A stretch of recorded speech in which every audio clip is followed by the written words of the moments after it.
Okita-san, dai shori.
Hello everyone.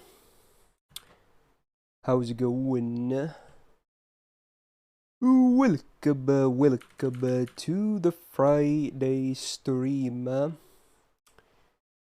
It is that time again. It's already been a week. Time flies.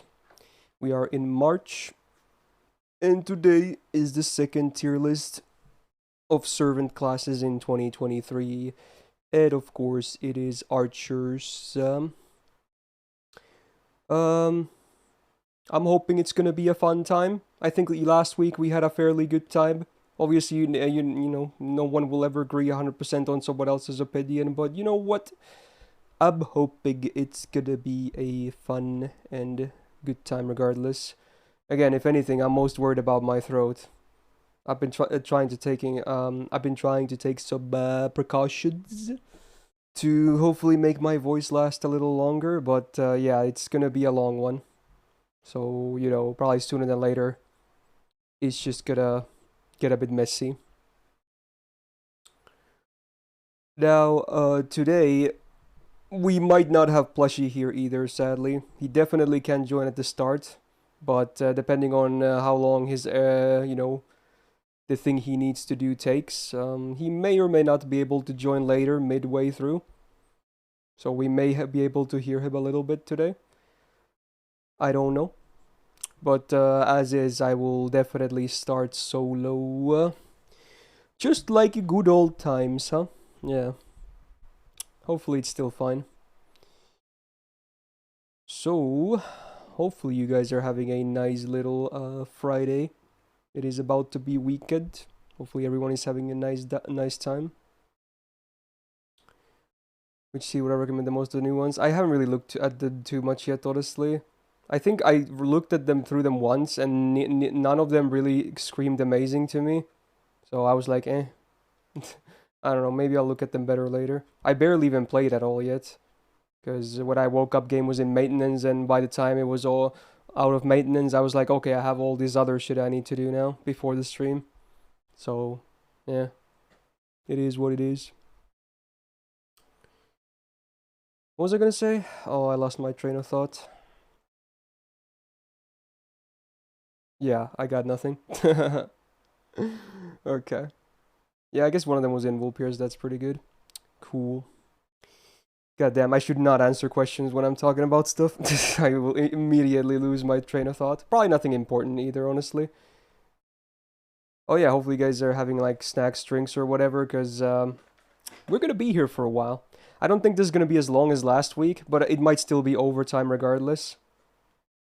Pretty much. So expect a lot of talking and a long stream.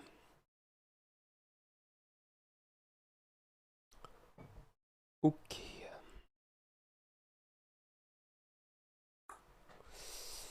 Here I am, rock you like a hurricane.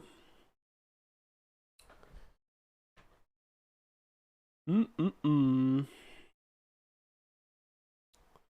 So this list, I think, has 5 less entries than the Saber list did. And I think the Saber list had 5 new servants compared to the last one. This one only has 1 new servant. So very, very slow year for archers. In before we get an new archer next week. I wouldn't be surprised considering Tabetoba was the only one released in the past year. They're totally gonna do that. Absolutely. But you know what? Next year it is then for whoever it is. Yeah, it's pretty symmetrical. It's exactly 3 rows of 14 entries. Pretty cool. I did Ryan and it sucks. It is what it is, man.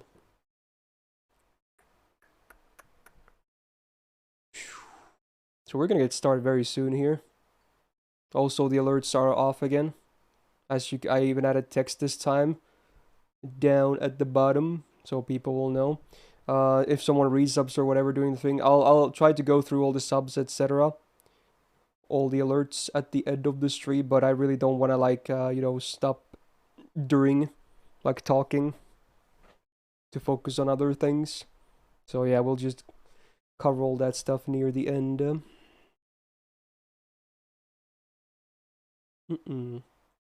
Got some good old warm water to start off with here.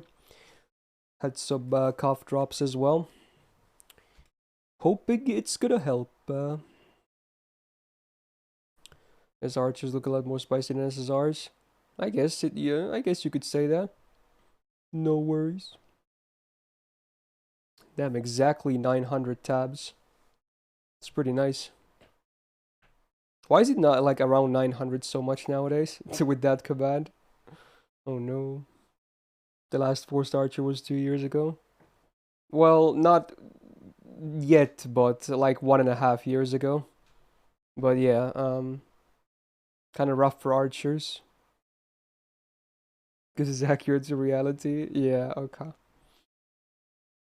Let me look at my notes so I don't forget anything else before we begin here. Good old notes. Oh yeah, subscribers, you can still vote for Sub Saturday. The games will be pulled at the end of this stream, so if you still haven't voted, you have time. The reserved game for this week was Mario Kart, so that's going to be moldy as hell. But besides that, there's going to be 1 or 2 other games as well, so do vote if you haven't yet and do wish to do so. Okay.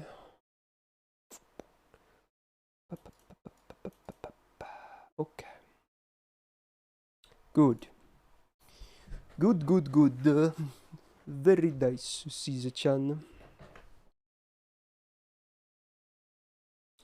You voted? Nice. Okay. So I guess we can get started then, huh? Might as well. Scary every time. The start is the hardest. Then once you get into the mood, then, gets easier, I suppose. Hello everyone and welcome back to the 2023 tier lists of servant classes. We are now on week 2, still going weekly, yay. I am still a bit sick, sadly. I feel a bit better than last week, but I expect my voice to start dying pretty fast here, so again, apologies already when I start, clearing my throat a lot and maybe having a cough or two. But I'm optimistic I could do this in one sitting again. And yeah, this week it's archers, as you can see. Uh, right off the bat, I have to say it hasn't been a good year for archers. Since the last time I did this list a year ago, they have only added one new entry. And this class still had less entries than Saber did to begin with, so yeah, it's been quite quiet for archers, and if I had to guess, they're probably gonna release another one very soon, but yeah, next year it is then for the others. Now, I regrettably have to mention that Plushie sadly won't be joining me, at least not at the start.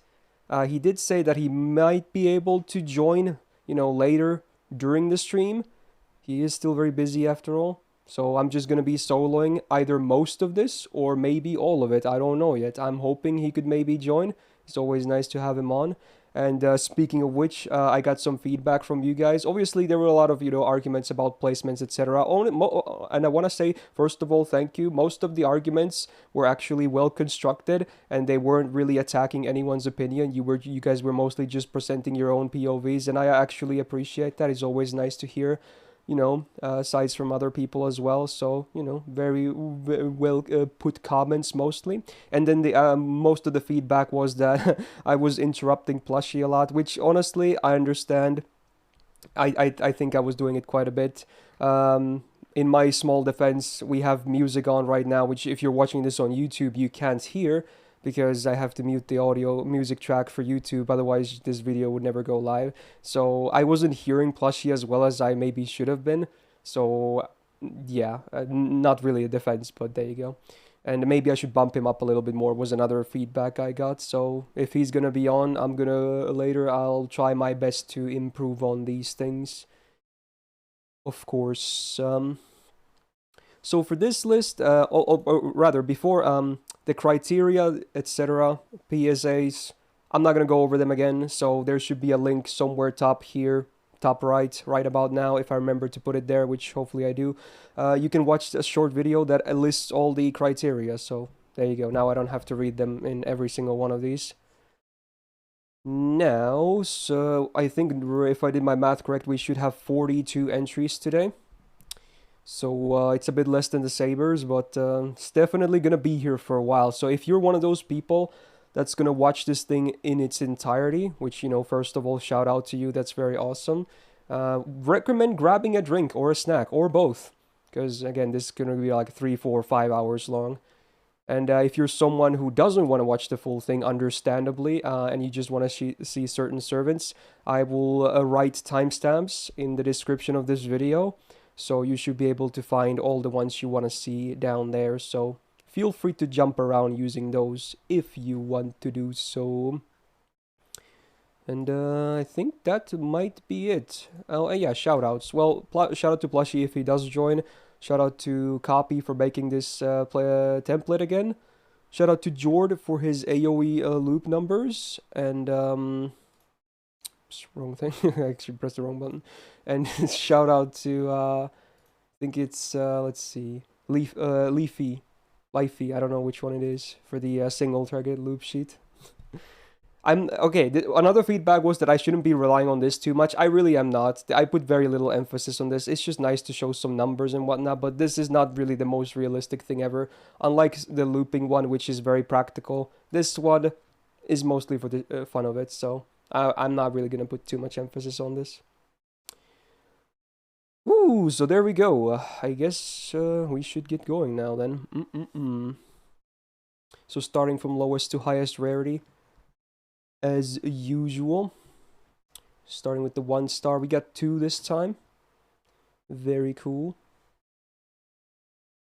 Let's see. I have to keep. Oh yeah, I have to keep shifting between my crops because my setup is scuffed. So you're just gonna be seeing that a lot. So the first of the archers is Arash. Then day 1 star archer. Oh yes, indeed. A pretty famous guy at this point, like we're so many years into the game, everyone knows about Arash. So he's, I guess, AoE Buster Farmer. I wouldn't really call him a DPS by any means. And again, on that topic, I'm gonna try and be a bit more savage again. Like, even if someone might not be terrible, but if they hardly ever get used, or like there's so many more options that you always use above them, I will probably just bump them down quite a bit compared to last year. I'm just saying, so be prepared for maybe a bit of hot takes. I have to cover for Plushie after all as well. But yeah, back to Arash. Mr. Woodstar, very unique farmer.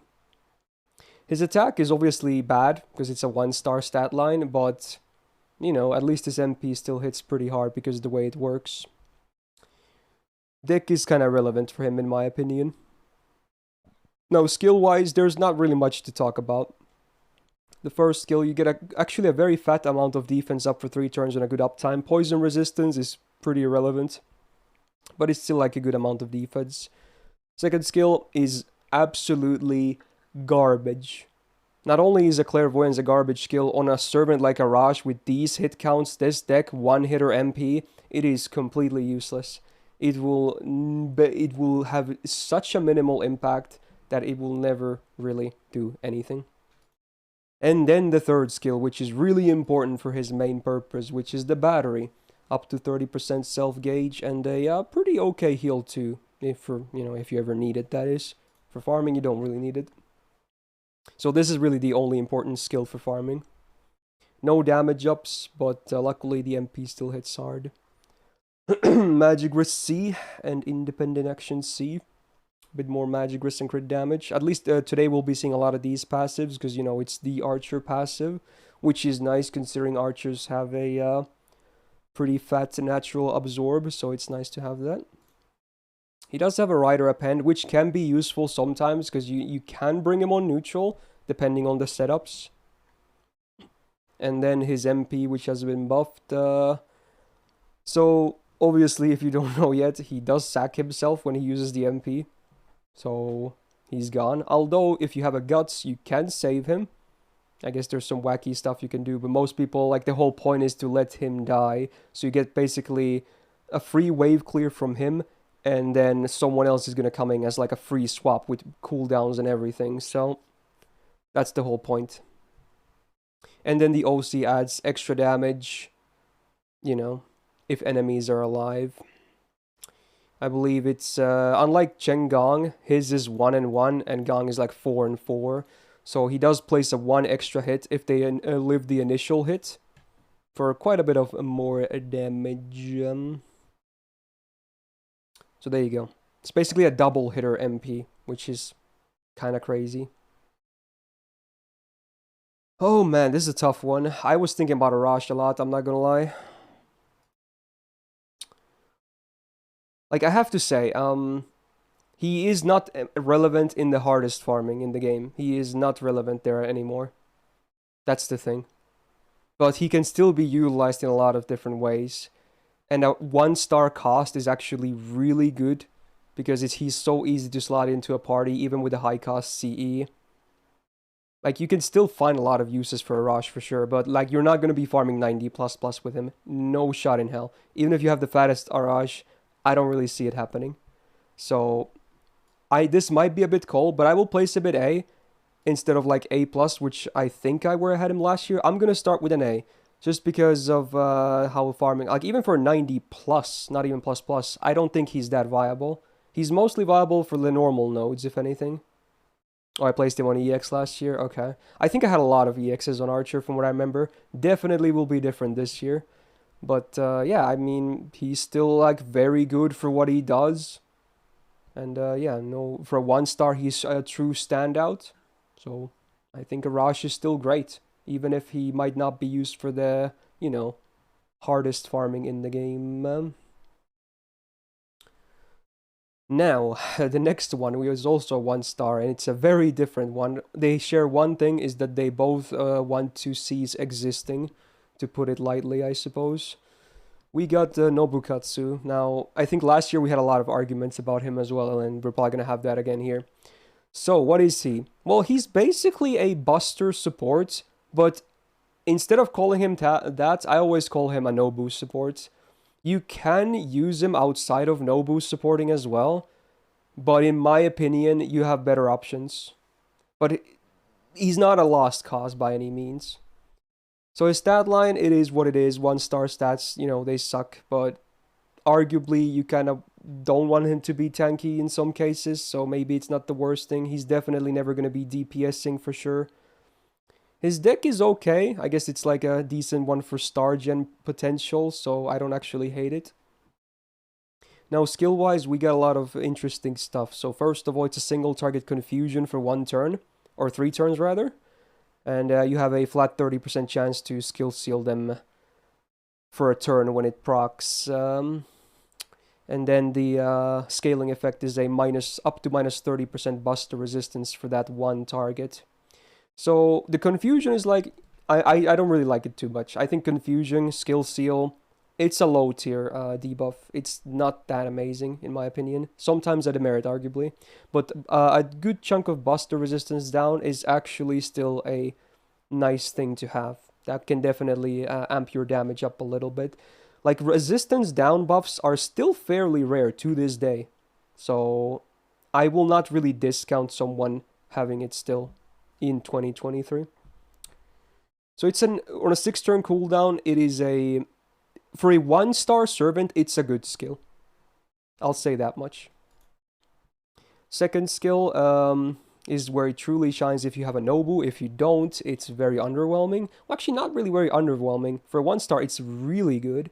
So you always get like up to 15 stars per turn in a 5-turn cooldown for 3 turns. Like, that alone is kind of nuts for a 1-star servant. And then the party gets 20% crit damage for 3 turns. So that's if you don't have Nobus with you, those are the 2 effects you get. For 1-star, it's still okay. Pretty damn good, I would say. But if you have Nobu allies with you for 3 turns each, you also get up plus 80% crit damage for 3 turns and then 3000% absorb. Now, if you have a Nobu, this skill suddenly becomes amazing. Like, that is seriously amazing stuff right there. It's great uptime, great buffs, great synergy, just amazing. This would be better than a 5-star skill if used on a Nobu. It's like a god tier skill. But it's only on Nobus when it's god tier. Now, luckily, the absorb goes up to 4 digits, so even when used on, let's say, Berserker Nobu or Mao Nobu the Avenger, who both have trash base absorbs, 3000% can definitely help them actually land stars as well.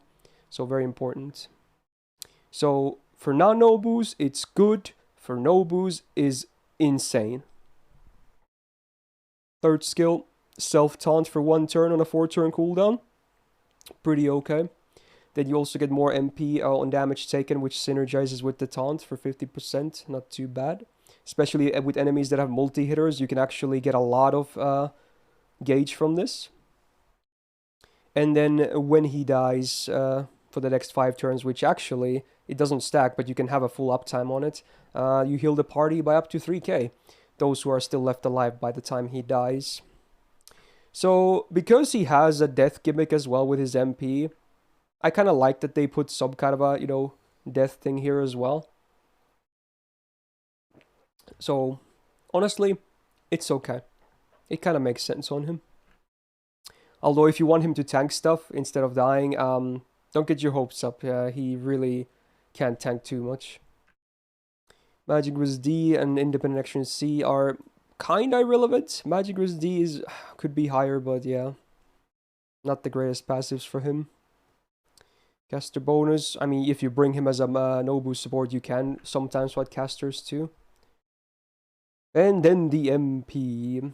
So, on MP5, which is free, you first of all charge your entire party by 20%, except for self. Not that it really matters, unless you bring guts. And then you get 10% buster up on the entire party for 3 turns, base OC effect. Doesn't scale amazingly well, but it's okay. And that's it, then you just die. But if you have Nobu allies, they also get to another plus 20% buster up for 3 turns, so up to 30% on base OC for Nobu allies.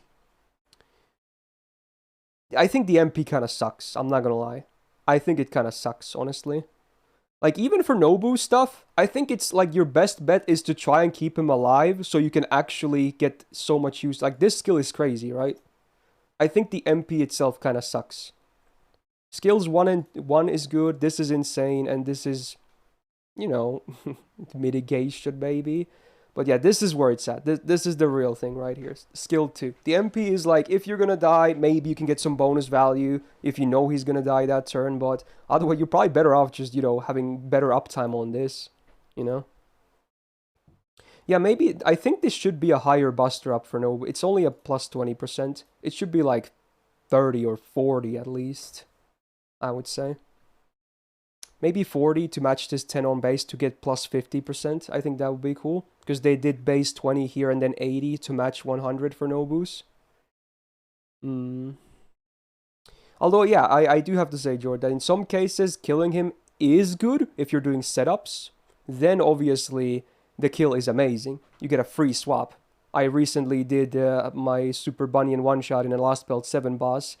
So, where I used Nobukatsu as well. So there, for setups, you actually really want the death on the MP. But for Nobu supporting, you're better off not killing him if possible. So this is a tough one. It really is. I think last year I gave him like a B plus or something. It's so hard to place him, honestly. I think if you're running him with Nobu, he's really good. But outside of that, he can be run for setups and then even a little bit for crit supporting. But I think if you're not running him on setups, he's just...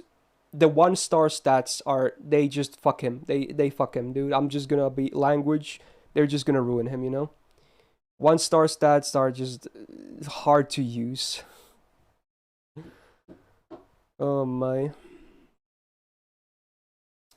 I think I'm gonna leave him in a B tier. One of the Bs again. If he was like 2-star or 3-star, I think I could bump him up a little bit. It's just that if you, as a 1-star, he's mostly just used for setups where he just dies fast. I'll probably keep him in B+, honestly. I think I'm okay with that. I still really like the second skill. It's kind of nuts. But yeah, good luck trying to keep him alive if you really want the mileage out of him. Right, the last bronze of the list is gonna be Paris. If I can find them. Okay, there it is. There he is. Okay. So, single target quick DPS. Now we're back to some more normal stuff. Just a straight up single target DPS. They have a like a niche, but yeah, we'll see. So attack is actually fairly high for a 2-star, 6.5k attack. Obviously, in the grand scheme of things, not amazing, needless to say. But, you know, it's worth noting that it's above the average. Double quick, double arch stick, I think is okay. Maybe double buster, double quick would have been better for more Summer Scotty synergy. Especially for an archer who has a good natural absorb. But I like the double quick at least, because then you can maybe get a full quick brave chain with the MP. That's always a nice thing to have.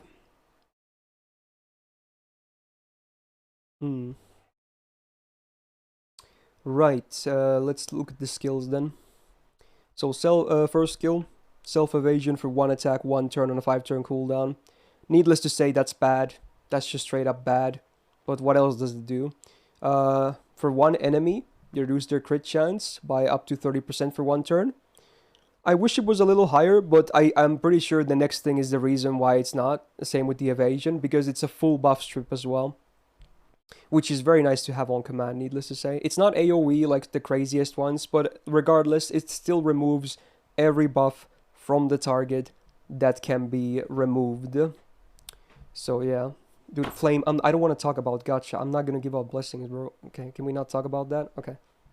Bruh. Time and place, my guy.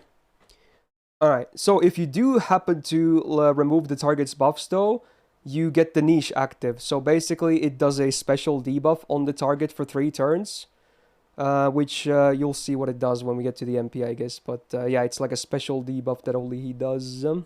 So all things considered, I think it's still a good skill. It's sadly, like, there's so much in one skill they had to nerf a couple of the effects, the first 2 namely. But I still think it's good. if you actually do manage to remove buffs, then it's really good. Because you also get this, which, again, you'll see how helpful this is later. But if you don't remove any buffs, it's weak. So it depends, I suppose. Yeah, I know, they can ping me in Discord. It doesn't matter. I don't get notifications, dude. Don't worry about it, bro. Don't worry about it. I can just respond to them later, dude. Alright, second skill, we got the Artemis skill, but not as good on numbers. But honestly, I still think this skill is fine. So on a 5-turn cooldown, you get 40% attack for 1 turn. Basically like a mana burst, to think about it. Second effect is 20% defense up for 3 turns. That's actually very solid. And then self-debuff us flat 50 for 3 turns. Again, can be useful. Combined with the passive, you get 67.5%. That's fairly sizable. Sadly not 100%, but you know, it's up there. So on a 5-turn cooldown, it's better than mana bursts. That's pretty much it. Not too bad. It's alright. And the third skill is a self battery by up to 20% and then a up to 2k heal on self as well. 5-turn cooldown. Mid. Just mid. Nothing crazy. Very mid. I think this should be targeted, honestly. With these numbers and this cooldown, I think this should be targeted, but you know what? Okay. But among 2 stars, it's still, you know, definitely not as bad as you can get with skills. So, yeah. Yeah, this is just a worse version of Arash's battery, you're right. Anyway, Magicker's B is nice. Independent Action EX, very nice, considering he is still supposed to be a DPS. Rider bonus, I would say irrelevant. MP, you do have a bonus normal effect of Ignore Invul for 1 turn before damage. Always love to see it.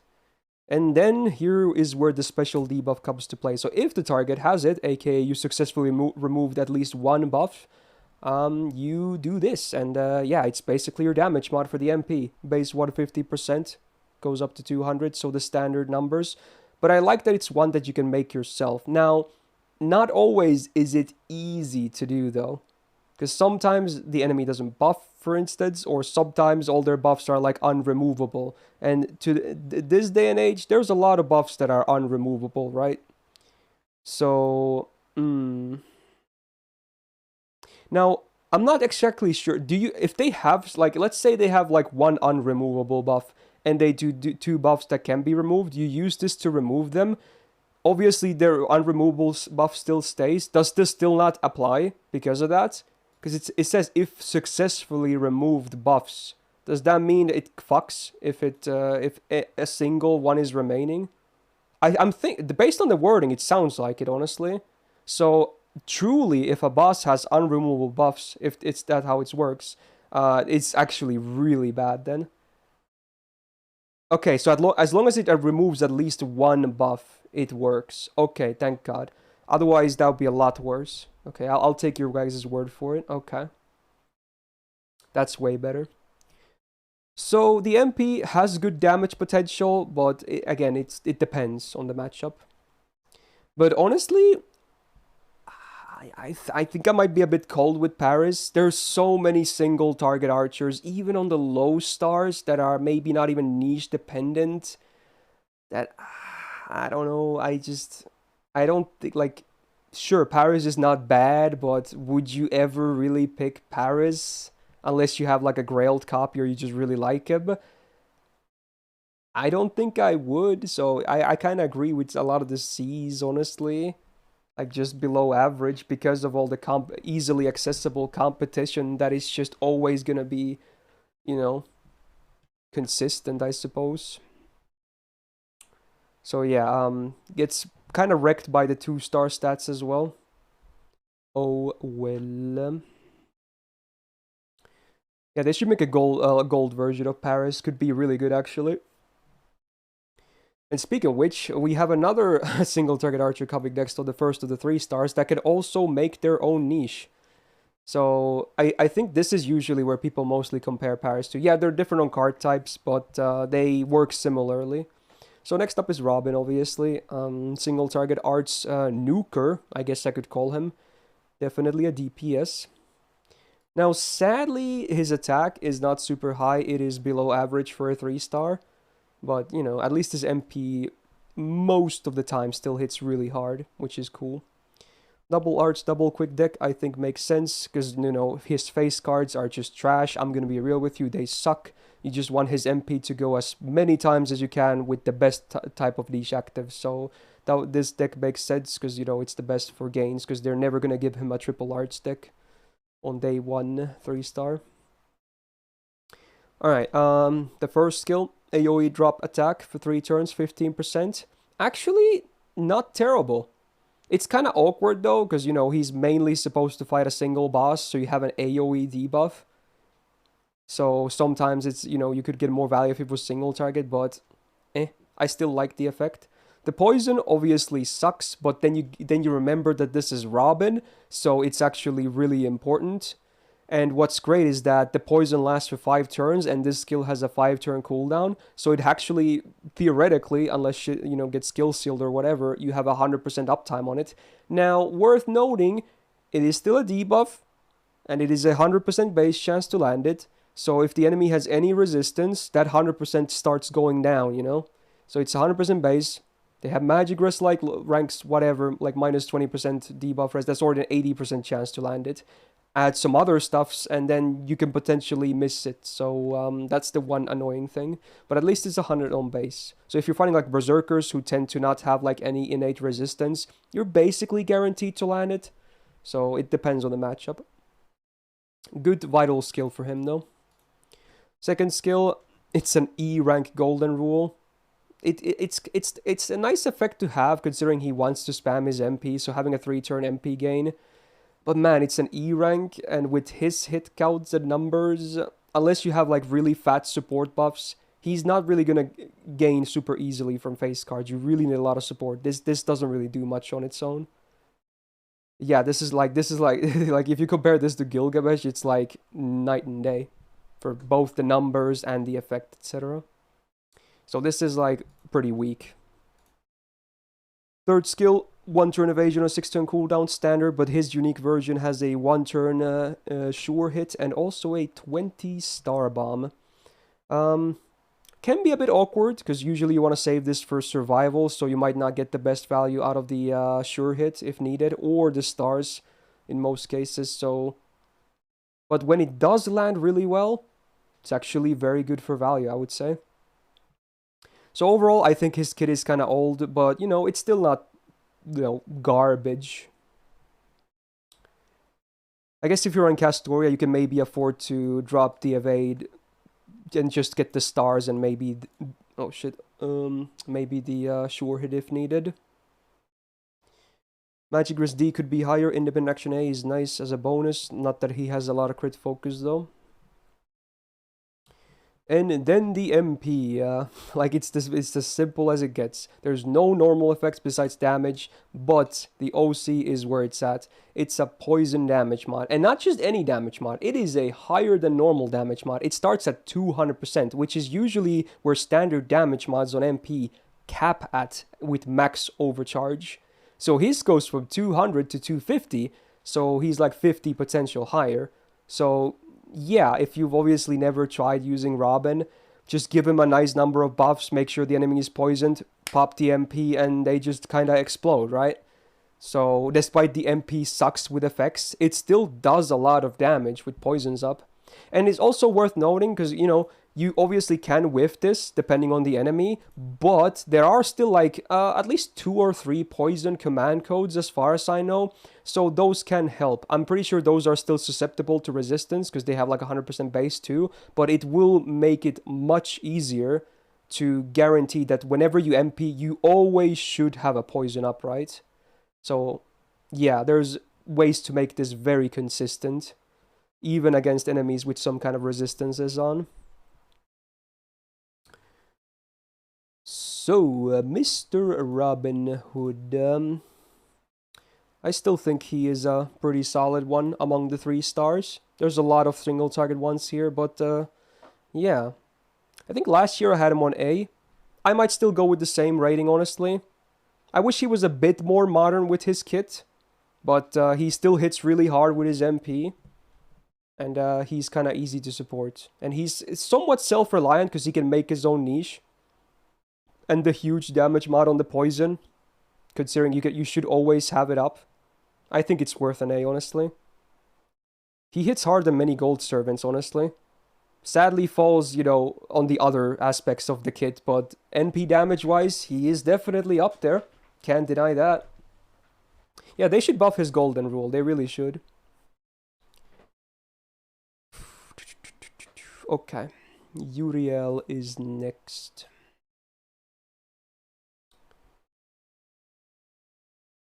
So another single target arts DPS archer. She actually has a better attack. It's about average-ish for a 3-star, so it's a bit better than Robin's. Also has a double arts, double quick deck, which in her case, I would say also the best case, because she is also, surprise, surprise, you know, just there to spam her MP. I think her skills are maybe a little bit better than Robin's. It's not a big difference, though. Her skills are still pretty outdated as well, but I will say this, her MP is at least easier to spam. Her face card potential is better. So, while the MP Knight might not always hit as hard, even though it can hit very hard, it's definitely easier to spam than Robin's MP. So, she's doing a bit better here, at least. Now, the first skill, her version of Vampirism, I hate because it's not a guaranteed drain. It only goes up to 80% chance on a single target. And then the batteries are really random as 27%, because, you know, day one design. Like, what the hell, dude? On a 6-turn cooldown, I would say it's like meh. Because I hate the fact that you can whiff the drain. Like, I honestly, I'm more triggered about the drain being 80% than the battery being 27. That's truly the worst part about it to me.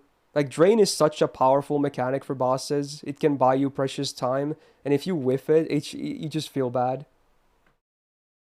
It's not a hopeless skill, but you just hate it when it whiffs. Second skill is a base 100% chance to charm a male for 1 turn on a 7-turn cooldown. This should definitely be 6, but I can kind of understand why. Because, you know, if charms are too low on cooldowns, then, you know, enemies susceptible to charms, you can kind of permanently lock them in some comps. But, yeah, you're most likely... Best comps for Uriel are not going to be running those anyway. It's just her, mostly. So, again, it's not even guaranteed if they have some resistance. So, and considering she's an archer, basically every saber in the game has innate resistance of some kind. So, it can whiff as well. But, you know, can be okay. Third skill is the best skill by far. Self 30% arts up for 3 turns on a 5-turn cooldown. That's it. But hey, it's a good number, good uptime, easier loops. So yeah. Is it basic? Absolutely. Is it still fine in this year? Yeah. It's okay. So neither servant does amazing for skills so far on 3 stars. Magic Rosé is great. Couple that with Goddess's Core EX for a 50% innate debuff resistance. That is cray-cray. That is a nuts amount. You at least, at the very least, you coin flip every debuff. You can even improve on it, but yeah, that's kind of crazy. And then 11% crit damage is always a nice bonus to have on an archer, so... Passives, it's actually really good for a 3-star. Yeah. Berserker Append is also very solid, obviously. Because she is anti-male, you can easily run her into male berserkers. So it's a good append as well. Her MP has been buffed, which is... Her MP works in a really interesting way. Because the scaling is actually her damage mod. The MP actually always does the same base damage. Like, if you're not fighting males, MP1 equals MP5 in damage. Not a lot of people actually realize this. I don't know why they did it like this. I guess they wanted this to be scaling. But I think what they should have done is make this scaling and then make this another OC effect, which also scales. But, you know, it still works, I guess. So it's always the same damage if you're not fighting males. But if you are fighting males, boy...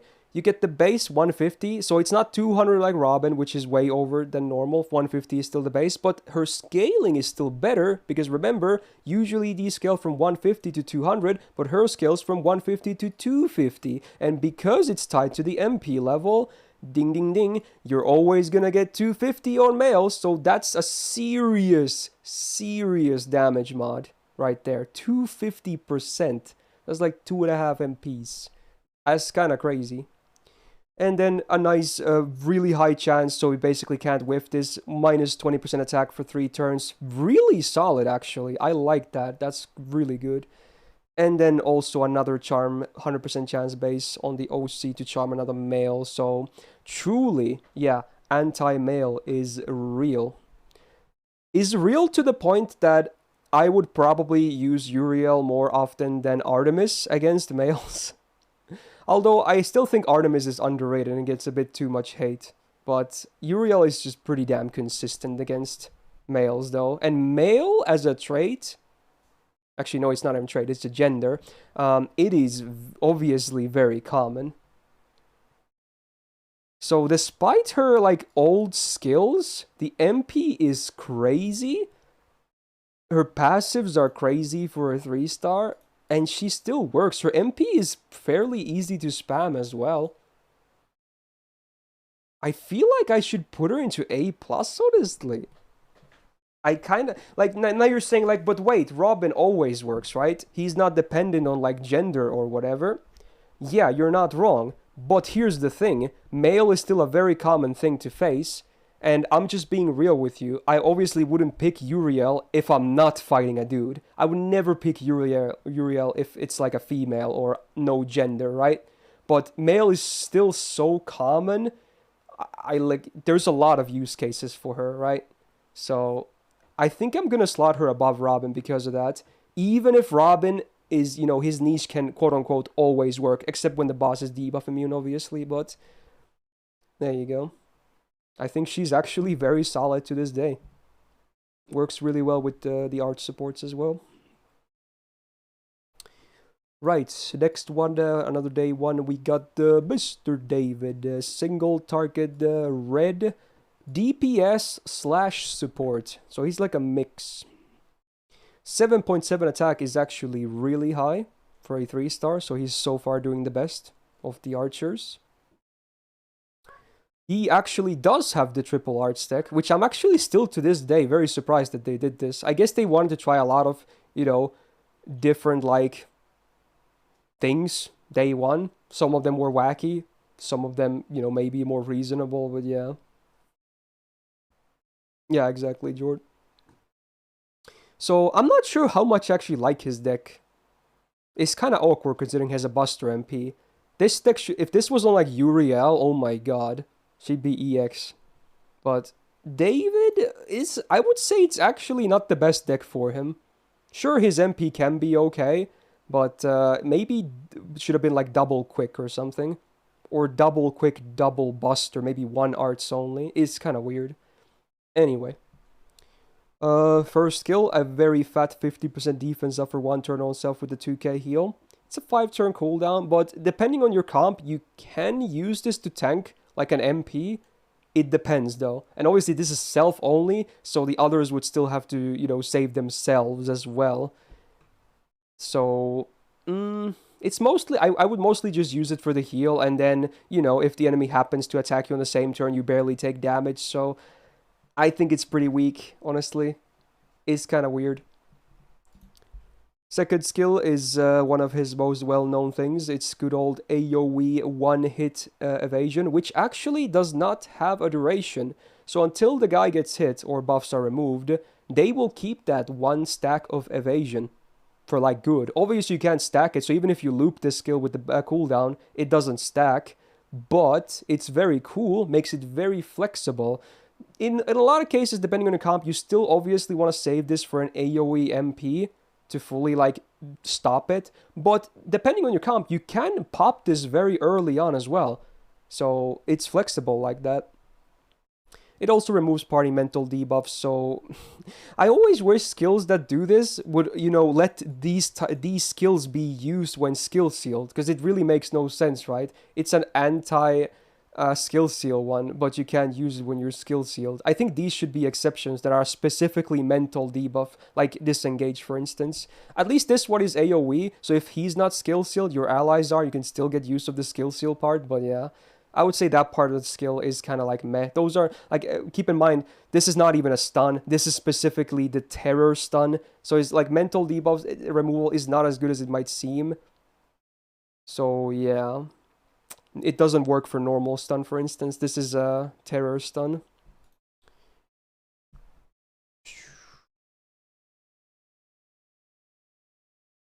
Oh, you can only remove the clock, not the skill seal itself. Okay. Well, it's honestly even worse then. And then you get a 800 heal for the party, which is kind of negligible, is not that big of a deal. Kind of a small number, but you know, it's okay. 6-turn cooldown. I think it's fair for a 3-star servant. I don't hate the skill. I think it still has a lot of good uses. It's alright. Third skill is a base charisma. You hate to see it in this day and age, but at least it's not an E rank. So you still get 80% attack up for 3 turns for your squad on a good uptime. You know, you could do worse. It's not tactics. It's not clairvoyance. It's charisma B. Still not a huge fan of it though. Magic Rosé is nice because he's designed for bosses. Independent Action A is actually okay because you can do deeps with him as well. Berserker Append once again. Really solid. MP has been buffed, so before damage you get a 1 turn of a sure hit, which is cool as a bonus. And then with the buff, now you also get a flat, not 150, which again is usually the base even on flat effects, but 200% giant damage mod. And then you 100% base chance to skill seal the target for 1 turn on OC. I don't really like the OC. I think the sure hit is nice, and then the damage mod is what makes this MP. If you're not fighting giants, this MP is like, you can just kind of dust it off. It's not going to be like super hard hitting, especially compared to a lot of the other archers. 3 stars, it's weak. But obviously, if you do fight giants, Mans is blasting. Yeah, Spriggans beware. This is the anti-Spriggan MP. Now, keep in mind, there is like sometimes, like I kind of wish they combined Giant and Super Giant because some people don't know there's 2 mods for that. There's a trait called Giant, and then there's a trait called Super Giant, and they're not the same thing. So it makes it even a bit more niche, sadly. I think they should combine those, honestly. I don't know why they didn't. It's kind of weird.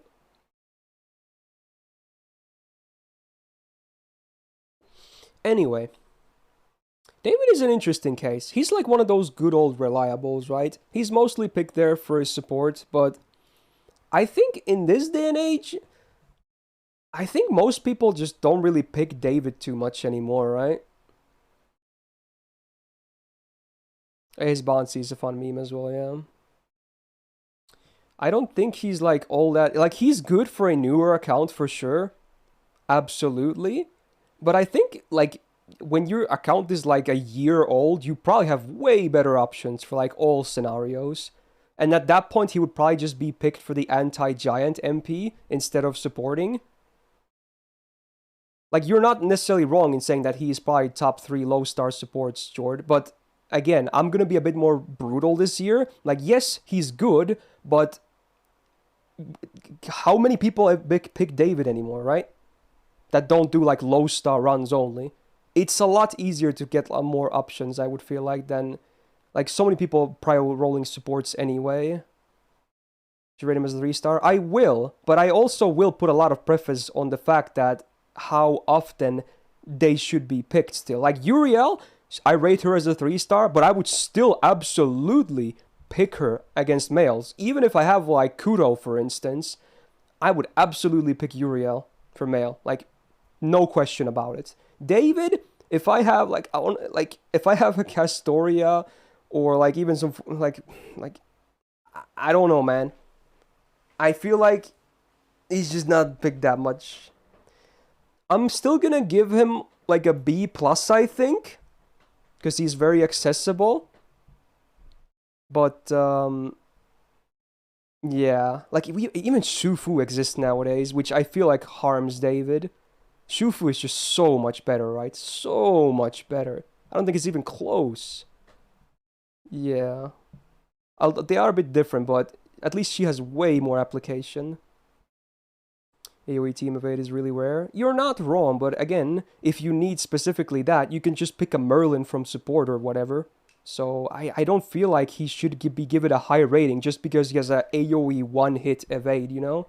That's way too... I can't put too much emphasis on it, you know? Like, I might even, yeah, I might agree to Sparkin saying B plus is generous because I'm trying to be a bit more brutal here, but I'll still bump him there or leave him there, you know? I think it's lower than last year, but yeah, good old reliable David, I guess. Alright, moving on. We got, is it Kid Gil? Yes, okay.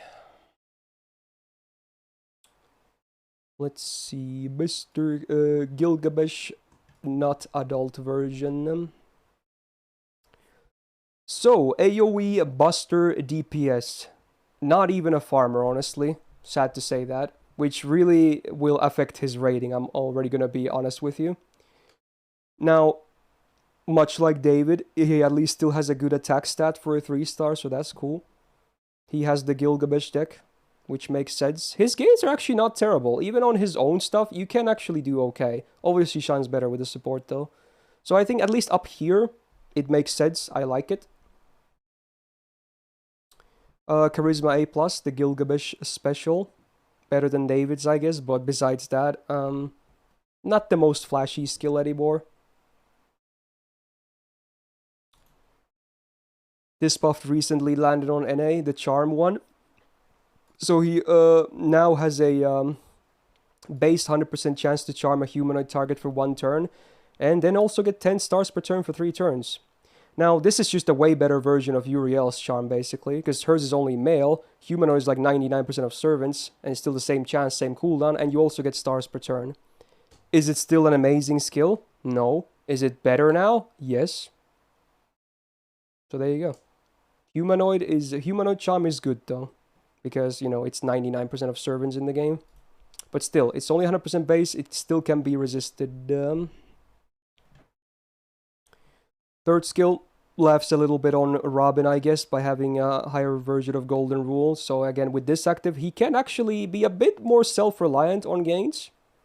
But you're probably going to bring supports with him anyway. Although he's kind of a half support himself, which is one of my problems with him as well. I feel like he should be more selfish, but eh. Magicrus E could be better. He's literally the lowest rank. Independent Action A, I like. Divinity B is probably a demerit in most cases. Rider Append, meh. The MP has been buffed, but there is still nothing for normal effects besides damage. But at least the OC is interesting. It can be utilized well. So you get 3 1-turn effects, but they're high numbers. The debuff rest is only 20. That's like whatever. That no one really cares about that. But then 50% crit chance down and 50% MP damage down for 1 turn. So you could do some cute stuff with this, but I feel like it's not really worth the effort, honestly. You could try and neutralize MPs, but I just don't really see it as a legit strat, honestly, with Kid Gil of all servants. It's an interesting thing, though. If anything, I think the best thing is the 50% crit chance down.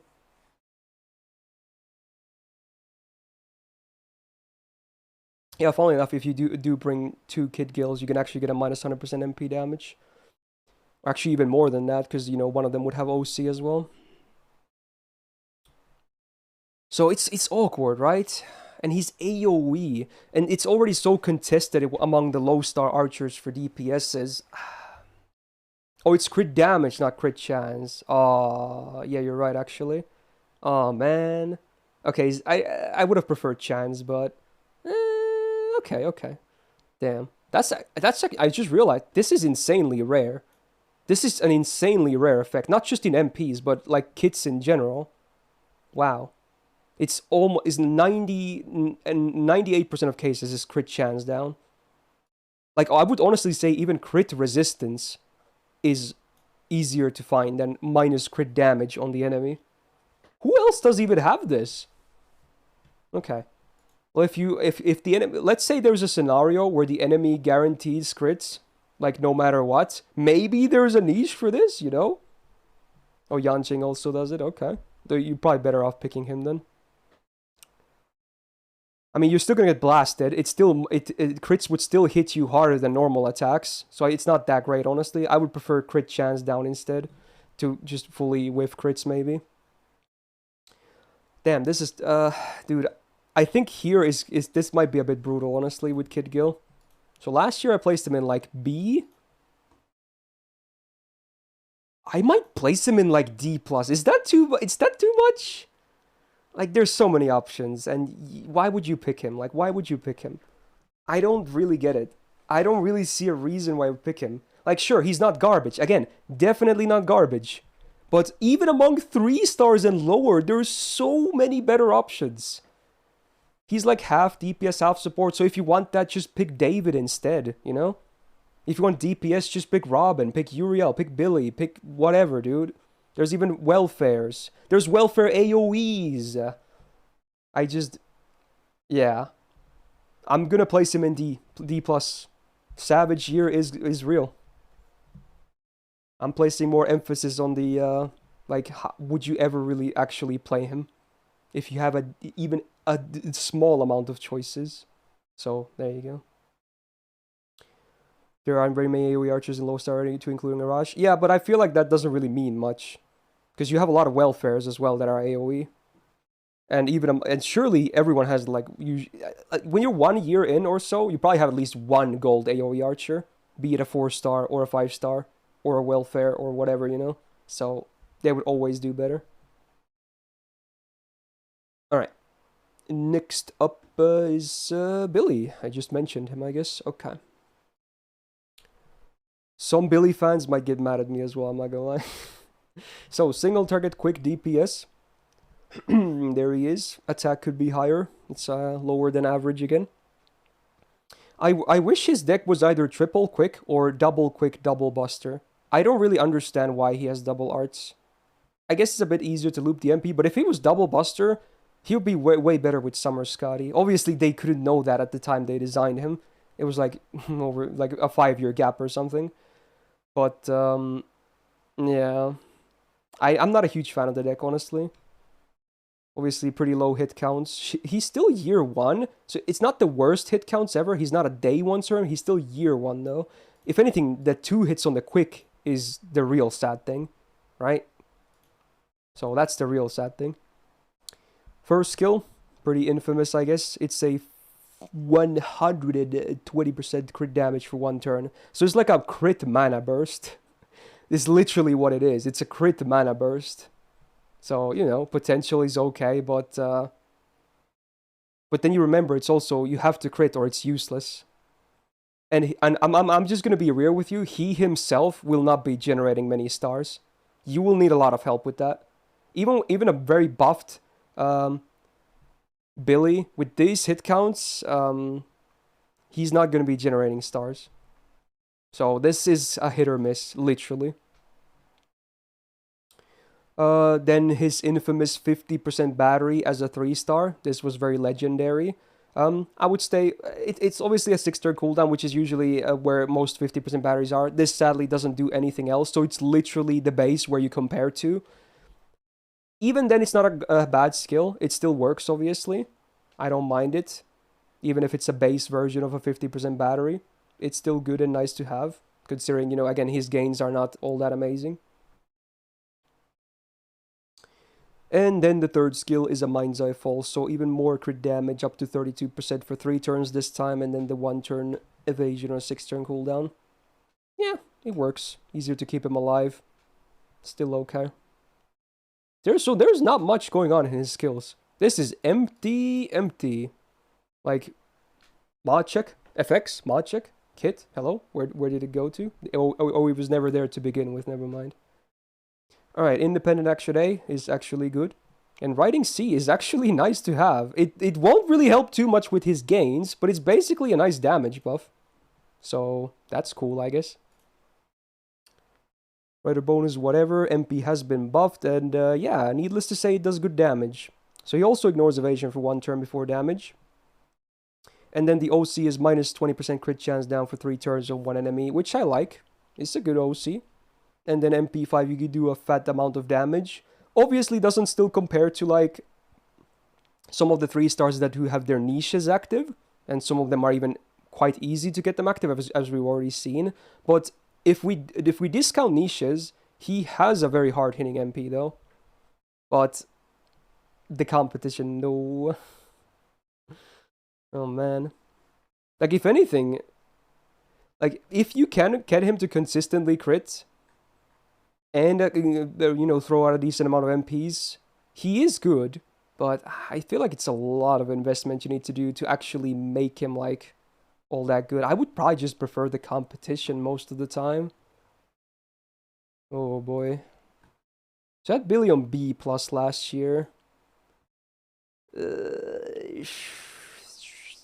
I think it's one of these two, honestly. One of these two. I think he's a better version of Paris for sure, but he could be average, honestly. I kind of just like Robin and Uriel way more, honestly. Uriel is easy for dudes, and Robin can always self-enable niches, and he loops his MP a bit better. Yeah. It's pretty rough, but oh well. You could still work Billy if you want. No worries. Alright, 2 more 3 stars. Next up is Mr. Rice, if I can find him. Which I can't. There he is. Tawara Tota. AoE Buster Support slash DPS. I don't really want to say farmer, to be honest. I've tried it. It doesn't work. Alright, 7k attack. Around the average. Double Buster, double Arts. I think it's fine. I think the deck makes sense. Skills, we got a Self Buster up 3 turns, 30%, and then a 2k heal for Self, 6 turn cooldown. It's okay. It's not bad. Especially for a 3 star, it's actually fine. Then, he has PFA, which is nice actually. On a 5 turn cooldown, get a 2 hit evasion. It's not 3 hits like the best versions of the skill, but you know, for 2 hits, no like duration, 5 turn cooldown, that's already very solid. And then a 14% defense up for 3 turns. So yeah, it's a good survival skill. Can't discount that. Then the third skill has been buffed. What I forgot, was this buff active when I don't think this was there when I did the list last year. I actually really like this skill now.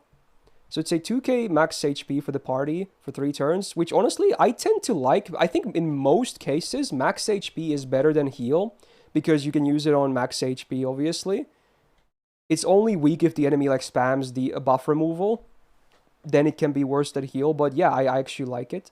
And then now it's an AoE 20% buster up for the party for 3 turns, and also a 10% AoE battery. So this on a 5 turn cooldown is actually kind of cracked for a 3 star. In fact, this would be a good skill on a gold servant too. This is actually a legit skill now. Oh yeah, this was one of the anniversary buffs. Yeah, that's true. This is actually a great skill. Really good. So honestly, I think of all the archers, he has the best skills so far. I would say, honestly, easily. With this buff, he has easily the best skills of all the archers we've seen so far. Not a single skill is bad. They're all good. Magic Wrist C. It's okay. Independent Action B. Nice bonus again. Berserker Append. There's a lot of archers with this apparently, but yeah, it's nice. In fact, with his niche, I think a lot of demonic enemies are berserkers as well. And then the MP. Sadly, no normal effect is this is where my problem really comes with Tota. And the way the damage it's a buff one. It's not like a like honestly, I think it would be better if they made it like the MP only damage with like base 150. Now it is 3 turns, 50%. It is also before damage, so it helps the MP as well. But the MP still doesn't it doesn't hit hard. I can tell you from experience, his MP is still like kind of weak. It doesn't hit super hard. I kind of wish they had the 150 just for the MP alone. Now, obviously, if you actually do plan on doing longer fights, and maybe even use him as like a legit main DPS, then that 3-turn buff can actually, in the long run, be way better than the actual other alternative, which was the 150 based for the MP only. I do wish there was a normal effect too, though. But this buff was done a long time ago, so they weren't really all that happy adding new effects back then.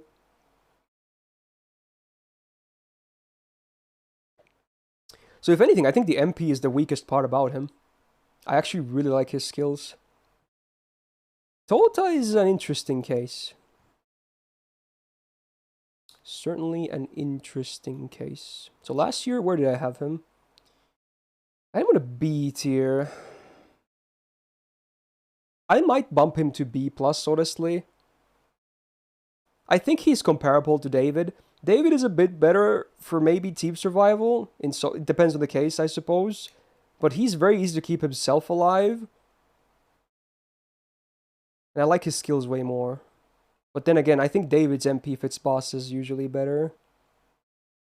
I feel like they should be on the same tier. Because, man, his skills are actually really legit now. Yeah, I think I'm okay with that, honestly. I like the buff. The skill buff. Okay, next up the final 3-star. And one I actually like quite a bit myself. I wonder why. So, William Tell. Single target arts DPS. 7.3k attack. Not the highest we've seen, but definitely above the average. Pretty cool. Double arts, double buster deck, I think makes sense. He has both crit potential and also MP spam potential, so I think the deck is good. Has a bit more modern numbers as well. Makes sense. The skills are also pretty cool. So you have a base 100% chance to skill steal one enemy. It's like, can be okay, sometimes maybe not, it depends. But then you also get a 30 bomb of stars. So that's kind of fat when you think about it. That's pretty fat. That's a lot of stars. It's not Mozart fat, nothing is, but, you know, is like as high as it gets otherwise. It is a 6-turn cooldown though, so definitely a lot of downtime, but it can make for a very fat turn. Like you can easily go like back-to-back MPs or whatever. Second skill is basically Uriel's skill, but you add 1 turn of cooldown, but in return you also get 3 turns of debuff immune. Not like 3 times or 3 times 3 turns. No, flat out 3 turns. That's actually pretty strong. I think that's well worth the added cooldown. So I think this is a better version of the Uriel skill, even if it's a 1 turn higher on the cooldown because of that. I actually really like this skill. And then the third skill, it is again a 1/3 effect, so both absorb crit damage 1k% and 100 respectively. Again, couples nicely with the first skill, so you can have a fat crit turn. So his crit potential isn't as good as it could be because of the 1-turn stuff, but definitely still worth mentioning and talking about. It's an okay skill. I actually like this more than Billy's. Because it's still a lot of crit damage, but you also get the absorb, so I think this is better than Billy's. So I think his skills are good. I like them. They're basic, but they're good. Magic Resist D could be higher. Independent Action A is nice. Assassin bonus, whatever. And then the MP, which is arguably, again, the weakest part of the kit. It depends. So another ignore evasion before damage. Very fitting here. And then, if the enemy has an evade, you blast them. So first of all, 200% damage mod. So again, it's one of the higher ones. It goes from 200 to 250. So it's the same as like what Robin's, right? So yeah, sadly he can't apply his own niche like Robin can. That's the only sad thing. So this is like if you don't have if the enemy doesn't have evasion, this MP doesn't hit it's kind of weak. Unless you have a lot of buffs, but like just without that it doesn't hit super hard. But if the enemy does have it, then boom, good night. You're sleeping.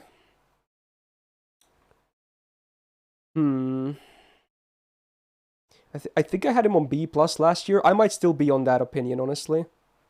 I think I kind of prefer them in this order of the arts ones. Especially when it comes to usability. I think this is how I'm gonna do it. Do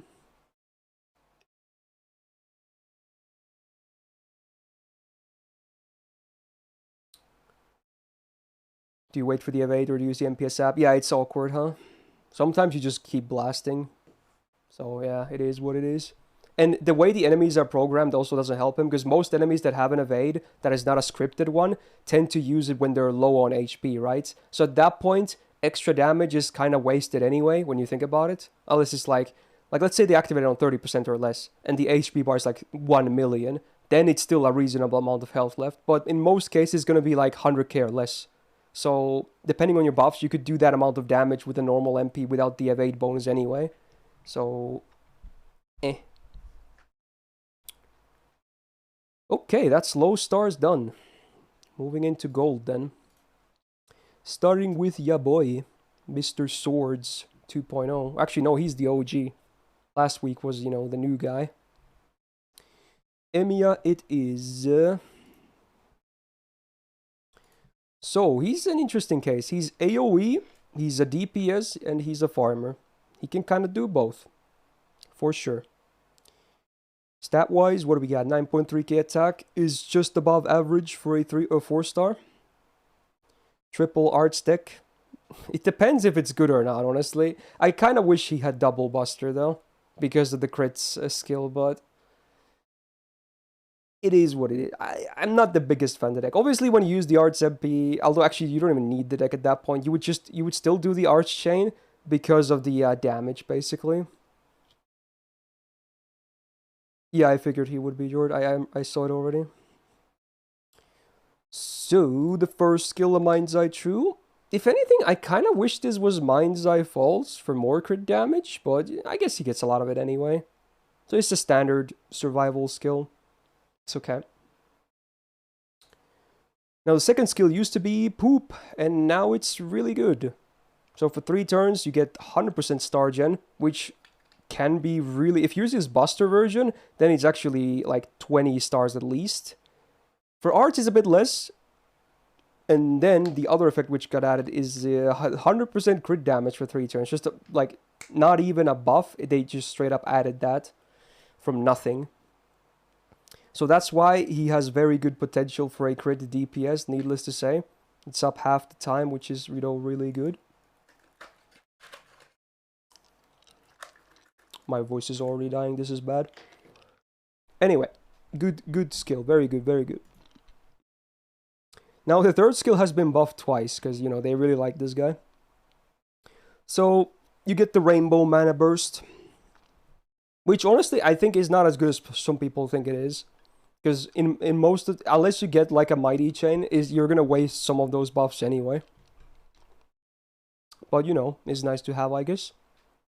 But then, the second buff added the cool option of you being able to change his MP for Arts for 1 turn. Which is very cool. Because, his MP has an insane hit count. So that's kind of nice. So with that, I think the skill is very nice. Otherwise, it was just like... Now it's actually very cool. I like when they do stuff like this. Magic Res D, I wish was higher. Independent Action B is just alright. Caster Mod. I wouldn't really run him on neutral, honestly. So I would say irrelevant. MP has been buffed. It has a normal effect of ignoring defense, which is cool. And then an AoE drop attack for 3 turns, 10% base. Well, considering for bosses you could have a decent uptime on it to maybe even stack it a little bit, it's not bad. It's okay. The MP, it's alright. After the buff, it's alright. It's not the best MP ever. Now, for farming, there's actually a lot of different things you could do, right? You can flat out just run double Castoria, and then there's specific instructions here what you do. For double Castoria only, you would run Super Scope and start with the Buster MP, then free loop with the Arts one, and then end with another Buster. You can see the damage numbers are terrible, so I would recommend not doing this one at least. It's mostly a meme. Now, some of the other ones are not so... Like, these two are more legit, if anything. It's like... He's like one of the rare cases, like, where you actually mix Koyan Light and Castoria, right? Because of the way his MP changes types like that.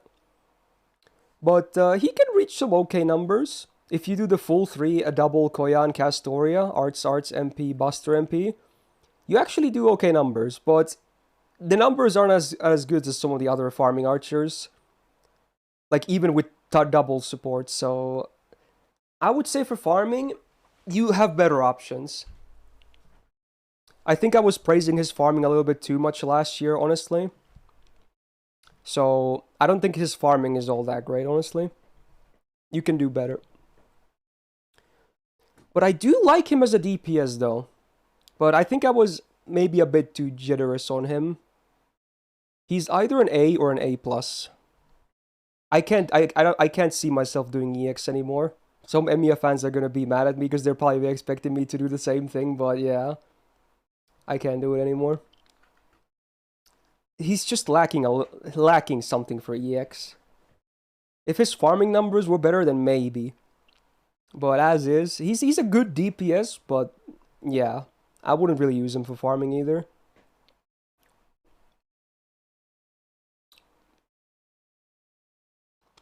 Although I'm honestly inclined to do A because this is basically me ranking him as a DPS because I wouldn't recommend him too much for farming, right? And there's a lot of options for DPS on archers, right?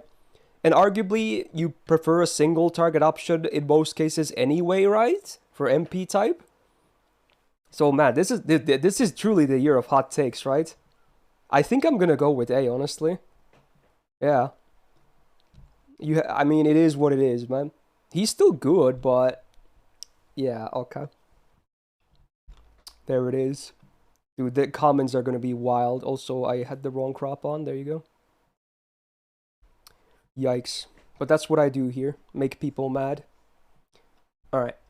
Next up, another day one servant. We got the Nyanta.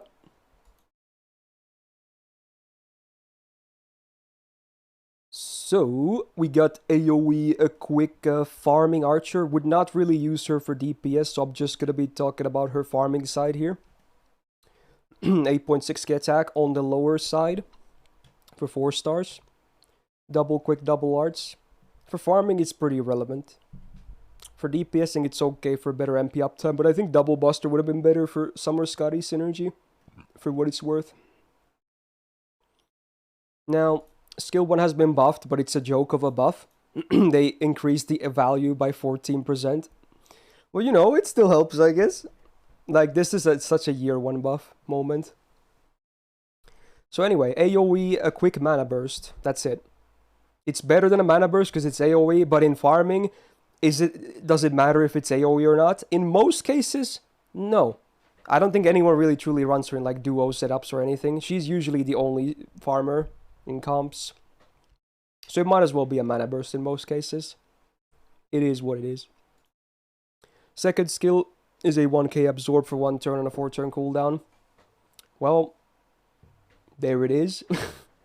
It's okay, but I wish it had crit damage as well. I don't really like it.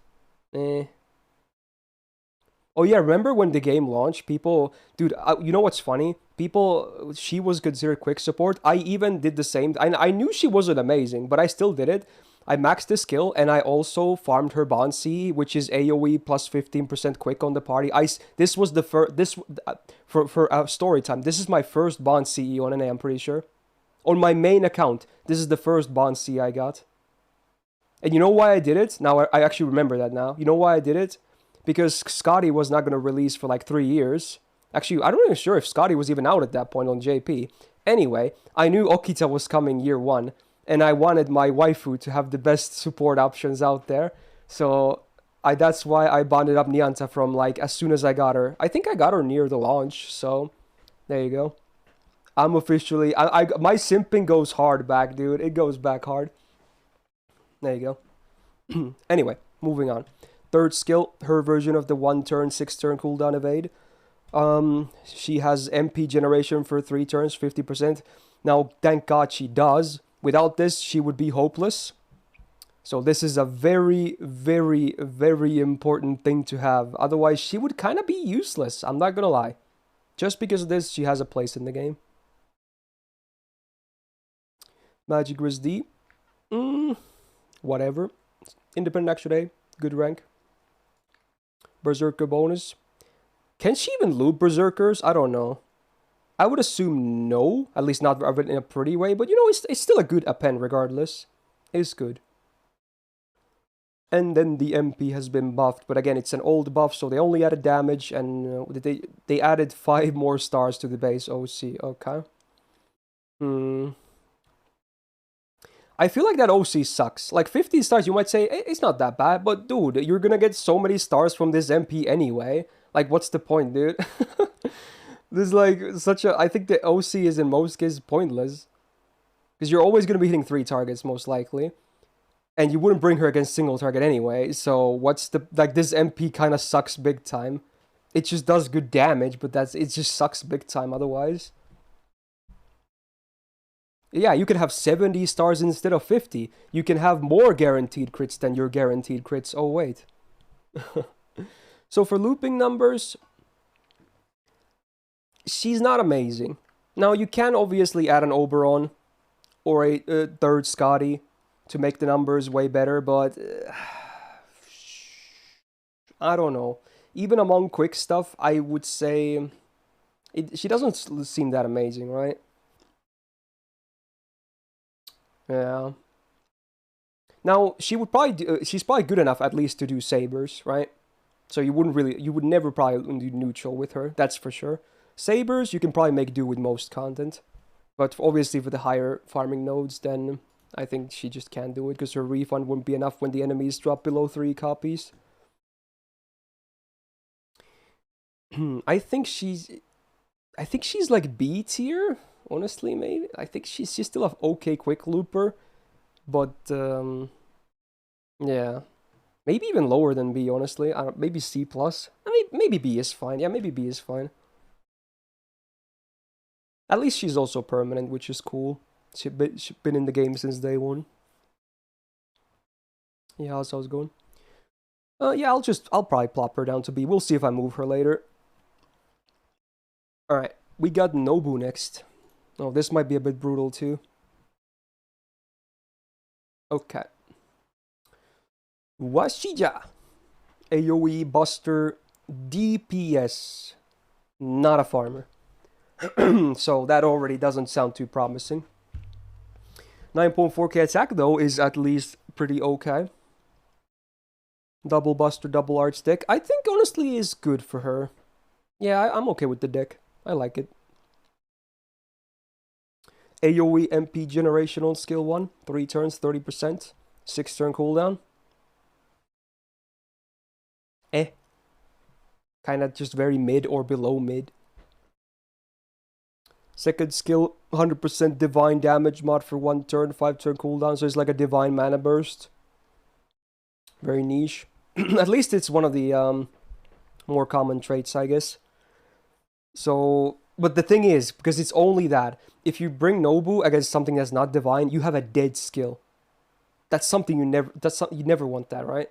So basically, I would say you would only bring Nobu against divine, because she doesn't even bring that much to the table, right? So at the very least, the enemy has to be divine for Nobu to even be considered a legit option, right? Otherwise, I would just never bring Nobu. Third skill is actually good. It's basically self-mod, rank A. It just has a different name, because why not? So it's still one of the better crit skills. 3 turns of absorb and crit damage, decent numbers, good uptime. On an archer, 600% is definitely enough for absorb to get pretty consistent crits. So at least this skill is good. It's basic, but it makes sense. Magic Resist B is okay, same with Independent Action B. Kind of mid on both. And then the MP. Oh boy, is the MP poop. There's no normal effect besides damage. And then there's another damage mod for the MP, which is riding enemies. Now, it's not riders. Riding is a trait. So, yeah.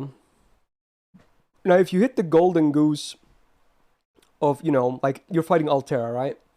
Then you're gonna blast her, even with an AoE MP. But, man, she's such an old welfare. You can see it. She's one of the first ones in the game, dude. And because this AoE, and because she has no way of doing legit farming, like looping, man, Nobu is just not looking very pretty on 2023. If this was single target, you might make some arguments, because obviously free MP5 and all, but Man, I haven't picked an Nobu, like Archer Nobu, in like a year or two or more in either server. I think I'm gonna put her next to Kid Gil. I think I'm just gonna put her there. Oh no. Kinda super underwhelming nowadays. They need to do like a Gouda Mega rerun and also do the Liz where they buffed all the Liz's. Buff instead of buffing all the Nobus, buff Archer Nobu 3 times. Do that. Alright, I'm sorry, Jun. It is what it is. Oh, the next one is actually a cool one. We got Tristan next. Oh, baby. I think Tristan is still to this day underrated. I must have been saying that last year as well. So single target quick DPS slash some team utility. I wouldn't go as far as to maybe say support. I guess you could say that, but I would say mostly utility. But yeah, he's cool. 9.7k attack is very solid for a 4-star.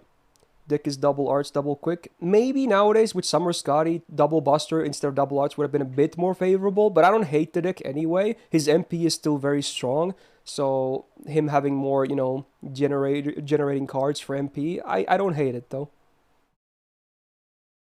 First skill used to be David. Again, still fine, right? But man, take a look at this after the buff. Like, bruh. Now it's a self quick up for 3 turns, 30%. It's no longer only removing party's mental debuff, it's a full cleanse, no matter what the removable debuffs are.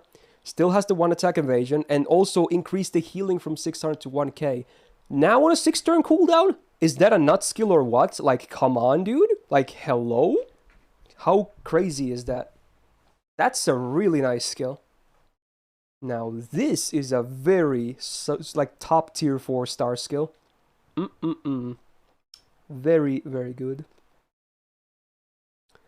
Second skill. I think people give too much shit about the second skill. It's not that bad, honestly. So yeah, it's a 50% barrier like Billy. So in that sense, it's the same, but it does come with the demerit, so it's worse because he MP sells himself for 1 turn. But with this, you can also remove it now. And you probably want to use this on turn 1 anyway because of the quick up. So you would do this, and there's no longer a demerit to begin with, right? And obviously, you have other options to deal with, you know, debuffs like this as well. So I don't think it's that. I think this is a very minor demerit, honestly. And it also shares the cooldown with this skill, so you should always have both of them up at the same time anyway. So I don't think the demerit is meaningful at all. And then the third skill, I really like the third skill. It's a full buff strip on an enemy and then a 20% crit chance down for 3 turns on a 5-turn cooldown. I like that it's 5 turns. On 6 turns, I would still be like, yeah, it's pretty good. But on 5 turns, buff strip, with a good uptime on the crit chance down, I think it's a great skill, dude. It's a legit great skill, dude. Like, overall, I think his kit nowadays is just great. It's really good. Magic Risk B and Independent Action B. Again, we got Bs again. Pretty run-of-the-mill. Not bad. Not great. Caster bonus is like, eh. Unless you bring him as a support. I wouldn't really bring him as a support, to be honest. You could, but maybe better options. And then the MP.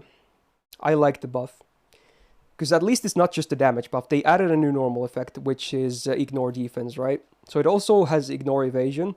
Sure hit, if you will, for 1 turn before damage, but now also ignore defense. The OC can be okay. It can help with his third skill as well, and depending on teammates, they can also get value of it. So it's a base 30% debuffers down for 3 turns on the target. Which again, for those that didn't know, you know, obviously makes it easier to land your debuffs. You can have negative debuff resistance, for those that didn't know. Like, even if you have, like let's say you have a charm that has an 80% chance to land. The enemy has 0 debuff resistance, right? Now, if you apply this to them, it is a minus 30%, which basically acts as like a debuff success rate. So that way, you would have a base 110% chance to apply the 80% charm, right? So that's basically how it works, which is a cool little thing, I suppose. So with this, he actually has a 130% chance to apply this crit chance down. So, cool. And obviously with a single target quick mod, the damage mod is really high for the damage. I think Tristan is just really damn good. I think he's easy A+. Easy. Easy A+ tier.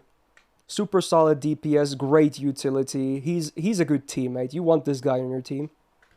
The only minor side is that he's story locked, so, I would still say he's good at MP1 for sure, but if you want more copies, it's harder to get more copies than some of the other ones. But he is very good.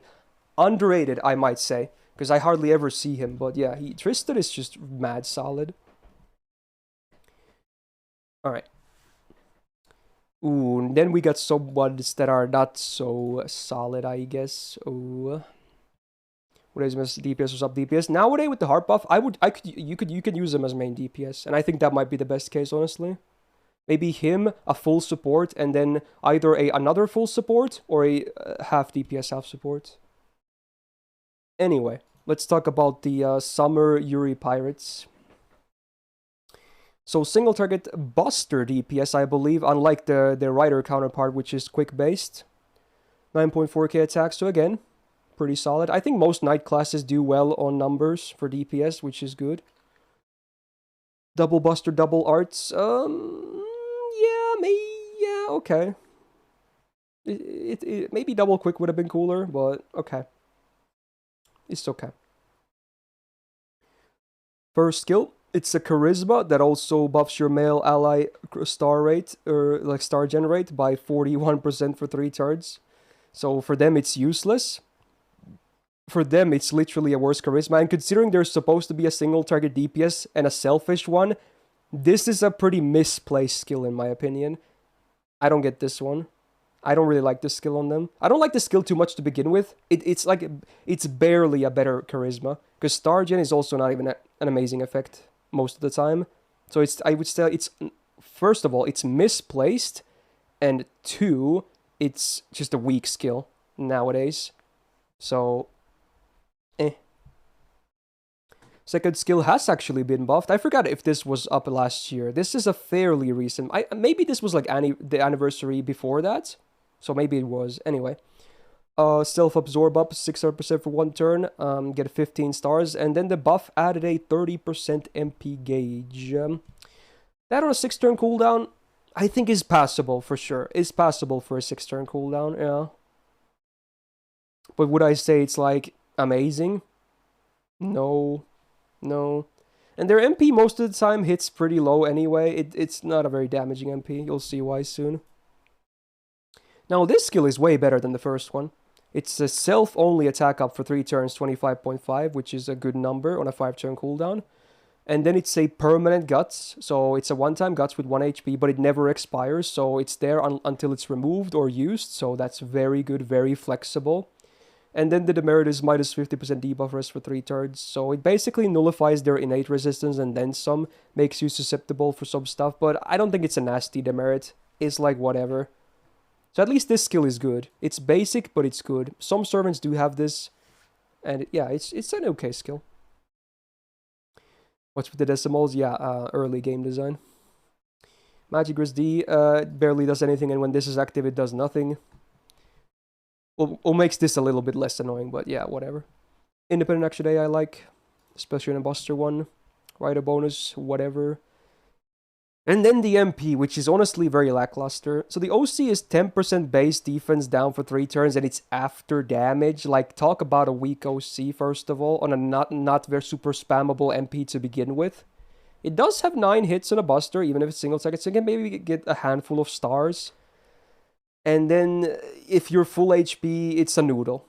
It's just flat out a noodle. And they're also limited, which makes it even harder to get copies of, so... Yeah, it's a pretty bad MP in my opinion. It's weak. So... There's a lot of Archer DPSs among 4 stars and lower, but...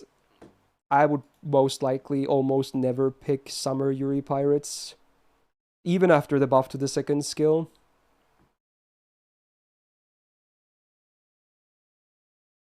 D plus or C? Crappy version of Hijikata? Yeah, basically. At least Hijikata still has really good crit potential. Yeah, you know what? After the buff, I'll do C. I would say I would agree with that. They're more usable than Nobu is. So I'll do it based on that. Unless I want to bump Nobu down later, but I feel like it's too brutal for a free MP5. I think this is okay. So I would still say they're below average, but I would not really pick the Butch at all. Okay, next up is actually someone who's way more pickable, and also a welfare. It's Kuro time.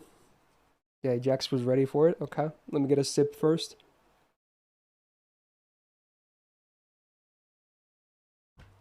So, single target archer. 9.8k attack. Is that the highest so far? Yeah, it's pretty damn solid for a 4-star. Not like God tier, but it's good. Double arch, double quick. Triple arch would have been best, but this is, I guess, the second best case scenario, because really, she's all about the MP spam. She can do a bit of crits, a little bit, but it's really all about the MP spam, so I like the deck. Mind's Eye Falls, one turn of 8 for 6-turn cooldown, so you know, the base one.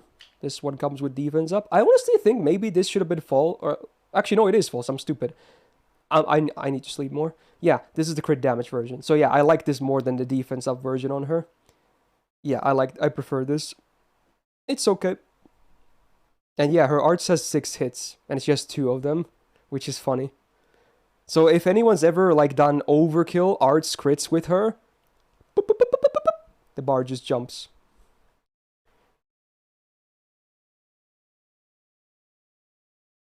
I wouldn't really, I mean, after that you have like the biggest downtime ever, and you can't finish the fight with that auto, so I don't think it's all that legit as you think it is. No shot you can finish the fight with that, and the downtime will be horrendous afterwards. You're just gonna die. Anyway, she has a rainbow mana burst. Now, sadly, unlike Emiya, she has nerfed values, so she has 35% each. I think it's weak. Just straight up, it's a weak skill. If you do land a Mighty Chain with an MP, then it's good. But only then, in my opinion, it's good. Otherwise, it's kind of weak.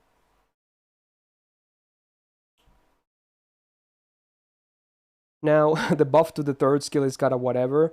It's buff success rate up for Ilya allies for 30%, so in most cases, you don't care for this. So it's a 50% battery, like some of the other ones we've seen so far, on a 6-turn cooldown, and then she gets 100% star rate for 3 turns. Now, this is the reason why she can actually do some crits as well. I was about to get, I know, Jord. So with this shouldn't be discounted. Like, you might think like, oh, she's arts. She's not going to generate any stars even with this. You'd be mistaken. This actually can make her generate a buttload of stars. I'm not joking. I've seen it myself.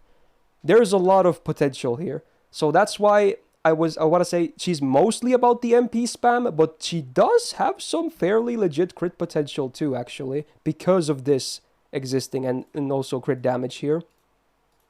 So don't discount this, actually. She still has, you know, high hits. Even this 6-hit arts can generate good amount of stars despite being arts. Magic Resist C, Independent Action B, I like. Caster bonus, I probably wouldn't run her neutral. And then the MP is a 6-hitter as well, fun fact. Also ignores evasion, much like every other archer it seems, before damage. I like the OC as well. 20% crit chance down for 3 turns on base. And it's a free MP5, so based on that, I do think the MP is good. It's not like amazing, but it's good. Can refund a good amount as well. And yeah, and considering the MP is spammy, having that crit chance down for 3 turns is nice.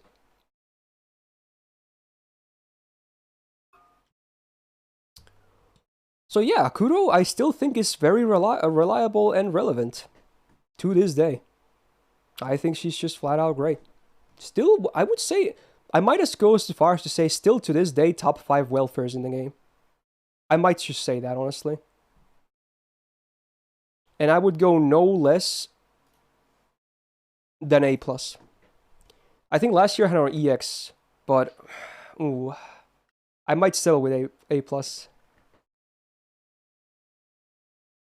Maybe it should be EX. I don't know though.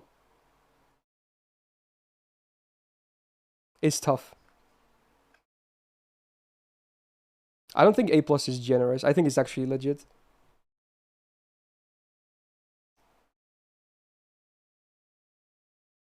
We'll leave her there for now.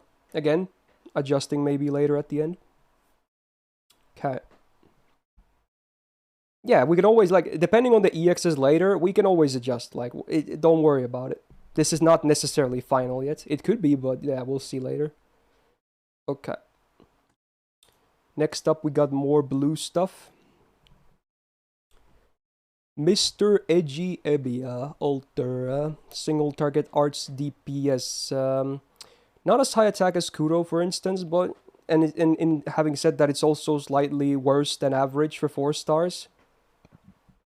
So, you know, you kind of hate to see it.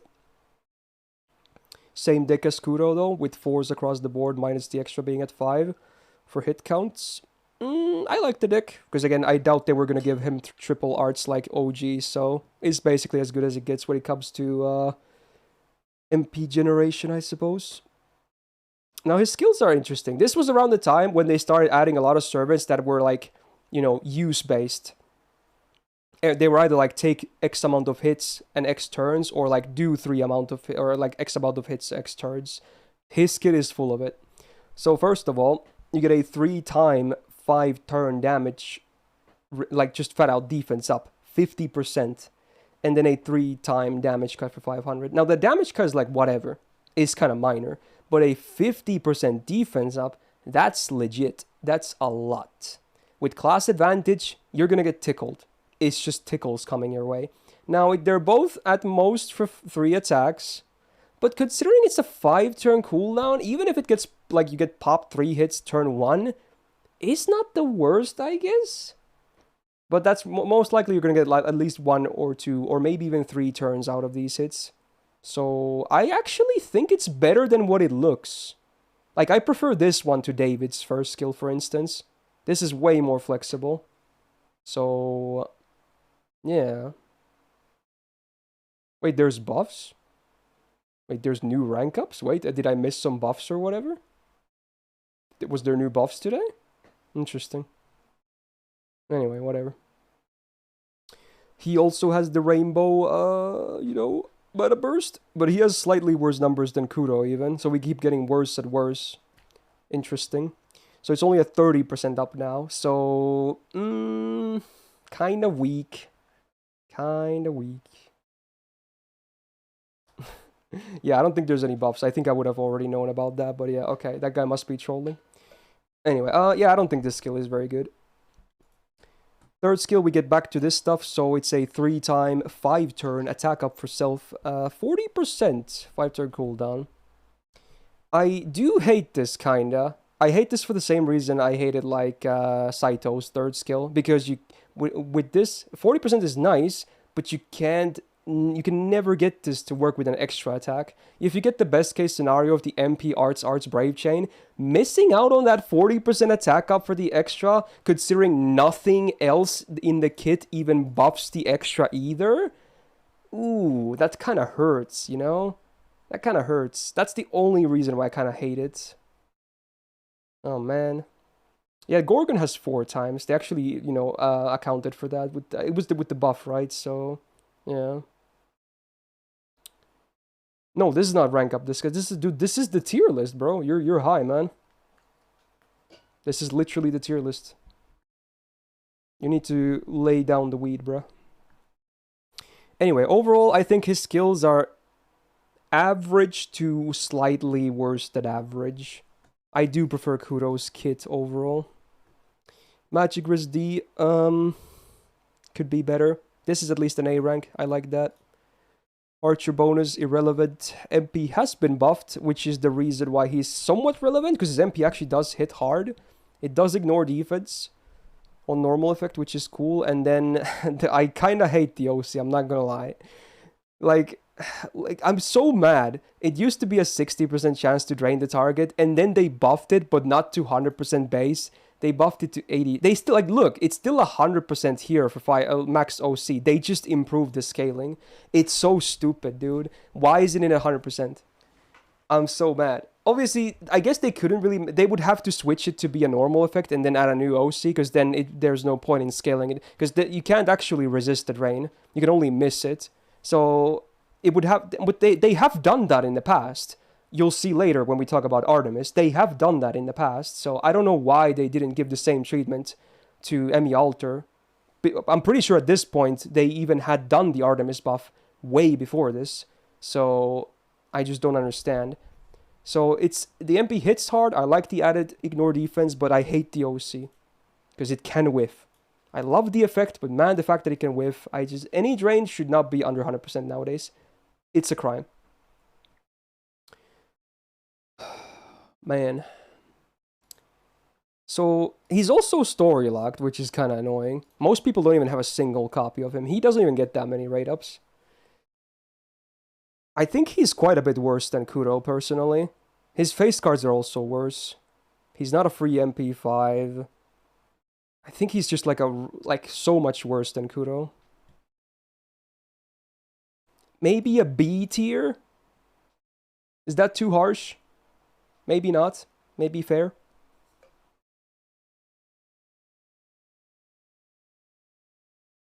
It still puts him above average for like DPSs, which I feel you can make MP1 work with cast stories and whatnot with the MP buff. His MP still hits hard, but besides like hitting hard MPs, he doesn't really do too much.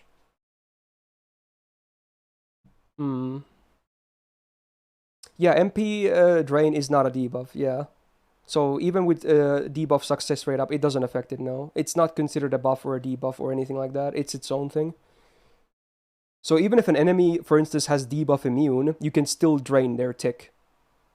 It goes through that because it's not a debuff. He's not that much worse to Kuro. I would say yeah. And also, again, this is also assuming the account has both, because Kuro is a welfare. So I would always pick Kuro over him. Just always. And again, I'm trying to be more savage this year. If you have the options, I think there are better options out there. So that's also putting him down a bit. Alright. Next up, honestly, used to be one of the worst archers in the game, but they kind of salvaged her a little bit, actually. Not complete trash anymore. We got Summer Helena. And I think this buff didn't also exist in last year's list, because I'm pretty sure she was like at the bottom or something. Anyway. AoE Arts Farmer. I wouldn't use her as a DPS. I would definitely only use her for farming. But she's actually a legit farmer nowadays. So 9.4k attack is good. Don't mind that. Double Arts, double quick. The gains deck makes sense, I guess. Skills, we got a better version of the Helena skill, I guess. AoE 20% battery with 5 stars per turn for 5 turns. Cooldown, rip bozo, but for farming, I guess it's fine. For DPS, it gets horrible. Second skill is mostly garbage, because flat damage up, and the funny thing is, it's flat damage, but it's not even 5 turns. It's 5 attacks, 5 turns. This makes me want to think that they didn't even know how their own game works. Did they think it was like, oh, it can't be turn-based, it has to be hit-based, it's so good? Like, what? No, it's not. It sucks, dude. But it's literally flat damage. Even at that point, Summer 2, bosses had 100, 200k HP. You think 2k hits are gonna make a huge difference? Wow, oh no. Yeah, okay. Doesn't even work for the MP, I'm pretty sure. But at least it has a guaranteed single target drain. I like that. That's at least usable if you're gonna use your DPSing. For farming, this is like, no one cares. Third skill, her mana burst. So it's a 5-turn cooldown, 40% arts up per third, and then also a one-time 5-turn debuff immune. Is basically a mana burst. Not much to say about it. Makes her turn 3 damage a little bit better on farming. Should be a 3-turn buff. They should buff this too. Make this 3-turn. But I guess it would be kind of OP at 40%. So I guess she's doomed. RIP. Alright. Maybe make it 3 times. Yeah, do that. Do that. Make it 3 times. Then we're talking. Anyway, Magic Receipt. Same with this. She doesn't even honestly have too much crit potential. Besides being an archer. Bonus, append, irrelevant. Now, here is the reason why she's no longer complete garbage. First of all, the MP has been buffed, so it now does way more damage. Good. And the old effects for the OC are 10% debuffers down for 3 turns on AoE after damage, and 10% defense down on AoE for 3 turns on AoE, so that's kind of bad. But now it also comes with a bit more refund by a flat 10%, battery for the whole team, including herself. This was very needed. She was unusable before this happened. So I'm glad they did this. I wish they'd give him like one more buff, but man, now she's at least viable for farming. Because if you look at the numbers, she actually can do Black Grail farming. Now, if you pay attention, her numbers are very close to someone like Jarcher and Zenobia, right? Which is kind of crazy. So who would have guessed that, when you get the MP buff, it actually helps a lot. So having said that, she is actually much more legit now. She used to be trash, and now she's like, very legit. Now, she's still limited, of course, so getting MP copies are not the easiest, but honestly, that's MP1 numbers right there, and that's just a double support setup, because she can run Black Grail. I would say she's like A tier, right? You think the Black Grail farm is very tight and specific? Oh, is it depending on refund? Like really tight on refund? Okay, maybe if it's super tight on refund, I'm gonna do B+. If it's super tight. You didn't leave any comments here, so I wasn't sure. I probably should have double checked on you. But yeah. If it's like really tight. I assume Zenobia and Jarcher loop way easier at least. But hey, that's at least a huge boost. That's probably the biggest leap in the entire list, because last year, she was on D tier. She literally jumped like, let's see, 1, 2, 2.5 tiers. There you go. Stonks for Helena. Alright, back to permanent. So we got Tomoe next. No, I meant for this list, Jord. Not for like all the lists. I meant for archers. Does MP1 start? No, yeah, we're in the criteria. We're assuming MP1, of course, but I will give bonus points for accessibility, of course, and maybe even remove some points because of that, depending on the rarity. But it's not a huge focus. I just always want to mention it though, because it's very relevant. I think it's very relevant. Alright, Tomoe, 9.9k attack, single target buster DPS, good attack. Is that the highest so far? I think it is. I think that's the highest attack we've seen so far. Double buster, double arts. Yeah, I think it's legit. I like the deck. Her version of Charisma also comes with self-MP damage, 28% for 3 turns. I like it. Otherwise, the skill would be kind of trash, but with that, I think it's actually not bad at all. I actually do think it's alright. So that's good. Good uptime. Second skill, self-absorb, 600% and 50% star generation rate for 3 turns each, 6-turn cooldown. Now, I think they should buff this and add crit damage. If they did that, I think Tomoe would be so freaking good, dude. They should buff this and add crit damage. Please. 50% crit damage, that's all I need. Just give me 50% crit damage on this skill as well. That would be so good. Because she has really good absorb, but she doesn't have any crit damage besides the passive, right? Anyway, not a bad skill, though. It's still okay for, like, consistent crits. Third skill, self-guts, 1 time 5 turns, 2k HP, 7-turn cooldown. I would say standard for those numbers. I like them, I usually prefer the higher, duration gutses, because you can plan a bit better. Especially if the secondary effects are not something you want on lower cooldowns. And I think max HP plus fits this perfectly. So 3k max HP for 5 turns. I think it's a good defensive skill. It's one of the better gutses, honestly, out there. It's not like broken like some of the other ones, but it's good. So overall, her kit is basic, but it's good. It makes sense. Magic Res B is okay. Independent Action A is very solid, considering, again, she has this. This is like all she gets for crit damage. She does have 2% Buster up. Sadly, it's the lowest rank of Madness enhancement, but it's something, I guess. Third append is Berserker, you love to see it. And then the MP has been buffed, very cool. So it does burns for 5 turns and then also a burn amp for 5 turns. In most cases, it's completely irrelevant. However, it makes it a bit easier to run something like Honey Lake on her, I suppose. But I would say dots are still mostly a meme outside of that.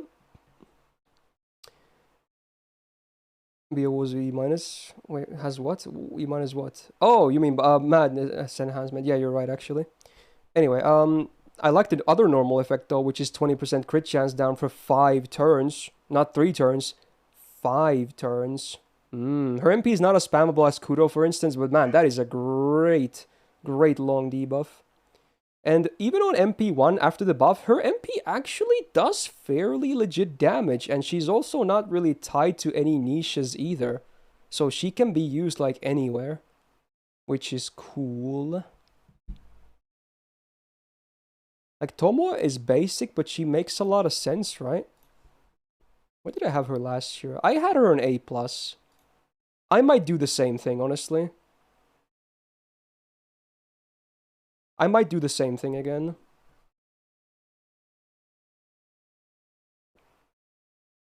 I do wish she had crit damage in her kit, though, besides the passive.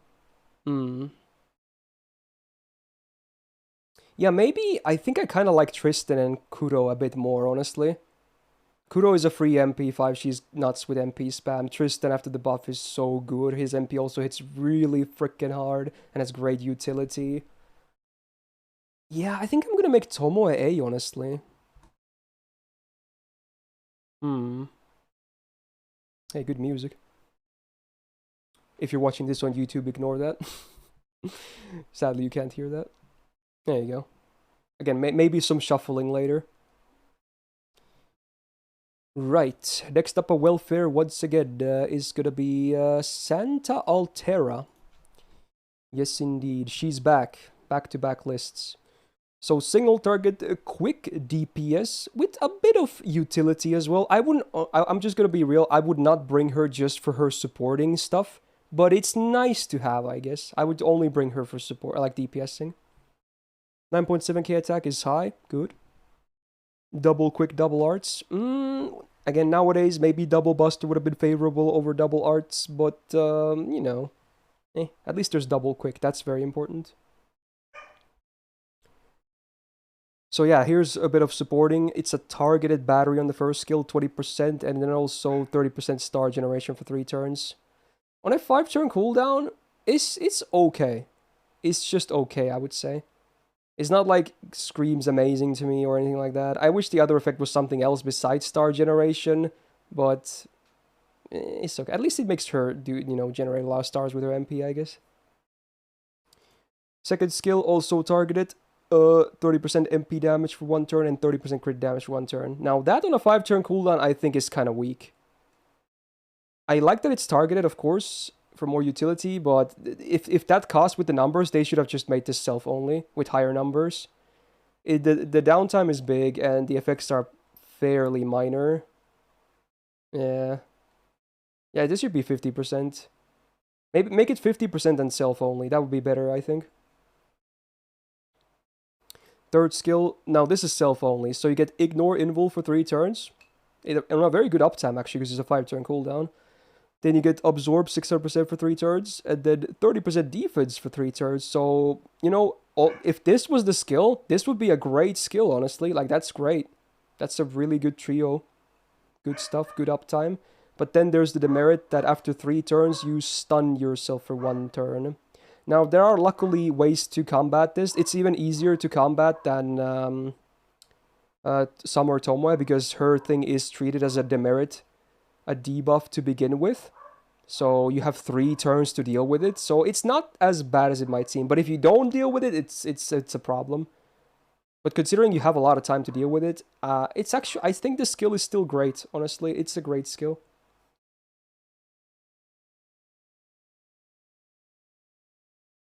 Overall, I think her skill set is a bit underwhelming. Magic Resist should be higher. Writing EX is amazing. That's an amazing passive for her.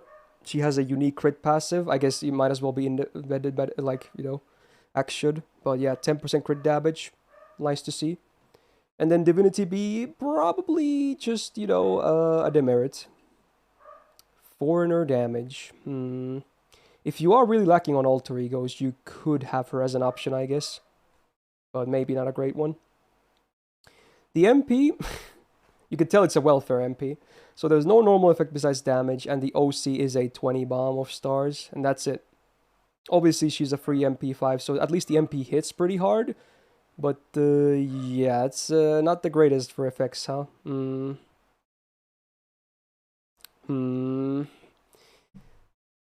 I feel like my opinion of Santa Altera has come down a little bit, honestly.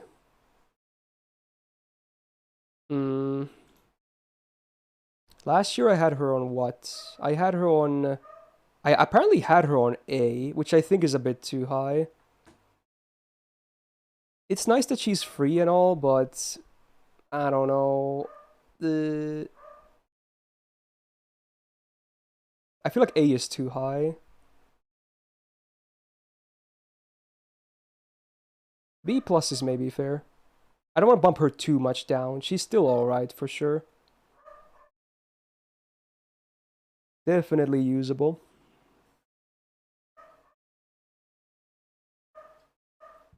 You take Emmy Alter over her. I'm not sure if I would, honestly.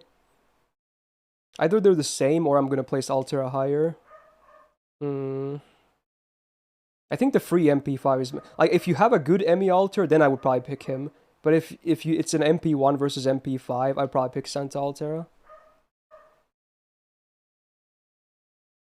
Yeah, I think I'm gonna do it like this. All right. Next up, we have another interesting unit. I may have praised her a little bit too much last year. I still think she's really good, but yeah, here we go. We got Fujinon, single target buster DPS, and so far she's crushing the attack stat, 10.2k. Well, basically 10.3. So that's really high for a 4-star. Good. Double buster, double art stick is perfect for her purpose. It's like spot on. Good stuff. Did the skills. Now, I really love the first skill. It's so good. It's 35% buster up for 3 turns on a 5-turn cooldown. Ignores defense for 3 turns. And 30% MP generation for 3 turns on self. This is still to this day a very strong skill. I very much like this skill. It is good. Good utility. Good offensive stats. Good uptime. Nice.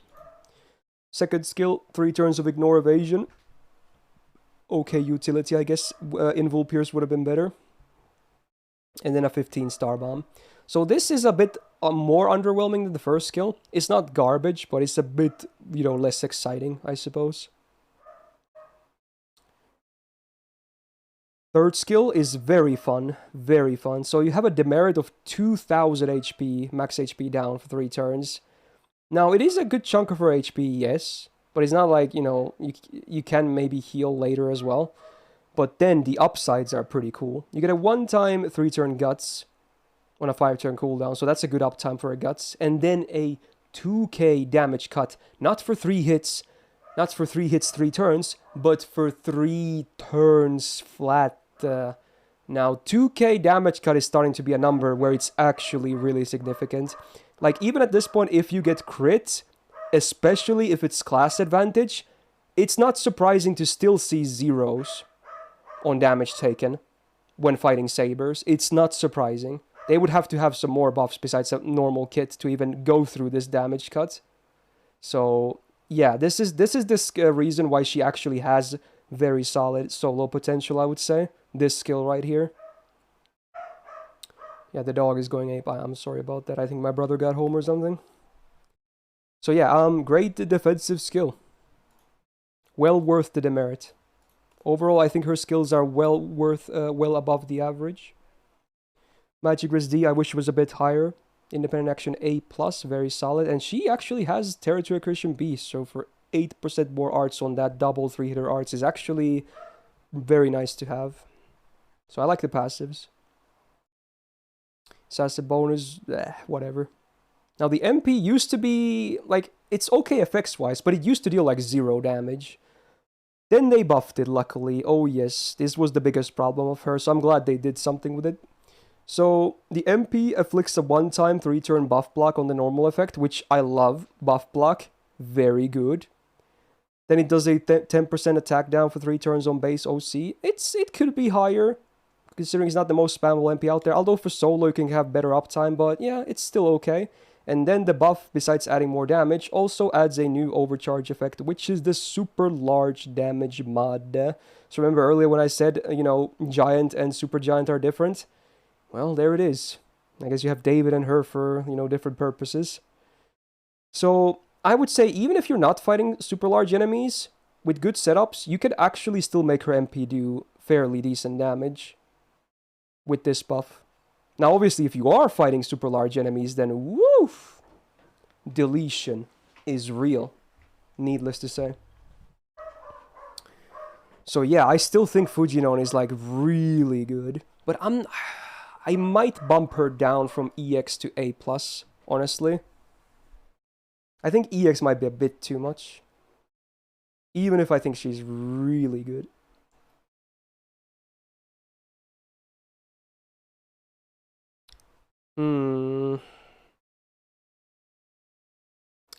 It's so tough. I almost just want to slide her back in there, though. Damn, dude.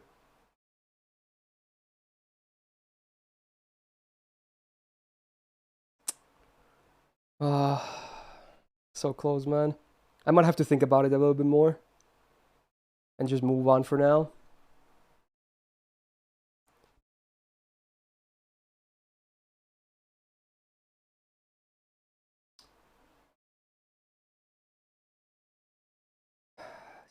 Fuck it, dude. Fuck it.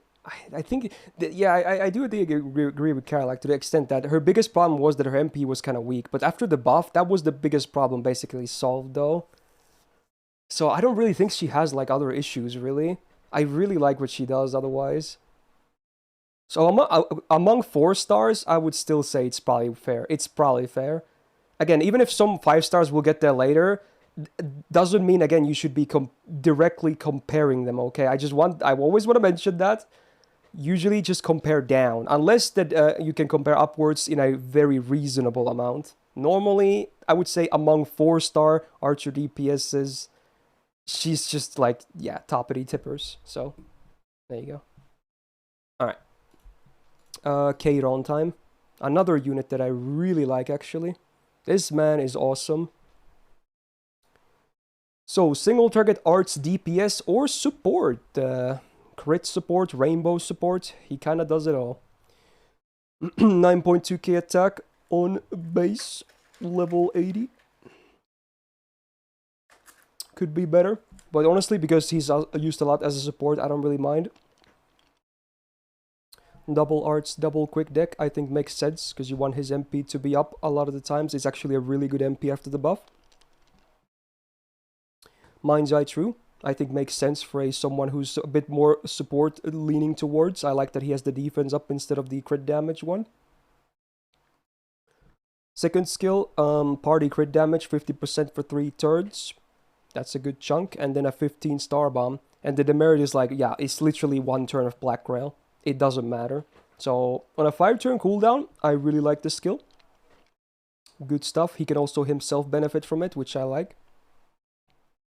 And then the third skill is a targeted rainbow buff, 30% each for 3 turns. 6-turn cooldown. Pretty good. You don't get a lot of targeted rainbow buffs in this game. Not that I'm saying it's like the most amazing effect to have, but you know, it's just gonna improve the servant like in every way for 3 turns. So I still to this day like his kit. And I love his MP because they buffed it. Magic B, good. Independent Extra Day, good. Divinity C, yikes. Rider, bonus. It can be relevant if you're bringing him just for supporting. You can do that. And then the MP used to be like, eh.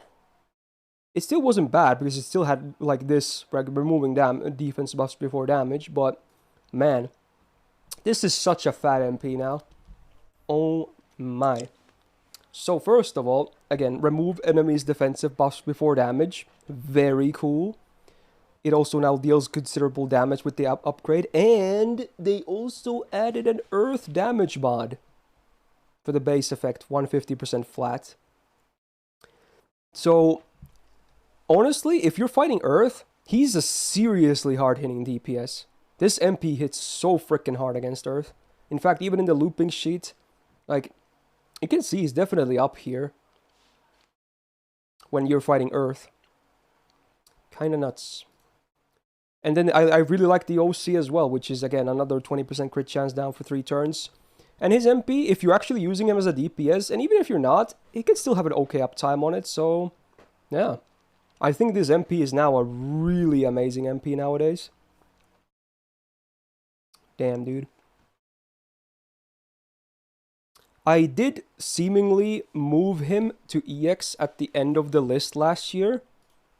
I might still do it, honestly. God, I really like Kadon, dude. He can be brought so easily. Like, even if you don't need him for support, or like DPS, he has support options too. Man. And he's permanent, so he's very accessible too. God damn, dude. The MP buff was really good. I love the MP buff. God damn, this man is awesome. I will always approve of K-Rod. In fact, I recently maxed him on my NA account as well, I'm pretty sure. Easy.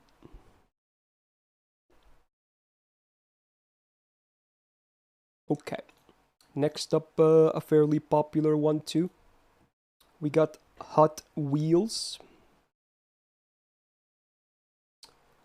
Single target the Buster DPS with a bit of quick focus too, which is, honestly is very great with Saber Scotty in mind. 10.2k attacks, so it's very close to Fujinon, a very high number for a 4-star. Good. I love the deck, the double Buster, double quick with Saber Scotty. It is perfect, perfect synergy. Good hit counts, obviously, because he's a bit more modern. Now, first skill, self-invul for 1 turn, 6-turn cooldown, so standard, and then his version comes with a 30% battery. Can be a bit awkward sometimes, right? Because you might want to save it for, like, protecting yourself and not just for the battery. It really depends on the situation, so it can be a bit more awkward. But it's an okay standard survival skill. Second skill, it's a 30% Buster up for 3 turns on itself, and then for 3 attacks, 5 turns... when you attack with Buster cards, you also do up to 20% defense down. So you can get, if you do 3 Busters in the span of these 5 turns, you get minus 60% defense down. Which is actually fairly considerable. That's a lot of defense down from just face carding. It's like Hokusai. A little bit weaker, but still. Basically, very close. So on a 5-turn cooldown, it's a good DPS skill. And then the third skill is the quick focus, so 30% quick up for self. And then for the same effect, 3 attacks, 5 turns when attack with quick, you get the 30% crit damage on self. Now, I believe this is after damage, right? I assume it should probably mention if it's before damage. So it's a bit awkward as well. Would be nice if it was before damage, but you know, still a fairly okay offensive skill. So while there's not that many effects on his kit, I still like all the effects, you know? Even if this is a bit awkward to use, I wish this was before damage, and, yeah. Good numbers as well helps. Dude, the passives, oh my god. Magic Rosé is nice, Independent Action EX, yes, and then his broken-ass passive, which is 5% Buster up, 10% Buster crit damage, and Mental Debuff Immunity. Like, just... how good is that passive? How much for one passive, bro? Like, one of those effects would already be very nice to have. But he has 3 of them. Divinity A+ is the only one I obviously hate. But, yeah, man. Those are some insane passives for a 4-star as well. Yeah, I guess this can be stacked, huh? So, yeah, because the cooldown, you can actually stack both of these with Koyan Light. That's actually worth mentioning. That because these can it would mention if it can be stacked. Ooh, fun times ahead. Archerbodas, I would not bring him on neutral, honestly. All right, MP. Now sadly, unlike Kadon, he removes defensive buffs after damage. So, is that awkward situation again. But it's still good utility. But you're probably not going to MP on a turn when they have like invul anyway. Unless you have like the biggest buffs for your face card. Then you can just chuck the MP just to remove that. But yeah, it's... Now, for the OC, he has the damage mod based on missing HP. One of these again.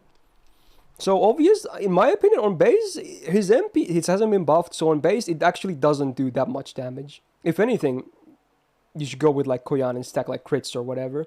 But, you know, it's not a bad MP by any means. I kind of wish he had a guts as well somewhere to make it easier to go low HP as well. To get like fat MP nukes. I think they could buff him, as someone might say that's crazy, but I think he could be buffed, honestly. Is he still good? Yeah, for sure. Especially with like some Koyan setups, for sure.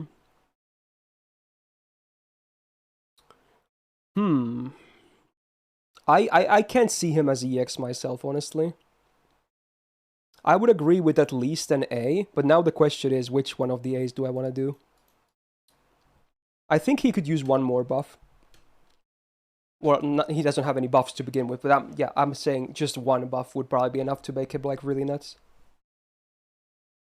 He's close, he's so close. Most people seem to say flat A. Yeah, honestly, I kind of like him and Tomoe being interchangeable, because it really is what it is, right? They're so similar.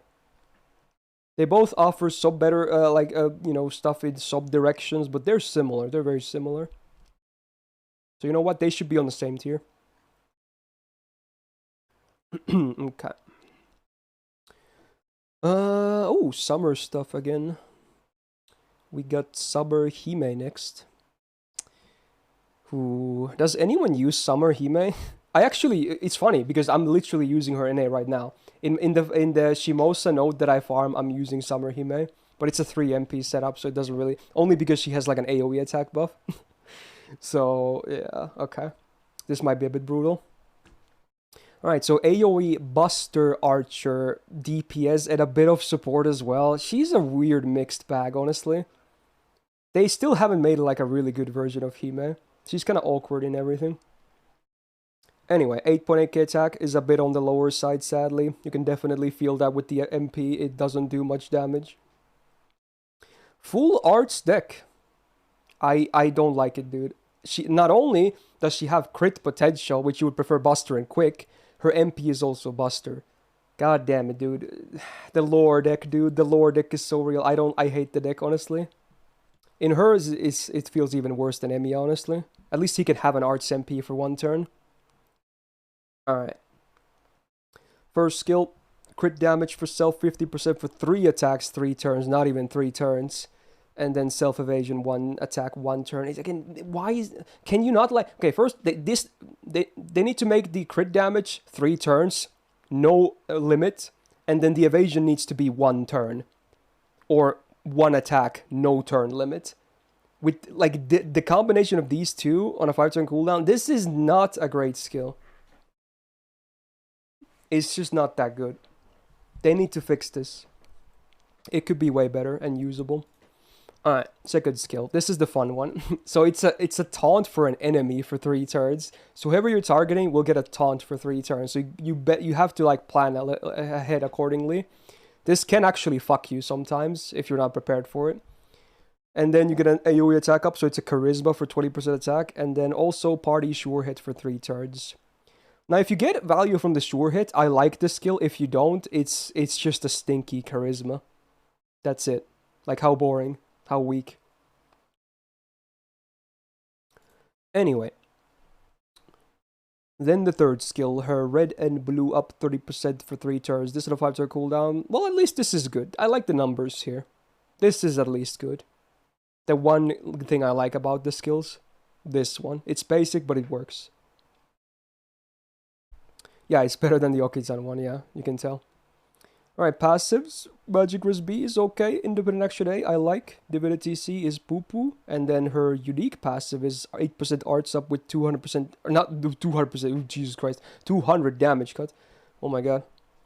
The damage cut is like very minuscule, but I actually, considering she does have a triple arts deck, that yeah, sure, dude, it actually does something. I still think a different deck would have been better, even if this passive exists. Assassin bonus, nah, dude, for the append, and then the MP. Oh no, there's no normal effect besides damage, and then it's party buster up after damage for 3 turns, and then crit damage 30% for 3 turns. The crit damage is obviously fine because the MP can't crit, but come on, at least make the buster beat before the MP does so bad damage, dude. It's so weak. It's so weak. I've used it. It doesn't do good damage. And why is she AoE? Why? Why? Why? There's so many things awkward and wrong with Summer Hime. Ah, dude. I don't like Summer Hime, gameplay-wise. She's hot as hell, though. Nice feet, but... Man, gameplay-wise... Foxy Lady tier, yeah. She's probably better than Nobu, although Nobu is a free MP5, and she's limited. Are they the same tier? It's one of these two, I think. They might be the same, because Nobu is a free MP5. Maybe because of that I can slide her down, even though she still has better stuff. Not a whole lot better, but yeah, because the MP is like that. I wouldn't really pick her at all. Not too. Okay. Sad. Anyway, not too many 4-stars to go, I guess.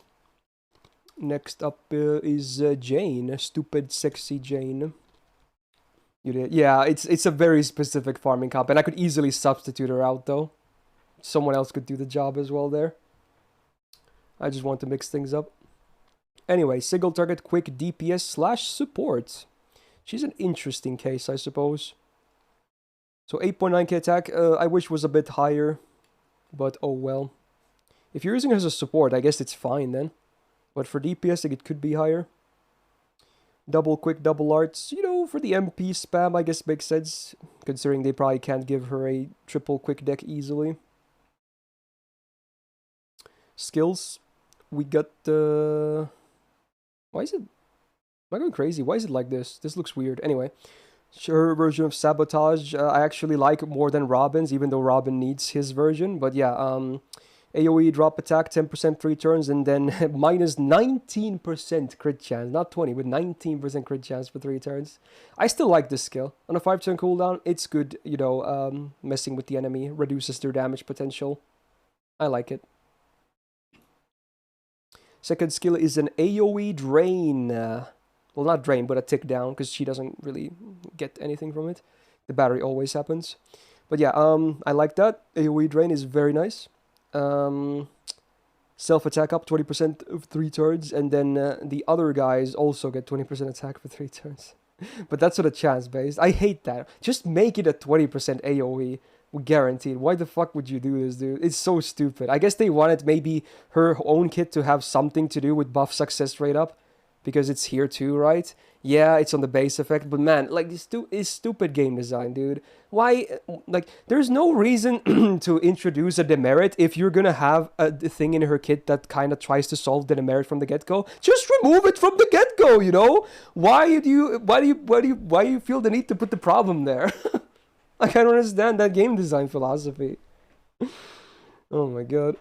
If this was Genshin, they at least do it with constellations, so you need to roll more copies of the character. But here MP1 gets both anyway.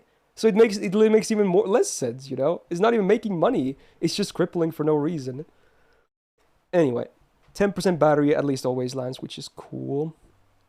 So if you do land the attack up on your allies, I think this is still a good skill, but I hate the fact that it's RNG. Just make it a charisma, dude. Please. Please. And then the fun third skill. So on base, it is literally just a targeted buff success rate up for 3 turns, up to 40%, which can help with the second skill. Now, if you have 10 or more stars, you also give the target 40% crit damage for 3 turns. If you have 20 or more, they get, 1500% absorb for 3 turns, which is actually a lot, by the way. 30 stars, you get 1 turn evasion. 40 stars, invul pierce for 3 turns, and 50 stars, you get 20% battery. Okay. So obviously, on a 5-turn cooldown, if you do have the max value, it's kind of nuts. It's a lot of shit. For a crit DPS, that's an instant boner. But you can't most likely do this turn 1. Unless you're willing to bring, like, double Star Bomb Cs with someone else also having a Star Bomb. It's a lot. So it's not the best for, like, a fast start. So it's maybe for setups also kind of awkward. And I kind of agree with Oscar that you probably won't bring her unless your team specifically is built around for her to be able to use the skill properly, be it for herself or for someone else. You probably won't bring her otherwise, and that definitely makes it harder to bring her, right? For sure. Anyway, Magic Risk C is okay, Riding A, I love it. Presence Concealment A. Honestly, for her, it's actually decent. She has about a quick focus, decent numbers for hit counts. And then Independent Action A+, a lot of crit damage. So you know what, passives-wise, she's actually, again, on the definitely on the good side of 4 stars. That's a lot of good stuff.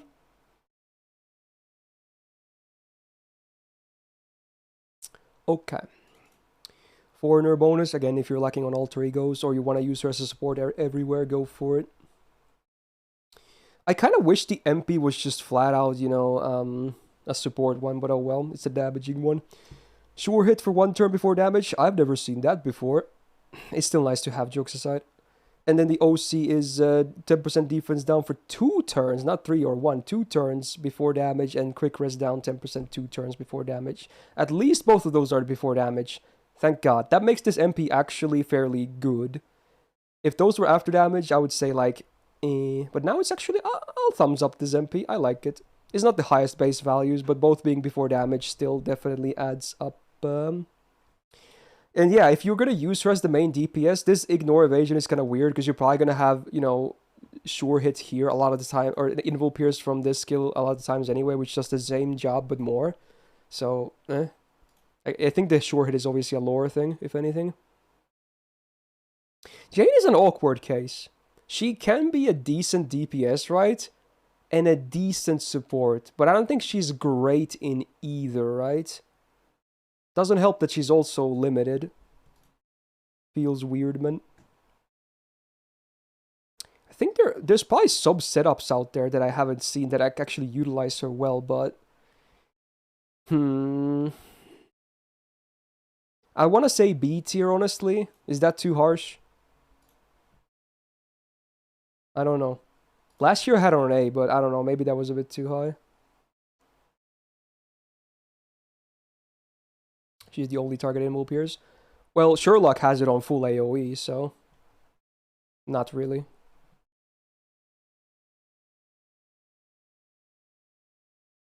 If she was the only one, I could maybe do B+. Lower than Helena? Yeah, did you miss the Bebo, dude? Helena farms nice nowadays. Yeah. She's a solid AoE farmer. She got a huge jump in boost. She's not worse than Helena? Well, in my opinion, she is, because I would use Helena way more than Jane. So in that sense, I think it's completely fair. Helena actually is close to having Jarcher numbers on arts farming. Like, is that not crazy to you? Is that not crazy to you? To me, it is.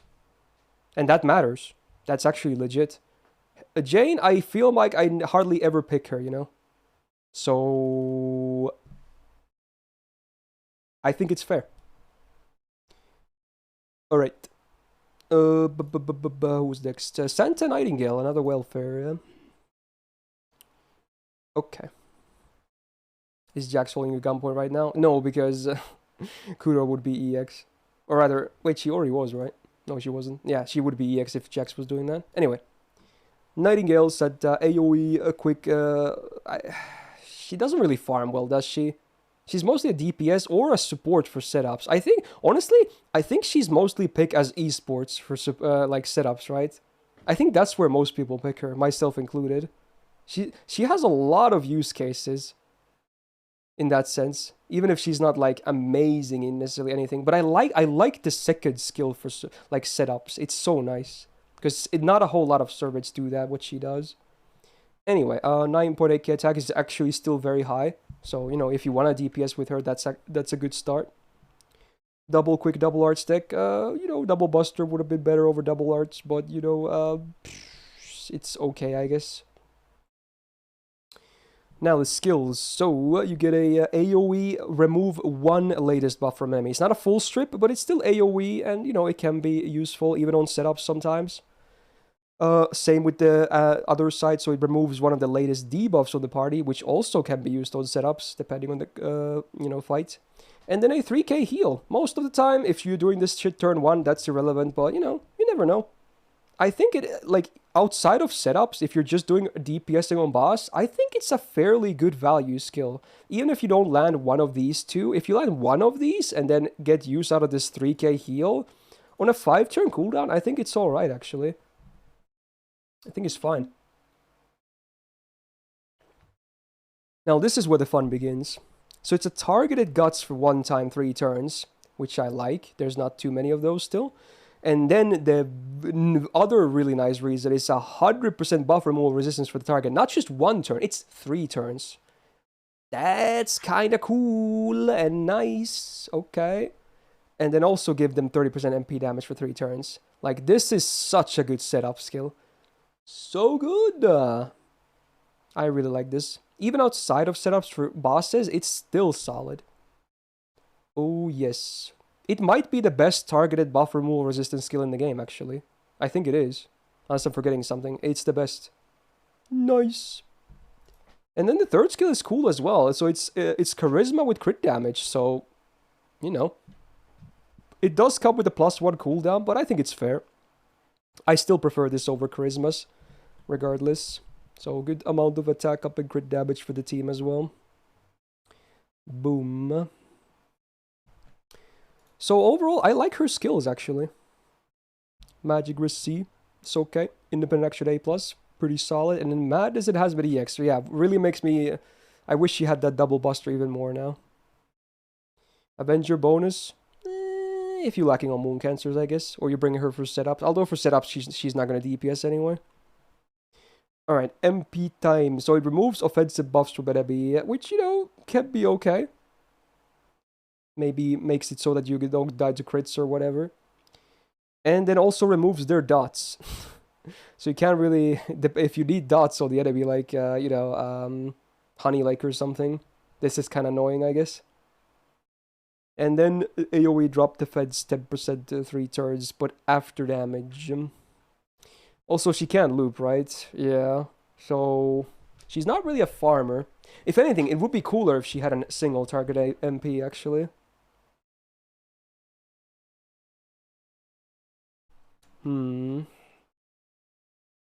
Yeah, I like the skills the most about her. Where would I place Nightingale? That's a tough one. Where did I place her last year? I placed her in A, okay. I might still be saying that, honestly.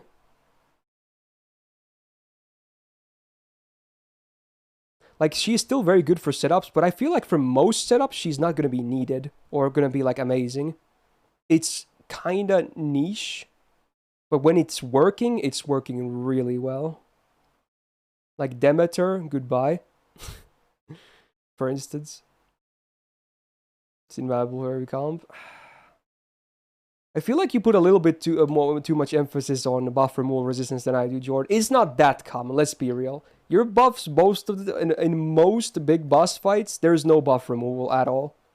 Sure, it does happen here and there. Yes, absolutely. But I feel like you put a bit too much high value on it. Oh, you meant it's invaluable for every account. Like, you mean just having her is like that? Yeah, I guess she's a good, like, someone who's filling the bench, basically. She's good at filling the bench. When her time comes, she's gonna be reliable and do what she needs, but a lot of the time she's gonna sit on the bench, right? So I guess in that sense, I can maybe do the A+, because she's also free, so she's just a nice tool to have, I suppose. So this is one of the rare cases where even though the unit might not see the most use, it doesn't really matter, because she's still always going to be an option for people that play during the events. And when she works, she works.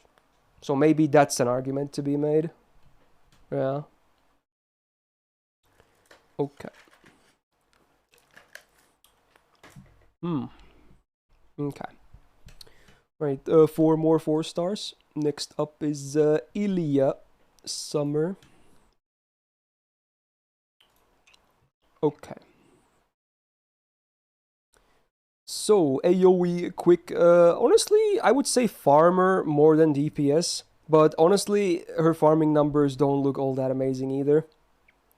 But honestly, she still has 10k attack, so, you know, that's kind of nice. Not bad. Double quick, double arts deck. I think she had a bit of crit potential, right? So maybe double buster would have been better, but yeah, okay. Not a big deal.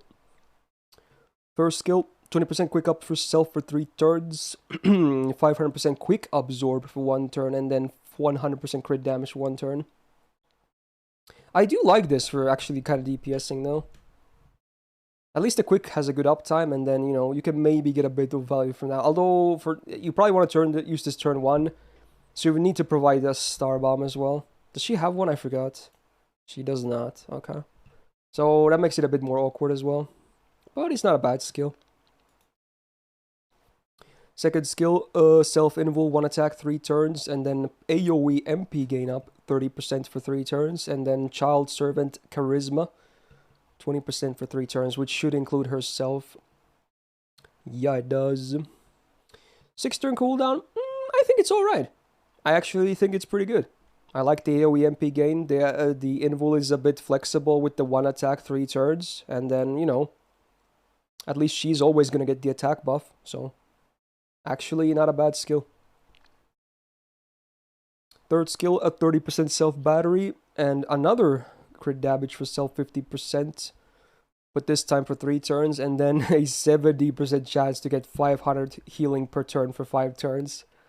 Okay. Honestly, if you missed that, no one's gonna cry about it. It's so minor. It is very minor. No pun intended. Such a weird thing though. The reason they put this in, obviously, because they already had buffed Kuro before this to include Ilya buff success rate up, because they did it with Sitonai as well. They had, so every Ilya is doomed to have at least 1 RNG skill, and I fucking hate it, dude. At least this one isn't as annoying as Caster. But okay, it's just stupid. I don't like balancing around lores, you know? On Sitonai, it's the worst. It's by far the worst. If you miss at least even one of those 2 effects, you just want to, like, throw your phone or something. I see what you did there, so no, that's pretty funny. Honestly, on a 5-turn cooldown still, I think it's a good skill. That's a lot of crit damage, a decent battery, so even if you whiff the heal, it's still good. So, yeah.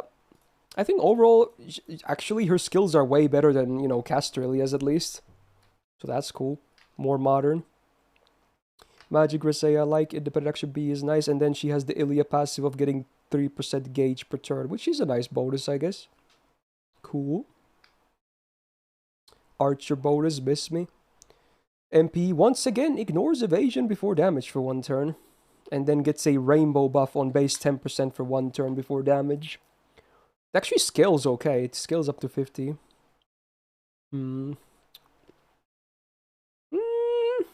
It's an alright MP. It's okay. It makes your Brave Chains a bit better because it's a rainbow, I guess, but yeah. Okay. No, that's not how it works, Jax. MP5 doesn't mean you get 50%. This is overcharged. You get this number. This is still the number you're gonna get most of the time, 10%. Dude, if this scaled with MP, oh my god, dude, MP5 Summer Ilya would be so legit. Like fucking 50% rainbow buff for 1 turn every time you MP. Oh my god. That would be so legit. What will I do after the first tier list? I'm gonna close my stream and hope my throat isn't bleeding. Anyway, her numbers on looping. They're very similar to Nianta, huh? Very similar. I do think she has a bit more potential for DPSing at least. I would not bring Nianta for DPSing at all though. Definitely not. For Ilya, I could maybe see it. She does have crit potential. But is it like amazing? Maybe not. She's like okay for both DPSing and farming, right? So if Nianta is B, I would probably put Ilya in B+, probably. I think Plushy is still busy with his stuff, yeah. He said he was maybe gonna be able to make it, so, you know, maybe not. I think B+ is fairly good. I like the skills, the MP is okay. Her looping numbers are not amazing, but, you know, crit DPS seems, you know, fairly potential. I think she's fine. She's not Summer Hime, I'll tell you that much. Alright, next up is Sith, okay. Now this is where some people might be molding. Okay. So we got single target quick DPS with sub utility for the team as well. Very similar to Tristan, who would have guessed. So, a 9.4k attack. I guess Tristan is going to be the main comparison as well. So it's not as good as him. Or it's around similar numbers, actually. And then double arts, double quick deck, you know, same deck as well. Probably fine as well. Skills will be very similar too, surprising.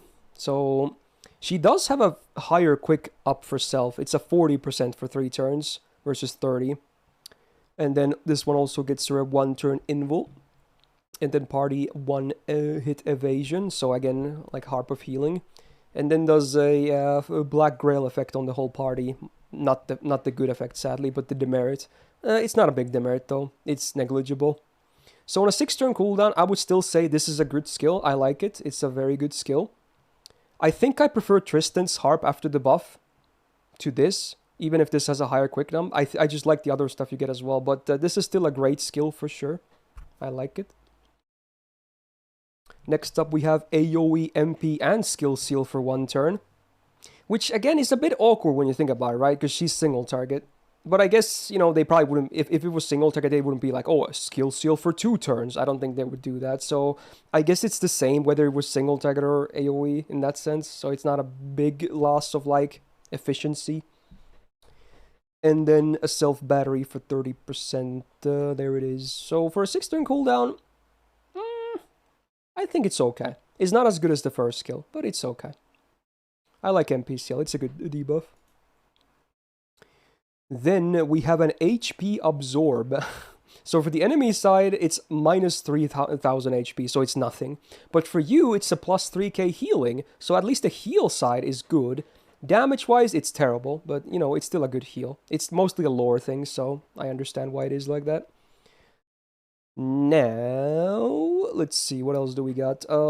Guaranteed Drain, I like, very good. Scales up to 100%, very nice. And then also another 30% battery for self.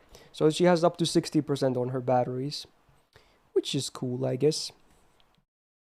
Now I have to say, I'm still of the opinion, I'm still saying the same thing as last year. I think overall I prefer Tristan's skills, overall. And I also prefer his MP, because it's buffed. But there's a lot of good stuff going here as well, not gonna lie. A lot of stuff to like. Magic Resistance EX is very nice. Writing A is also very nice. So is this. So passives-wise, she is owning it. If anything, here she beats Tristan. These are some very nice passives. Alter Ego bonus, actually legit. Because, you know, the best counter for Alter Ego is Pretender, and there's not even that many out today in this day and age. So I feel like night classes are always legit, because they at least take less damage from them. Very legit. The MP ignores evasion for 1 turn before damage. And then I feel like the MP is also worse effects-wise. Like Tristan also has ignore defense and a crit chance down. Or like a debuffer is down. But this one is just curse and curse amplifier. And there's not even a CE for curse like damage, right? Like Honey Lake. Yeah, I feel like they need to buff her MP, yeah. If they buff her MP, she's gonna be really damn good. This MP is just kind of like whatever. It's not that great, honestly. It needs to match Tristan's damage, and it needs to have a cool effect on it as well, besides like sure hit. So I still think she's good, but I do think Tristan is better. I think this is the way I did last year as well. I will rate Tristan higher than Sith, personally. But you know what? Can't really go wrong with Sith as well. She has good numbers, good modern skills, a lot of stuff to like. A full tier lower? Bro, it's not a full tier lower. It's literally a plus between them.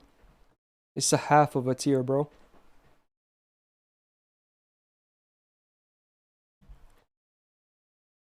Alright, 2 more to go before 5 stars. The summer waifu. The memes. Okay. So, Summer Anastasia. Archer. Single target arts DPS. Okay, let's do this. I definitely have a good amount of experience with her, I suppose. FA? Okay, I got you. It's nice, honestly. Alright, 9.5k attack. Just above average for 4 stars, so it's not crazy good, but it's good enough. Double arts, double quick deck, it makes a lot of sense because she really wants to spam her MP as much as possible. Although she does have some crit potential too, not to be discounted, but I like this deck the most regardless for her. Oh, well, triple arts would be the best, but yeah, that's not happening.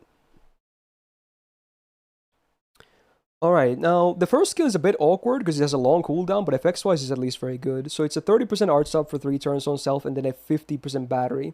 So normally 50% batteries tend to be 6-turn cooldowns. I can kinda understand why this is not. Maybe it could have been 6 turns, but I still think it's a good skill, regardless. Sure, the downtime is like 4 turns after the arts buff, but it makes sense. It's all about that MP spam playstyle, you know, so I still think I like this skill. Second skill, self-invul for 1 turn. Now, this is on a 5-turn cooldown, so it's already better than most 1-turn invuls in the game. Most of them are 6-turn. And then also 100% buff success, buff removal resistance for self for 1 turn, so you can guarantee you're basically not getting touched. And then a 20-star bomb, so this is a great skill. Like, this is just flat out a great skill. You probably want to save it for the, you know, the defensive side, but, you know, sometimes, like if you're running with cast stories and whatnot, you have a lot of invuls anyway, you could use this for stars as well. So, yeah, it's a great skill. Third skill, we got Ignore Evasion for 3 turns, not on MP this time, I guess, but it's on a 4-turn cooldown, so it's basically up like 75% of the time. Self-arts absorb up 500% for 3 turns, so that means your arts cards will get all the stars, which is nice because it makes your MP go boop, boop, boop, boop, boop, boop. And then self-crit damage, 30%, wish it could be higher, but oh well, this is already a stacked skill, and then 20% MP damage for 3 turns. So, while the numbers might not be the highest, it's a 4-turn cooldown, and it's all 4 3-turn effects. Like, it's still kind of nuts when you think about it, right? Kind of freaking nuts. So I do think she does, like, kind of trash Kudo in terms of skills, at least. There are some differences, obviously, but I think overall, I think Anastasia just has the better skill set, for sure. This is a great skill set. It's just, it keeps her alive, and it keeps her MP just for going like, boop, boop, boop, boop, boop. Her unique passives, we got her independent action that also comes with star generation. I don't think star generation is all that super relevant for her, but it's a nice bonus, I guess, and the crit damage is nice. Then the other one, which is debuff success or debuff success rate up and debuff resistance by, you know, around 10% each. So, you know, makes it easier to land the arts res down on the MP, which you really want to land because it's huge. It's before damage, spoiler. Alright, caster bonus, not really that relevant, but funny. So the MP, it's actually pretty good, despite it looking basic. Like, the skill seal is like, whatever, I'm not a huge fan. It's like, it's an okay normal effect, but then the OC, it's a 20% arts resistance down before damage for the turn. So this makes not only your MP hit a lot harder, it improves your refund potential so much if you have a nice, some face cards going after this as well. Oh boy, that is a great... Yeah, it's literally Saito OC. That's exactly what it is, right? Yeah. So you know it's a good OC to have. Yeah, she's just a really, like, damn good MP spam, and she hits really hard with her MP too. She has MP damage, arts up, arts resistance down in her kit alone, right? So that already gives her so much mixed buffs. So yeah... I mean, obviously my copy is amazing because she's like level 100 MP 52k foe, but even on lower numbers, she should still be like very solid, right? She's just really good. Was it like MP2 already beats Kuro in damage, which is kind of crazy when you think about it. Like, that's crazy. I think I will still place her in EX. I think she was here last year as well. And yeah, someone can call me out. Like, maybe I have a biased experience because I have a busted copy, but her skits just, it makes so much sense. It's like, it's so good. And her MP hits really hard. Like, even at MP1, you can still get a lot of damage out of that. Caster won't be this high, I'll tell you that much, but yeah, okay. And yeah, it's funny because we had Charlotte from the same event, right? And she's kind of a nuts for casters as well. You'll see her in a few weeks or something, but yeah. They're both kind of nuts. Alright, last 4-star servant of the archers. Zenobia. Oh, baby. She's kind of nice in more ways than one. I got you, chat, by the way. Alright. So we got AoE, Arts, Farmer, and DPS. And I'm happy to report that she actually does both pretty damn well. So she's a nice, mixed bag, but a very good mixed bag. So 9.8k attack is, again, good number. Not game-breaking, but it's a good number. Double arts, double quick, it's alright. Maybe double buster would have been cool to see over double quick, because she has crit potential, but at least for the gains, making her MP a bit easier to spam. Yeah, I don't hate it though. Now, for skills, let's take a look here. So, much like Anastasia, her arts up has a 7-turn cooldown, but you get a lot of good stuff with it. So, it's the same 30% for 3 turns itself, but now, instead of the battery, you get 20% MP per turn for 3 turns, and then 10 stars per turn for 3 turns. Like, that's a loaded skill, right? That's kind of loaded. So that's a 60% battery and 30 stars for 3 turns total. Ooh, like, yeah, it's still a high cooldown, but I think it's... I would say it's fair, because that's so much good stuff right there. So much value. Like, when she's active, like, just absolutely going crazy. Second skill, self-guts 1 time 3 turns on a 6-turn cooldown. Pretty standard. But then you get absorbed for 3 turns, not 1, but 3 turns. 500%, good. And then a 20-star bob, because, stars per turn wasn't enough. So yeah, remember when I said she has good crit potential? This is just, these 2 skills are just the start of it, okay? So, because it's a guts, I don't think it's that awkward. If it was an invul or something, it would be a bit harder to pop this, but because it's a 3-turn guts, you can definitely pop this turn 1 if you want to. I don't think it's a problem. So I like that the defensive effect is a guts because of that. Third skill is it's a not really crazy charisma, because it comes with crit resistance for 3 turns, 30% for the party. So it's basically a charisma A+ or EX or whatever, but then you just get that as a bonus. It's still a fight. They didn't even increase the cooldown. Like, they honestly, they could have made this a 6-turn cooldown. They did that with a lot of the other ones we already saw, right? When they add a new effect to a charisma, but this is still a 5-turn cooldown. So, man. Like, sure, this first skill maybe not have the best uptime, but these already have, like, very solid stuff here going on as well. God damn, this is a very nice modern kit right here. You just love to see this stuff. Ay, ay, ay. Alright, Magic's D, I wish was a bit higher. Independent Action B could be higher, but still okay. And Riding B, well, at least now her having 2 quicks is okay as well. Helps a little bit more. Anti-Berserker Append, again, you love to see it. And then the MP. So first of all, 10% attack up for 1 turn before damage. Now that is a flat 10%, can't do anything about that. But, it's nice. Why not? More damage, right? And then a flat 150% damage mod against king enemies. Now, that might be not the biggest thing. Although, if you fight Seiba, then, fun. Or some other ones. But it's an okay modifier, I would say. Not that, like, amazing. But then the OC is what I love as well. Remember Suzuka from last week? Yeah. 50% base crit damage for self for 3 turns. Like, and this is on a way more spammable MP than Suzuka as well. This is an arts MP and she's a looper. Oh my god. Do you have any idea how much she can stack like that crit damage? Bruh. Like, that OC is kind of nuts. Add that to these, like, attack ups and these crit synergy stuff, right? I'm like, oh my god, dude. Like, she's actually a legit arts crit DPS as well, on top of being a fairly solid looper, too, for farming.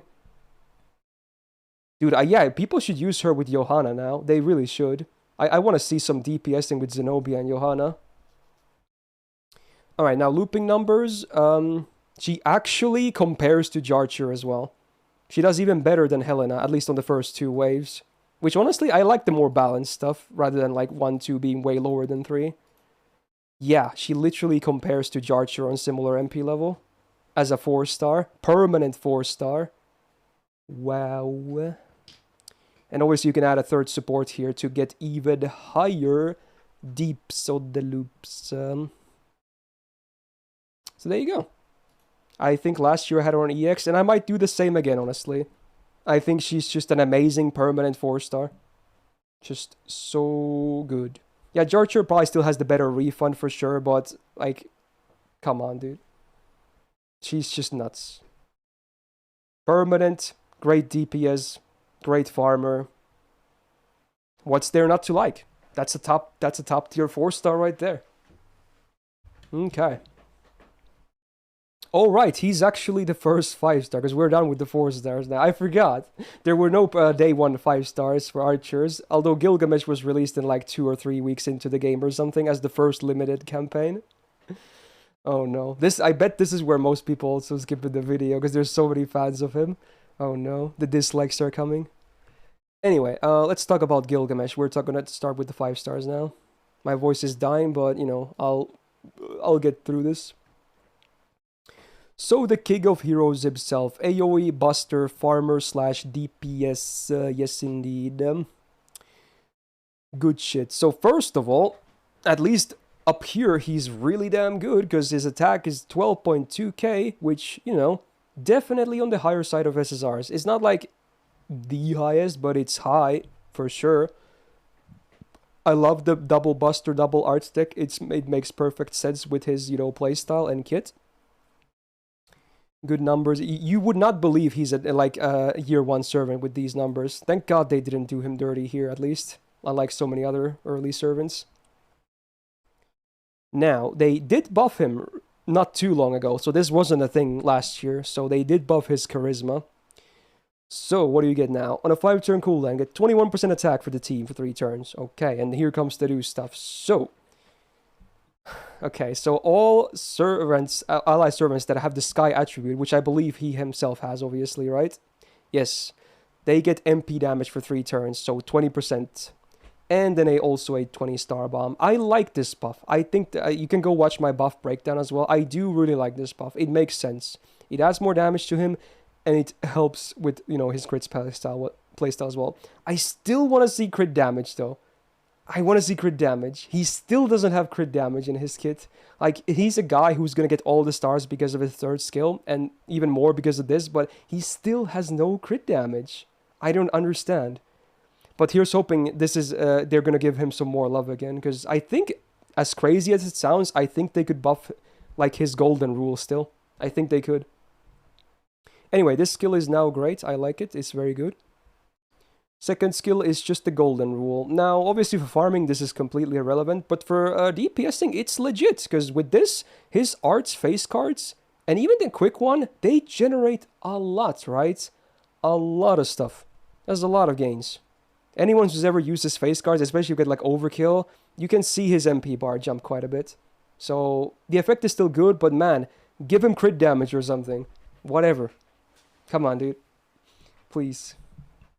Alright, 3rd skill has also been buffed, so it's 600% absorb for 3 turns with a good uptime. So yeah, he's gonna get a lot of stars on his cards with this active, and then a 30% battery, which is good, because otherwise he wouldn't really be able to farm to the extent that he does now. So it's nice that he has that on a 5-turn cooldown. Yeah, I suppose you can activate this twice with Koyan, and I'm sure we're gonna see it in the numbers in the sheet as well, but yeah. Worth mentioning separately as well. Well, there's the crit damage. Independent extra day plus 11%. It's something. It's a good number, but I wish he had more in his kit as well. Magic Resi is weird. I guess it's a lore thing. That sucks. I wish it was higher. And then Divinity B is probably a demerit more than a buff. Rider bonus. Well, if you're someone that has like the craziest guild, you are gonna obviously get this. But for normal guild owners, forget about it. Alright, then the MP, which also has been buffed. So before damage, you get 30% MP damage 1 turn. It does not stack, sadly, but it's still a good amount of MP damage. And then the famous damage mod, which is literally most servants in the game. So anyone who's weak to an Enumilish, which is, I believe, at least 90% of servants in game, probably 95. I forgot what the actual number is, but it's most servants in the game that are definitely weak to Enuma Elish. So that's why it's funny, because despite having an AoE MP, you can bring Gilgamesh against a single boss. You could, like a Saber bot, you could do that. The MP still hits really hard. Granted, it's not like Altera, who I think is not weak to the MP, for instance. But yeah. For most servants, it actually does kind of do single target damage. But because of it's only servants, for farming, it could be better. But at least usually the highest HP enemy in the farming is still a servant anyway. In 90++, so yeah. Now for DPS, again, he's lacking crit damage. I would like to see that. And also, there's really not much for survival. And honestly, Buster supports are not really known for having the best type of, like, keeping you alive mechanics. So that's something worth mentioning, I guess. Oh, looping numbers, right. Okay, so with the double witch Oberon system, you can run a 50% CE, which is nice, and you actually do get good numbers. Like, you actually do get very legit numbers. Peaking super hard on wave 3. Like, in fact, he has the highest damage potential of all the archers on wave 3, at least with these setups. So, don't discount that, I suppose. Oh boy, yeah, and that's not factoring in the servant mod, right? Yeah.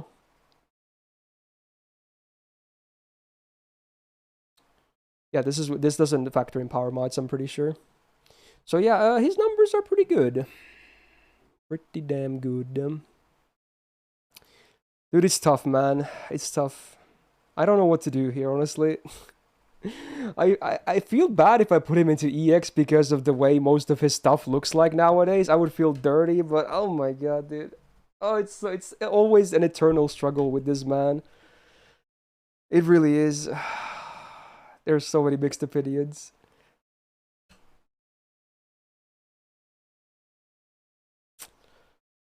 Fuck, dude. Like, his farming is still very solid, though.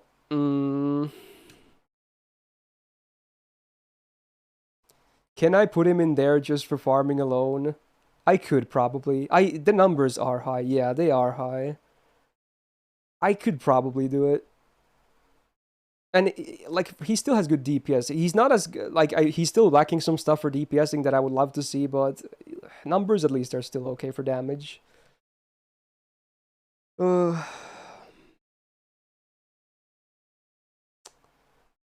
one says like this, yeah.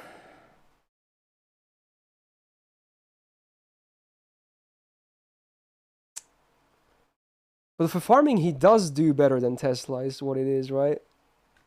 That's the thing. He does do a bit better there. It's fairly similar though. It's not a big difference though with the same setup. And even with Ishtar, it's also very similar, but even more close to Tesla.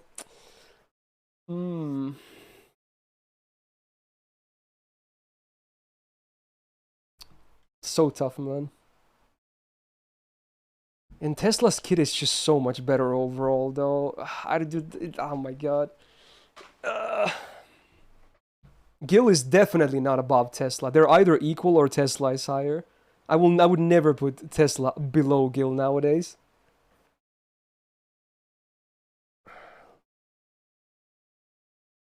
I think I know what I'm gonna do, and this is still gonna piss off people. This is still gonna piss off people, but it's a compromise.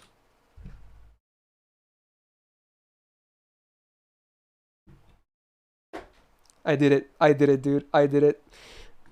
People are gonna be pissed off as is, but there you go. I did it. His farming numbers are still fucking legit, dude. They're legit. I have to give him a good credit for here, but because of a certain other guy that I think is way better overall, I can't do it. His kit is too one-dimensional and just so basic nowadays.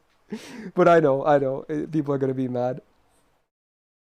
All right, moving on. Actually, we're not even talking about him next, but okay.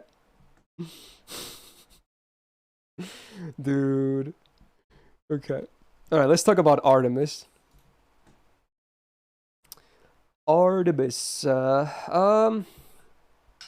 I don't think Artemis is like a god tier DPS, I do think Artemis gets a little bit too much hate, honestly. Her MP is still really good. Like, it's amazing. The MP is amazing. Now, the problem is, it's not easy to spam the MP. Like, even Uriel spams her MP better. And they're obviously both for the same niche. But man, her MP is amazing. Anyway. Single target arts DPS, what do we got? For attack is 11.1k, which sadly is below average. So that, I suppose, doesn't help. Now, the deck I flat out just hate. It's terrible for more reasons than one. There should be triple arts if it's going to be one hitters, and then again the other problem is that it's a one hitter arts, dude. Like, you would need to get an overkill arts crit for it to do anything meaningful for gains, dude. Otherwise it's just a slam and you get like 4% or something. Oh my god. Is like yeah, so up here things are looking pretty bad, needless to say. Okay, now we saw this skill already on Paris, but at least Artemis has the better version, I suppose. So it's a 50% defense up for 1 turn. That's a lot, so it can be useful. And then 20% attack up for 3 turns, which is okay. And then 50% debuffers for 3 turns. On a 5-turn cooldown, I still think this is an okay skill. I don't really see a big problem with it. It's easy to pop. If you get more value off the defense, it's even better. But yeah, it's alright. Now, I hate the second skill, I'm not gonna lie. So this basically means that if you don't bring her against Mail, again, you have a dead skill. It's Nobu all over again. I don't like this, dude. I don't like when a skill can be dead. It really limits the scope. And even against males, it's like, it's a mana burst. Sure, it's better than a mana burst against dudes, but I don't like this skill, dude. I don't like it. I hate that this skill needs a buff. They should make it 3 turns. They should add a second effect. Then she would be like really damn nice. Alright. And then I have the Mind Falls, which I like. Crit damage is nice on archers, and she already has some protection here anyway, so she doesn't need more defense up. Yeah, I like, it's an okay defensive/offensive skill for her. Magic Riz D is pretty sad. Independent Action A plus is nice. Archer bonus, unless they're like males, even then I probably wouldn't bother. Now, the MP used to be kind of stinky, but man, the buff did it justice. Now, this is an amazing MP. So first of all, 20% attack down for 3 turns of the target, very cool. A guaranteed drain now, very nice. And then 20% crit chance down for 3 turns. Now, if that's not a crippling MP to the enemy, I don't know what is. I really like this MP. This is easily the highlight of Artemis. This buffed MP. It is so good. This MP on someone else would be game-breaking. But sadly, because it's on Artemis, it's not the most broken thing out there. This would if someone else had this 5-hitter Arts MP, they'd be spamming the shit out of this and the enemy could do nothing, dude. No damage, no crits, no MPs. Get wrecked, son. So yeah, this is a really top tier MP. Sadly, the rest is not quite top tier though. Last year I placed her in B apparently. Which is pretty brutal, but it might be fairly accurate. Because, you know, I feel like even Uriel, if you have MP1 Artemis and MP5 Uriel, which is realistic, I feel like Uriel is the better choice. She does more damage on her MP, and it's way more spammable.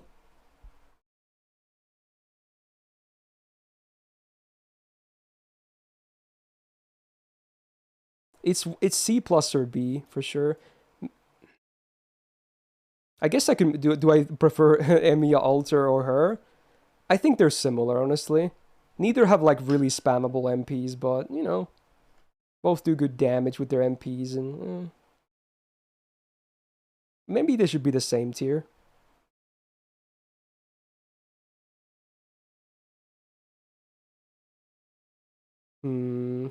Nah, you know what? I'm gonna drop them down to C plus actually, because without good supports, they're not that impressive, honestly.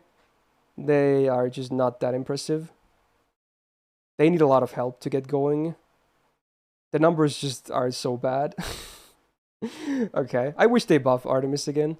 But buff the second skill. Add like a battery or something and make the male anti-male 3 turds. Something else. MP per turn, I don't know. Please. Alright, now we can talk about Tesla. Great. Gureto does it. Alright, now this man has seen a lot of buffs. Woo! So, AoE, Buster, DPS slash Farber. If anything, I do think he's good at farming too, obviously, but I kind of like him more as a DPS because of just how much stuff there is in his kit, which some of the stuff is not even used in farming. So, attack, 11.7k. Is just higher than average for SSRs. It's not as good as Gilgamesh, I suppose, but it's still fine. Double Buster, double Architect, same deck. So yeah, I think it makes a lot of sense, especially for the DPSing side. I like it a lot.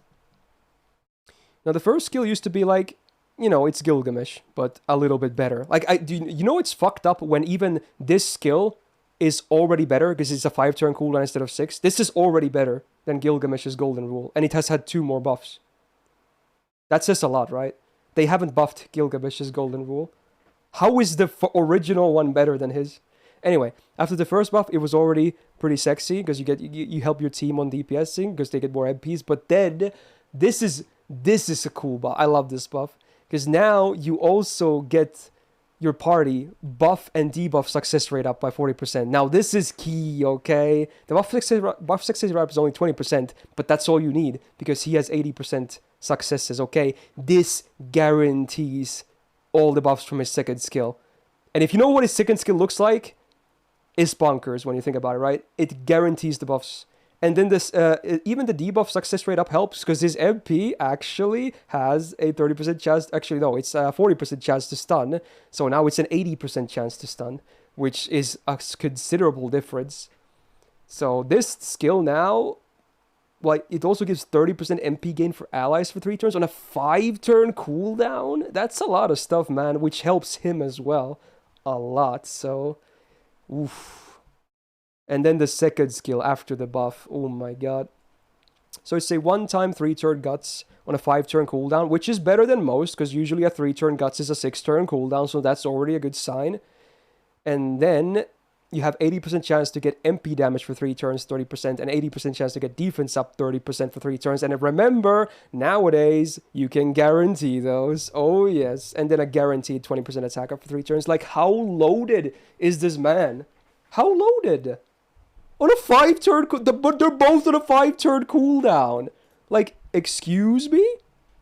Excuse me? How, this on a 5-turn cooldown with guaranteed, all of this guaranteed every single time? That's insane. Third skill also not bad. It's a 50% Baron 6-turn cooldown, so standard, but he also gets utility in 3 turns of Invul Pierce and a okay 10-star bomb. Why not? So even this skill is still good. Wow. Like, bruh. How is this like not a seriously loaded skill set right here?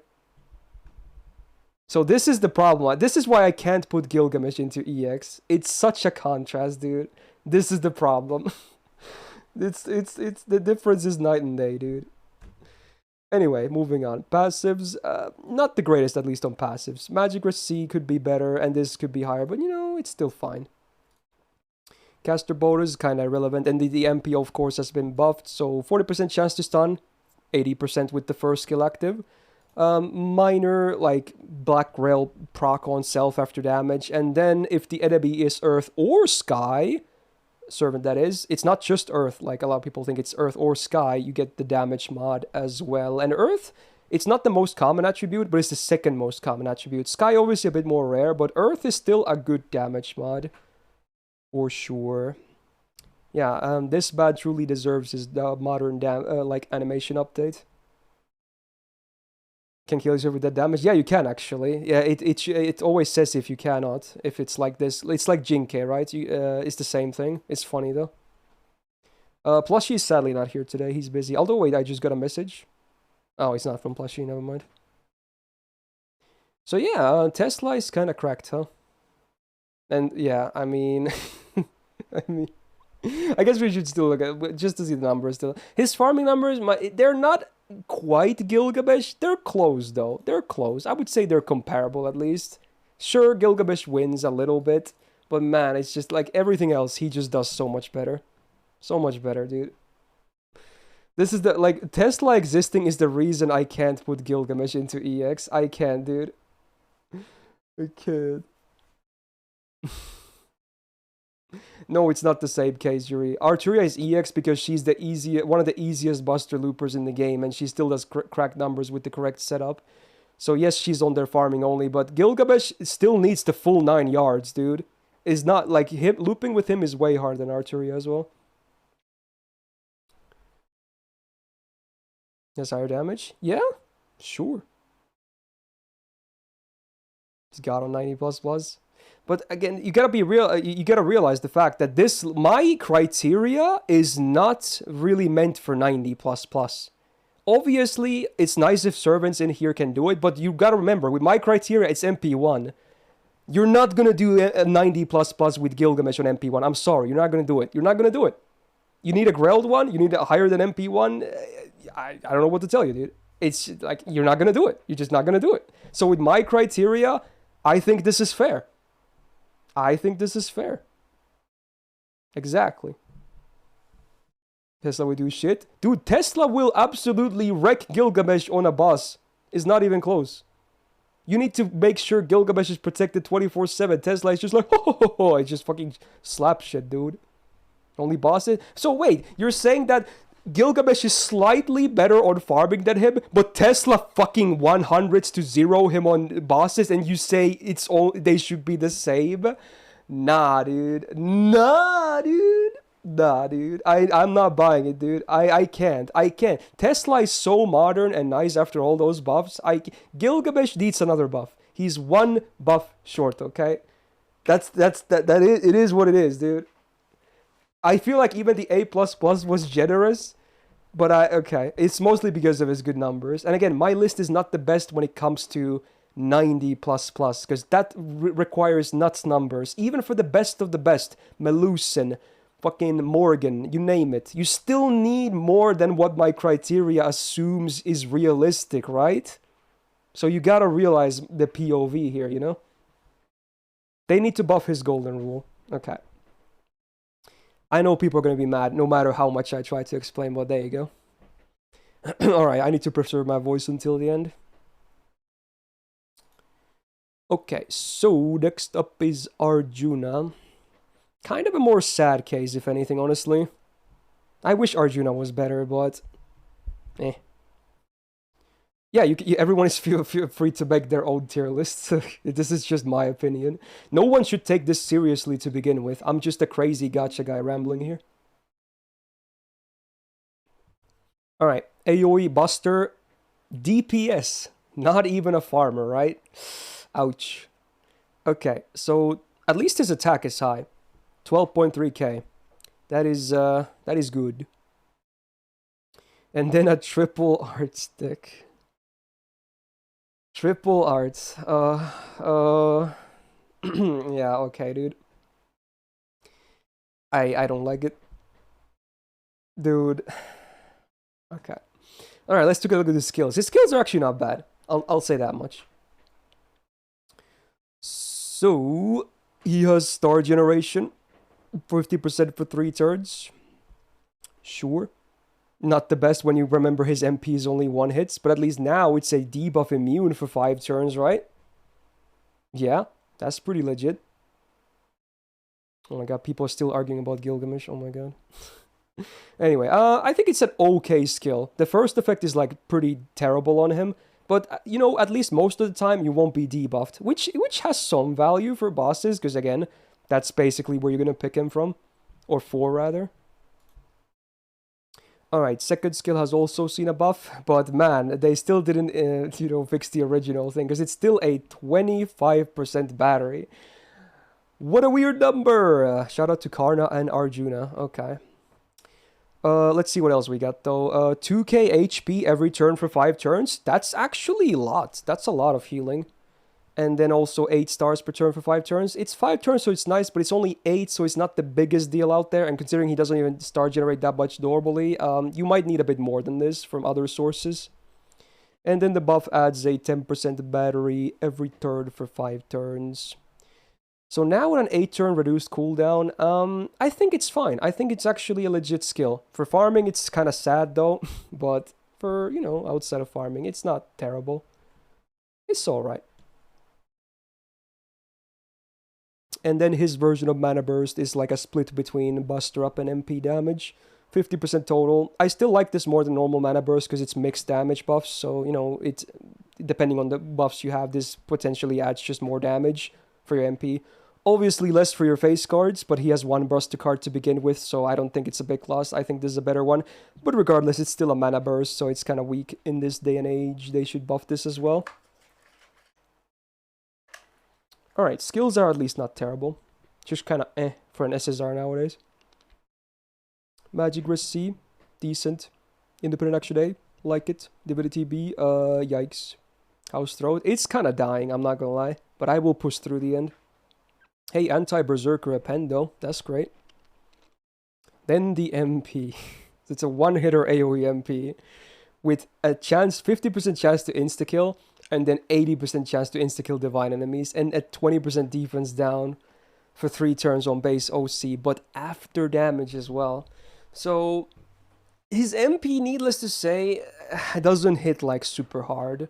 Outside of the Mana Burst, third is like, it's kind of a noodle. And the insta-kill, because I know I'm not really factoring him in for farming here. We can just kind of forget about the instant kills. Even against divine enemies, if it's a meaningful boss fight, it's never gonna work. So just forget about it. So the MP kind of sucks for a buffed MP. Especially for an SSR buffed MP. Oh man. Dude, you know what's crazy though? Like stupid? I kind of feel bad for people that are Arjuna fans. Because if he was released nowadays, I bet he would be so freaking good. I bet he would be so strong. But they were so scared back then of making SSR strong, dude. He would be like Arjuna Alter, but as an archer. Like, he would be so good. But he's a year 1 servant. It's so sad. They would definitely do him justice better if he was released now. Is C+2 rough? Because he can't even really farm properly. I think I could do a B if he had a single target MP. I could do one of the Bs for sure, but it's an AoE MP for DPS as well, so yeah.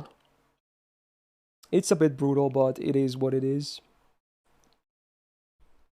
Alright, next one is a cool one though.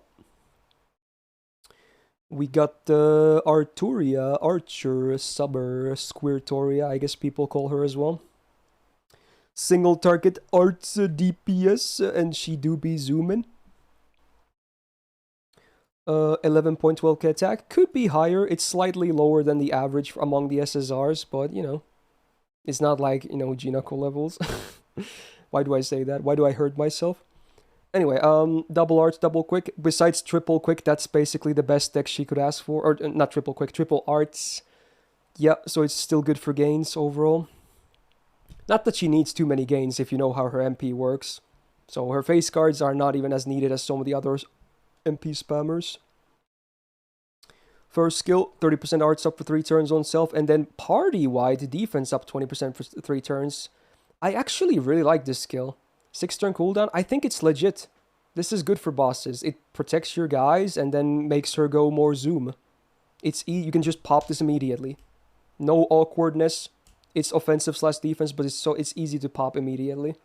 So it's a good skill. Second skill, you sacrifice 10% battery, but you get a 5k heal. It's a little short 4 turn cooldown as well. This can actually be useful. I'm still not super happy the way this skill works, because of the drain, but it can be alright for sure. But I feel like most of the time, you can probably just keep her protected anyway, so healing might not be like the most relevant thing. Especially if you're fighting sabers. So it's kind of like, it depends on the fight.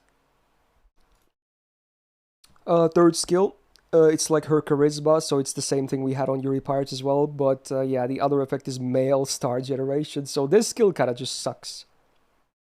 This one sucks. I would say this is easily the best, this is the second best, and this is just kind of like, eh. This kind of sucks. Yeah, honestly, I guess it's worth noting that if you do have at least MP2, meaning you can refund over 100%, then this is way more usable.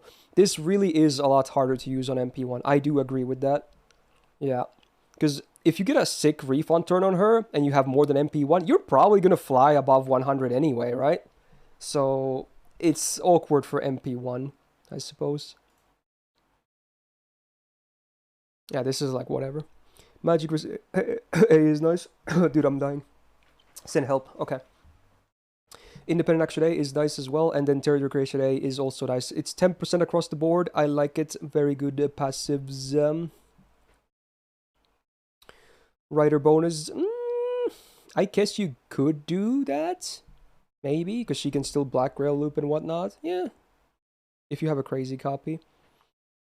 Alright, the MP then. I hate the fact that it's a 70% chance to drain. I absolutely hate that. But hey, at least the OC is the good old 20% refund as well, Arturia style.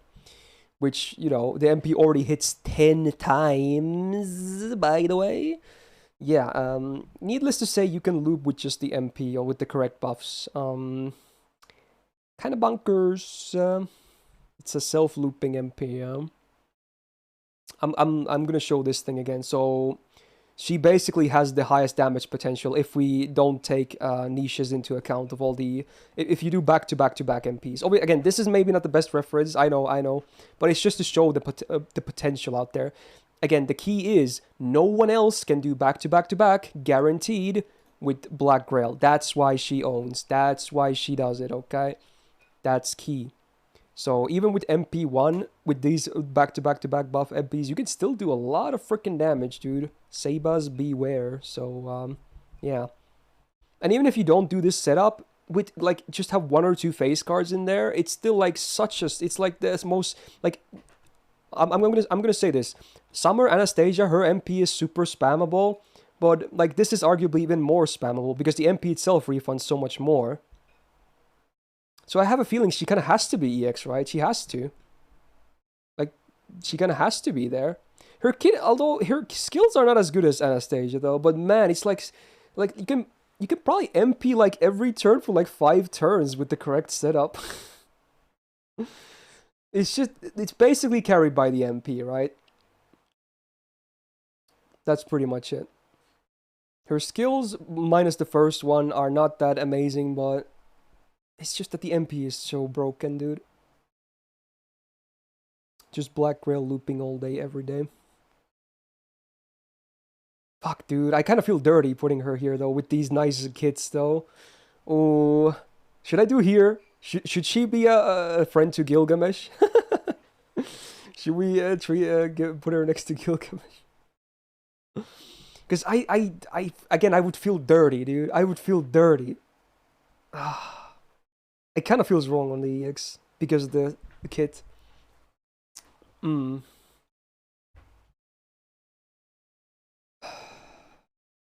Another tough call for sure. I think most people are saying A++.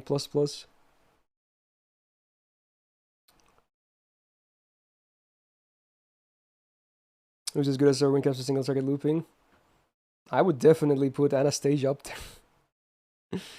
She competes as a 4-star, honestly. God damn, it's so, like, chat, even chat is so split on this. Maybe the fact that also Shufu exists is also making her easier to loop, because, you know, she works great with Shufu as well, right? Fuck, dude.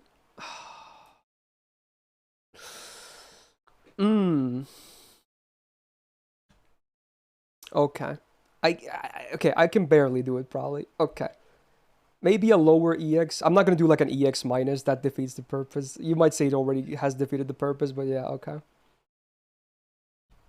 Like, she's just, like, she's an extreme example of, like, let's say Okita from last list, right?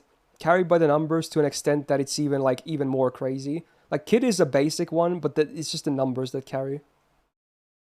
This is like an extreme numbers carry example. Okay, if they buffed her, do I think she could go to EX Plus? Well, it depends what they do. If it's an MP buff, then probably, yeah. I don't see it happening, though.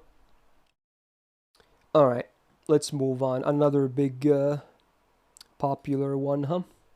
I do like Ishtar a lot myself as well. So, AoE Buster DPS slash Farmer. Haven't said that too many times today, huh? 12.12k attack, again, good numbers. So if anything, like, yeah, I was comparing Tesla a lot to Gil, but really, the biggest comparisons are between Ishtar and Gilgamesh. That's how it's always been. They are the ones that are truly the most similar to each other. Tesla, I think, has a bit more going on with his stuff. So, Double Buster, Double Arts, again, makes sense. It's the same playstyle, you know, I don't see any problems with that. Her version of Charisma is just a better one. It's still the same 5-turn cooldown, but you also get 20% crit damage for the full party. Pretty solid. It's basic, but I like it. It's not bad. Then her version of the battery, 50%, also a 6-turn cooldown. She has an 80% chance to get herself invul for 1 turn and also invul pierce. I kind of hate this. I still kind of hate this skill, I'm not gonna lie. Because you can't rely on it. You just, like, sometimes you just get fucked in the ass. Because you have a defenseless anus. And you probably don't like it. They should give her the same buff they gave Tesla, where she can guarantee these, right? They should do this, like, put it like here or something. She needs the same treatment. Actually, you know what's funny? Because Tesla has it on AoE, right? You can literally, because they're both AoE archers, you could actually put them in the same team, and then she can guarantee these when needed. That's funny, because Tesla's buff helps her too. Anyway, third skill is the really wonky one. So it's a 3-turn cooldown, and it's a delayed 50% attack for 1 turn. So you have to use it the turn before you go. And sadly, you can't stack this. If you could, she would have better damage potential on Koyan looping though. But sadly not stackable. So she loses a lot of value because of the cooldowns. And honestly, I kind of forget to always use this anyway, personally. It's an okay skill though. I like it. It's a short cooldown. It's a mana burst. It's like a mana burst that's delayed, but a much shorter cooldown. I still think it's better, but it's kind of awkward as well. Okay. I guess you can still get it for like 2 turns, yeah. For turns 2 and 3. And attack up is really nice for Buster looping because, you know, the supports don't offer that.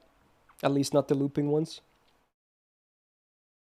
Magic Grisay I like. Same with Independent Extra Day. And then she doesn't have Divinity. She has Goddess's Essence. Thank God. So 42.5% debuff rest on base. Nothing to sneeze at. Okay.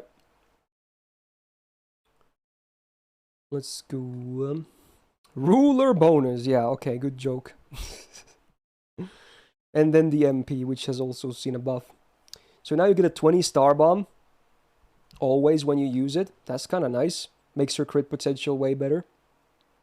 And then 20% buster up for 1 turn before damage. So you sadly can't stack that either because it's 1 turns. But hey, the effects make sense. It's an upgraded damage MP. It still hits pretty hard. So, yeah. I do like the MP as well. I think Tesla, Gil, and Ishtar all have good MPs.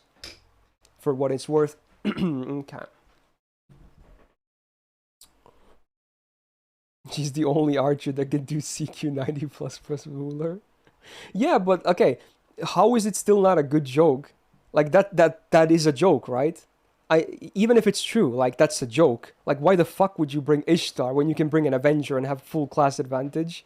There's literally no point. It's a joke. Even if you can do it, it's a complete joke. You do realize that, right? That's the whole point of it. You're just absolutely crippling yourself for no reason, just because of a joke. Just bring a freaking Avenger, dude. you get like 10 times more benefits. Like, okay. Funny. Alright, looping numbers. What do we got? So yeah, I guess in order it goes Ishtar, Tesla, Gilgamesh. Like from lowest to highest. between these three because they're the most comparable. There's a bit less gap between Ishtar and Tesla, I suppose. So they are the most similar when it comes to looping numbers. But I do think she is not quite as up there. I think I'm gonna order it like this.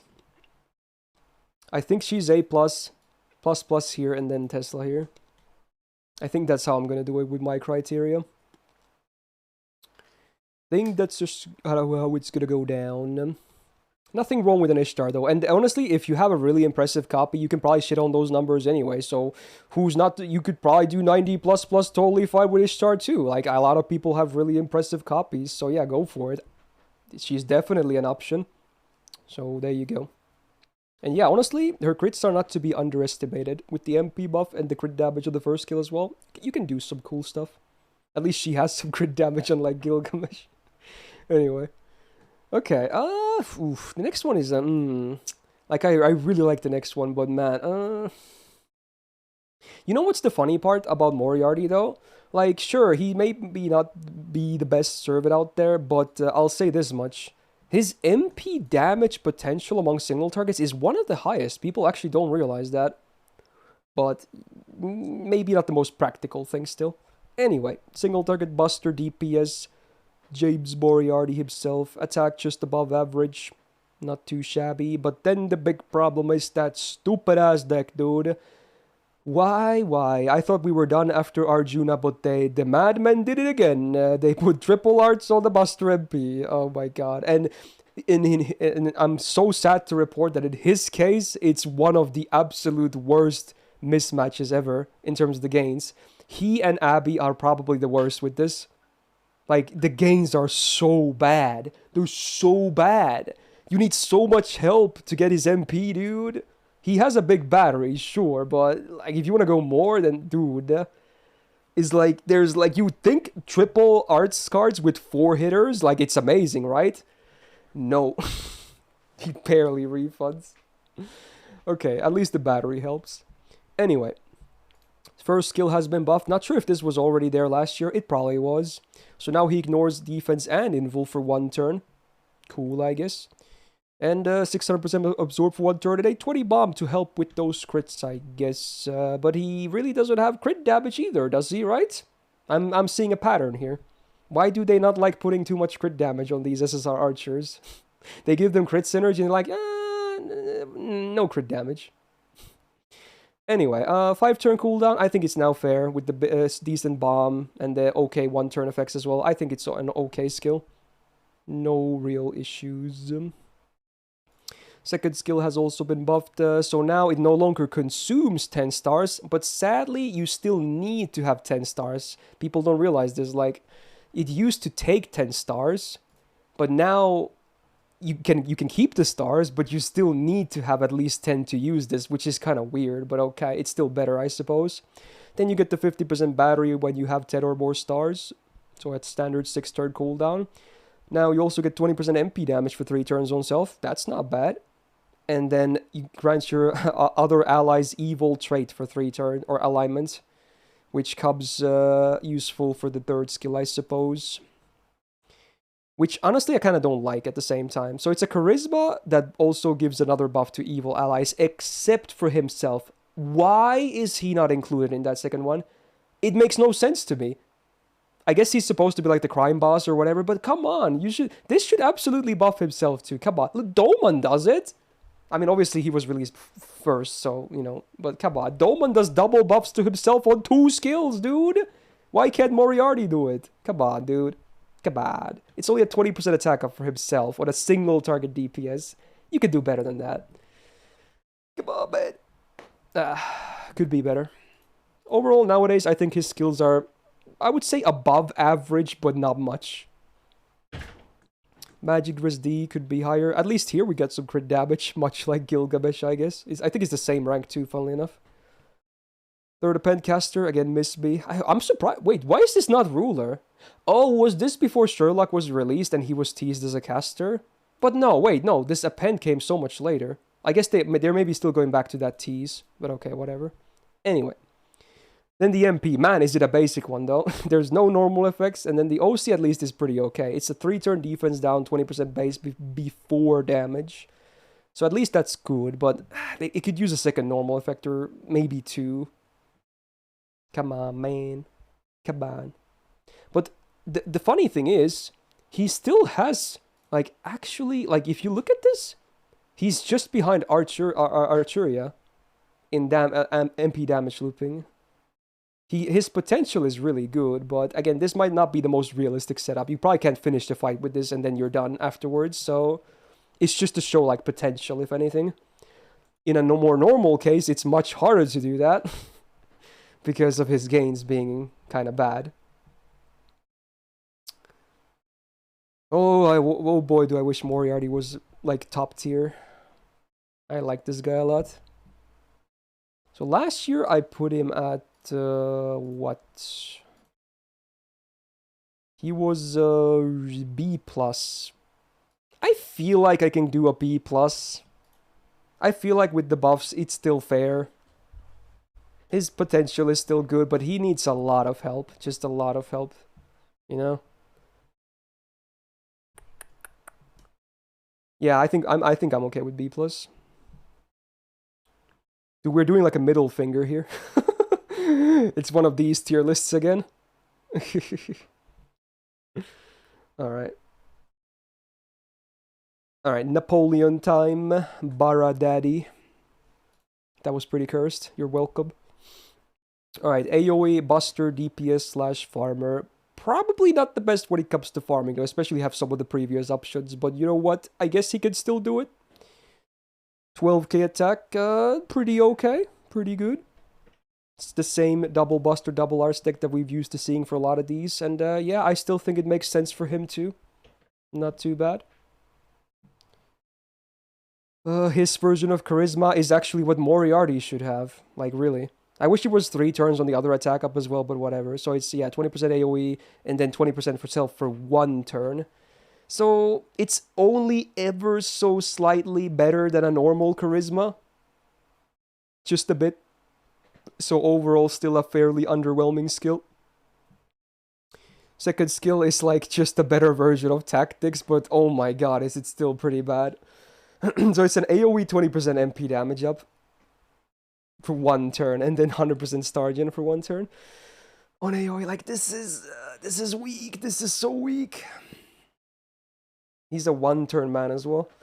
At least when it comes to these 2 skills. This is just weak as hell. Alright, third skill, at least we got some stuff going. So a 30% battery, Invul Pierce for 3 turns on self, and then 10 stars per turn for 3 turns. On a 6-turn cooldown. Like, it's crazy. You just compare this to, like, Zenobia. She just shits on this. She shits on this as a 4-star. It's sad. It's kind of sad. But it's not a terrible skill regardless, you know? I suppose. This at least is okay. But man, like, this is bad and this is... Oh boy. Magic Receipt. Standard.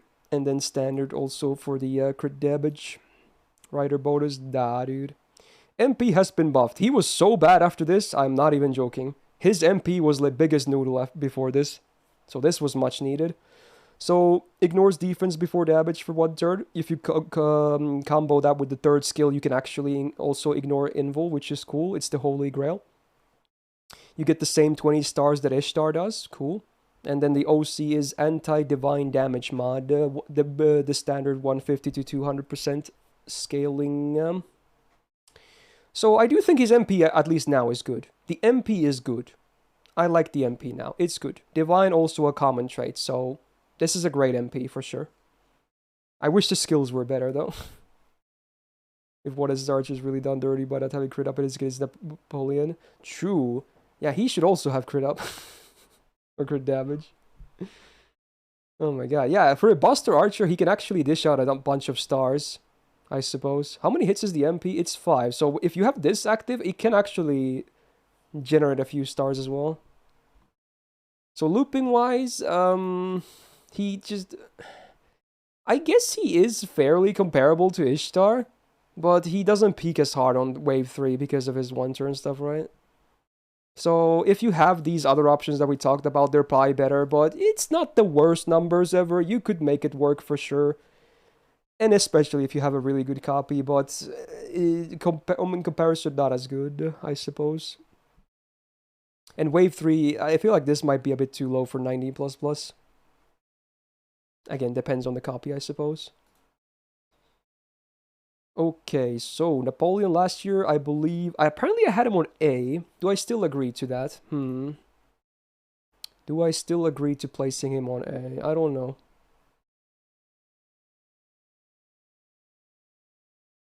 I do like that he's also permanent, though. The biggest competition is all, like, Story Locked or Limited. Maybe B plus could be a thing. It's one of these two for sure. A or B plus, I can't decide. In my eyes, it's one of these two. I feel like maybe he should be A because he still can do decent farming. I think that's fair, you know. His farming numbers are not terrible. They're fine. They're fine, you know. And DPS, he might not be the best, but if you're fighting Divine, which is a fairly common trait, I think he can, you know, do fairly well there too. So I would still place him like below Ishtar, so I would go Napoleon, Ishtar, Gilgamesh, Tesla. Okay. We'll do that. I think the numbers are okay for farming. Alright, 4 more to go, and my voice couldn't be more dead. Fun times ahead, because we have Jarcher Subber. AoE arts DPS, but definitely more so of a farmer. Sadly, the attack is on the lower side. In fact, of all the SSRs so far, I think it's the lowest at 10.5k. They really wanted to keep Janu tanky, I guess. A bit sad, but it is what it is. Once again, the return of the double buster, double arts deck. So, you know, I like it. I think it makes sense here too. Surprising. First skill, we got the 30% arts up for 3 turns and a 5-turn cooldown with self on 2-hit invul, 3 turns. I like it. It's flexible. It's good. It's very similar to Archuria's skill 1. Surprising. Is good. Second skill, a 40% battery. For looping purposes, I guess it's fine, but for some other stuff, like setups, it can be awkward. You can kind of help with it by getting the battery append to match 50, but yeah, most of the time it's fine at 40, I suppose. Yeah. 20% MP damage for 3 turns on self, and then also, if you're on water side, you get the 50% crit damage for 3 turns, which is actually a pretty good number. On Waterfield, this is actually a great skill. Without Waterfield, it's okay. It's okay. Good enough.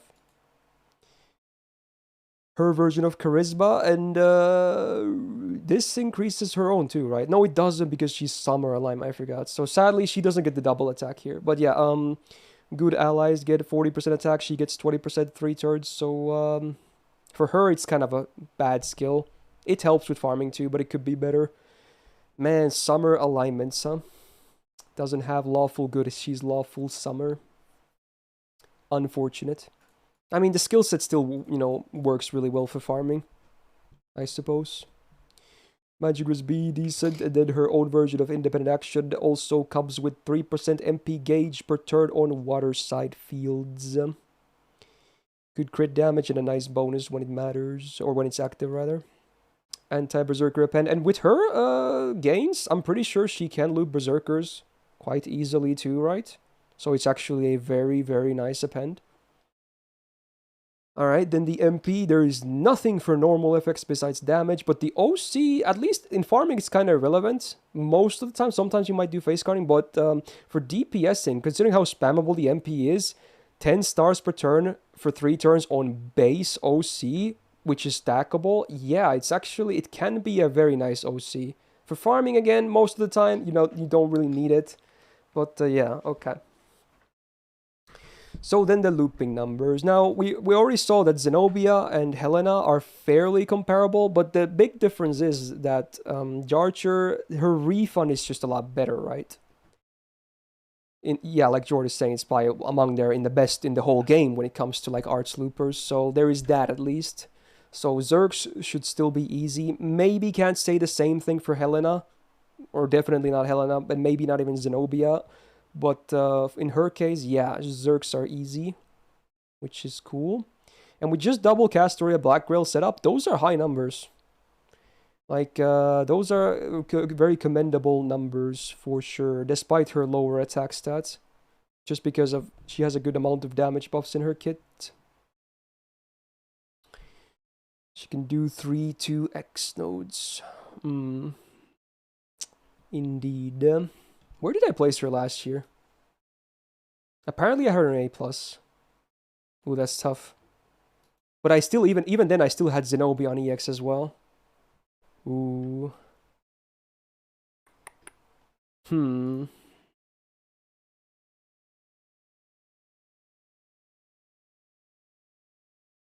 Like, the thing is, yes, Zenobia is EX, but that's mostly among 4 stars, and I think Zenobia has way better DPS potential.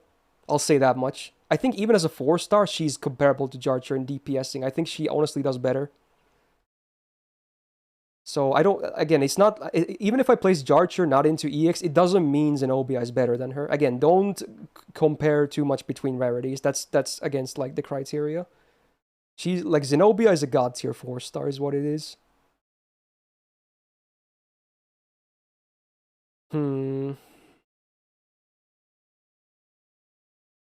If Archery bomb on EX, Archer should be also EX. Yeah, but the thing is, hardly anyone does single-target DPSing to this level that Archeria does. Like, we still have, like, Zenobia, and I guess even Summer Helena a bit for, like, some kind of arts looping for farming. Yeah, true, she does do well in Zerx, yeah, true. I think I want to put Zenobia higher, but I can maybe do this. I bet Gilgamesh fans are mad or whatever for no reason again, but I feel like I can maybe do that. No, I kind of like Archeria on EX though, because her MP is just out of this world. It's like Saito, SSR Saito shit. But you know what? Actually, no. Because I didn't put Trunk Sisters in EX, I can't put Charger either. I just realized that. Trunk Sisters also has better kit as well, and their MP is also like almost fully refunding. So I can't do that actually. I would look like a hypocrite. I should have put Trunk Sisters in EX, dude. I don't know. I shouldn't have backed down on that. I'm kind of mad about it. Dude, I let Plushie and chat influence me. I should have put Trunk Sisters in EX. Fuck me. It's tough. Go back and fix the Saber list. Yeah, for those watching, I would fix it now.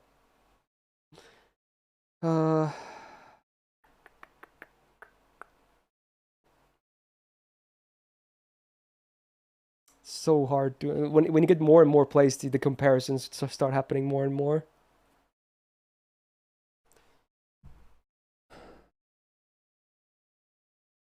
Well, again, yeah, maybe we can say that. Yeah, I would maybe probably put Trunk Sisters in EX nowadays. Yeah, probably.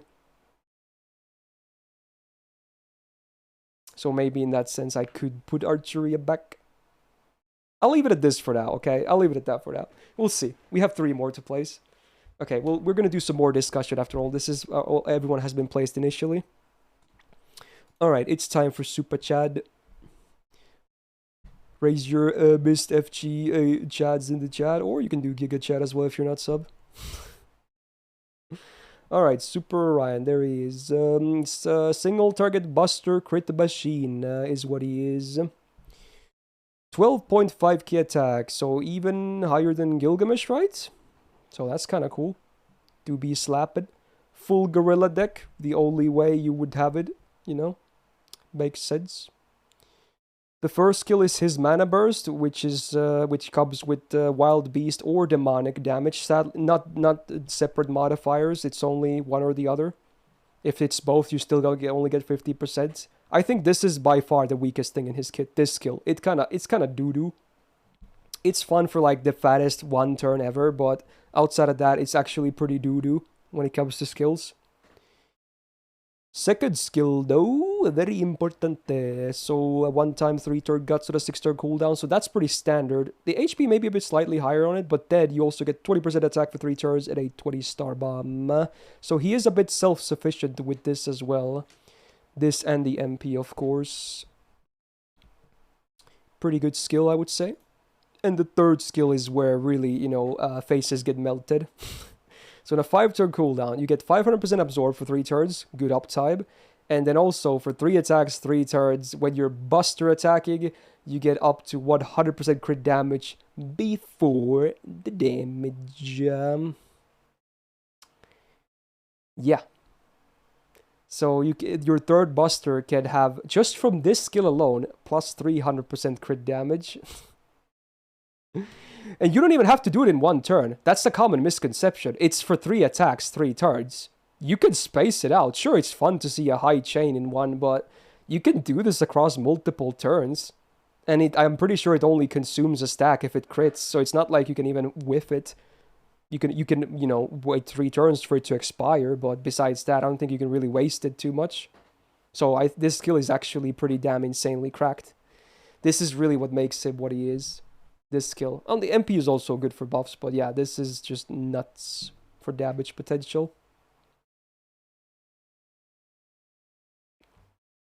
For 1 turn. Yeah, true. You do. It's better if you do get them in the same turn, obviously, but you know, you can still get more 100% crit buffs on other turns if you can't get them all in 1 turn. Independent Action EX, love to see it, more crit damage. His version of Divinity at least comes with a small damage cut. It's a very small one though, so it's not really all that great. Probably still mostly a demerit. And then his other flat-out demerit is he takes more poison damage. Because of lore, I guess. So passive-wise, he's actually not doing all that well. They're kind of bland. Only the first one is really good. Third skill, Archer bonus. You could probably do that too. You probably could. And then the MP. There's a lot to like here. Okay, first of all, Invul Pierce for 3 turns, which you could I'm pretty sure you could stack. So you could always have that up, most likely. On MP1, you get 30% attack for 3 turns, which is a good chunk. Combine that with the second skill, get 50%. Debuff immune for 3 turns. Cool. 10 stars per turn for 3 turns. Yeah, helps. And then 100% crit damage for 3 turns on base OC. Yeah, that's a lot of offense, man. Anti-army self indeed. So of all the buff MPs, this is probably the best one in the entire game, needless to say. Go is obviously up there as well, but I think it's good for another reason. It's good because of the terror spam as well, right? For sheer damage value alone, this is where it's at. This is it. Okay. I know a lot of people say that he is actually a little bit overrated. I'll say this much, his solo actually isn't that good. His solo is like a bit weak, but I still think on a dedicated setup for bosses, he's amazing. I've never been disappointed using him. Even on my JP that says only MP1. He smashes, dude. He freaking smashes. And yeah, people can argue, but I personally, I don't think he's still top tier. He's absolutely top tier. He just smashes. He freaking wrecks, dude. Like, him and Van Gogh are the best examples of, like, self-buffing crit DPSs out there. They're the ones that truly make it shine, you know? I can't do EX plus. That's a bit too much. But I will do EX. I'm not going to EX plus it. But yeah, he's very good. He's definitely smashing bosses. Woo! Alright. 2 more. Hey, now we're talking about a servant I was rolling for yesterday. And might roll more on Sunday as well. Oh no. So, we got Sei Shonagon, AoE Quick Archer. I want to almost say support / DPS. Because she doesn't even farm that well, does she? Because she's not even on the sheet. Is that because she can't, Jord? Or because it's not worth it to see the numbers? I forgot. She can't loop, can she? Oh, man. Anyway, 12.2k attack though, that's actually very good. So at least there, you know, that's nice. Double quick, double arts. okay for gains. Not the best for Sub or Scotty, but you know, still gains. So, first skill, we get a Charisma. So, what do we get? We get +1 turn of cooldown, and in return, you get 10% AoE gauge per turn for 3 turns, and also 1k healing every turn for 3 turns. I would say that's definitely worth +1 cooldown, and this is definitely better than every Charisma in the game. So, yeah. There's where some of the supporting already comes into play. She definitely helps the team as well. I like this skill. Second skill is a 3-hit, 3-turn evasion for self, very flexible, and also 3-time, 3-turn crit damage for 30%. Okay, the first effect I like, but the second, I'm just confused, right? It's a 6-turn cooldown. It's only 30%, so why is it only for 3 crits? Can someone explain this to me? Why is this so weak on the number? Besides the evade, like, it's, like, what? I don't understand this. It should be minimum 50%. Minimum. Nothing else should be even considered if it's only 3 attacks for crits. I don't get it. But at least she has some crit, unlike most of the SSRs that are missing it. It's still okay. I like the evade. It's very flexible. Alright, self quick up for 3 turns, 30%, self battery 20%, and then a 10-star bomb. 6-turn cooldown. It's okay. It's fair. It's okay. Not too shabby. Her skills are not the best. I still think, like, Tesla, for instance, has a better kit. But, you know, there's some stuff. I like the first skill a lot. This is flexible because of this. And, you know, these help her go more zoom zoom. Yo, is this Fujino music? Again, if you're watching on YouTube, ignore that. Amazing. Alright, Magic Receive, pretty okay. She has more absorb and crit damage for quick cards, 10% each more. Sure. Why not? Normal Scotty synergy. And then charm resistance, 100%. It's not, keep in mind, it's not immune like Kama is, I think. It's just 100% resistance, which basically means you're never going to get charmed, but in some rare cases where your debuff risk can get dropped down, you can still get charmed. But it's basically immune. Very similar. Okay. You see that the MP4 hits at a quick servant? Yeah, true. So it's like you would have to do a lot of work to make the loop work, right? Alter Ego bonus, actually, you know, legit. On a Knight Servant, you can do that. If you're lacking on, what? Pretenders? Yeah. So, yeah, very legit still. The MP is just full of niches. That's what it is. So, first of all, neutral damage, 50% for 1 turn before damage.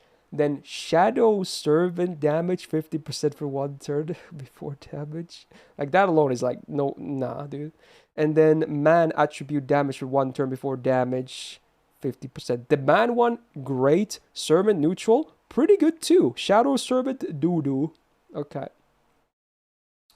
So, in many cases, she can at least get 50% damage up for the turn. So, it includes her face cards as well. Which, again, really makes me want to say she's more of a DPS than a farmer. Ay, ay, ay. So yeah, she's so hard to make work in looping that she's not even on the sheet. You can probably make it work, but it's probably going to be very ugly. But, I think she would be better if she was single target. I think, yeah, because she can't really loop easy. Yeah. I think last year I put her on A or something. I did, okay. Wait, no, I had her on A+ last year. Okay, that was maybe a bit generous. B+ or A? She's still kinda modern. I don't hate her. She can absolutely be made to work, but I feel like she's not among the best options. Let's see, what else do we have here? Yeah, I can easily see her. I mean, obviously she doesn't farm as well as Napoleon, but besides that, I think she does like better on supporting and DPSing. So maybe they kind of break even, you know? I can see that. Okay. Then we got the only new servant. Like, all of these servants were already existing in the last year's tier list. This is the only new archer they've added in a year. And watch them add a new one next week. Watch. It's gonna happen. But so be it. See ya in 2024 for whoever it's gonna be. Anyway, we got Minamoto no Tametomo as the only new archer. 5 stars, Mr. Hunk himself. Do love this man, but I'm gonna be straight up with you already before I say anything. I think he's underwhelming. Let's just see what he's made of anyway. So he's AoE Buster. You can do farming, but the numbers are ugly as shit.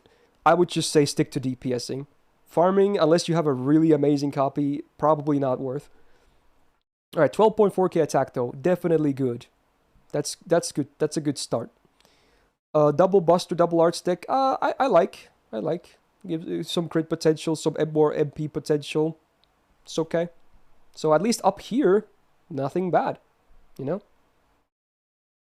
So, first skill, it's a 3-time 3-turn Buster up, but it is 50%, and then you also get 50 or 30% crit damage for 3 turns. So, this is just like 3 times better than a Mana Burst, let's be real.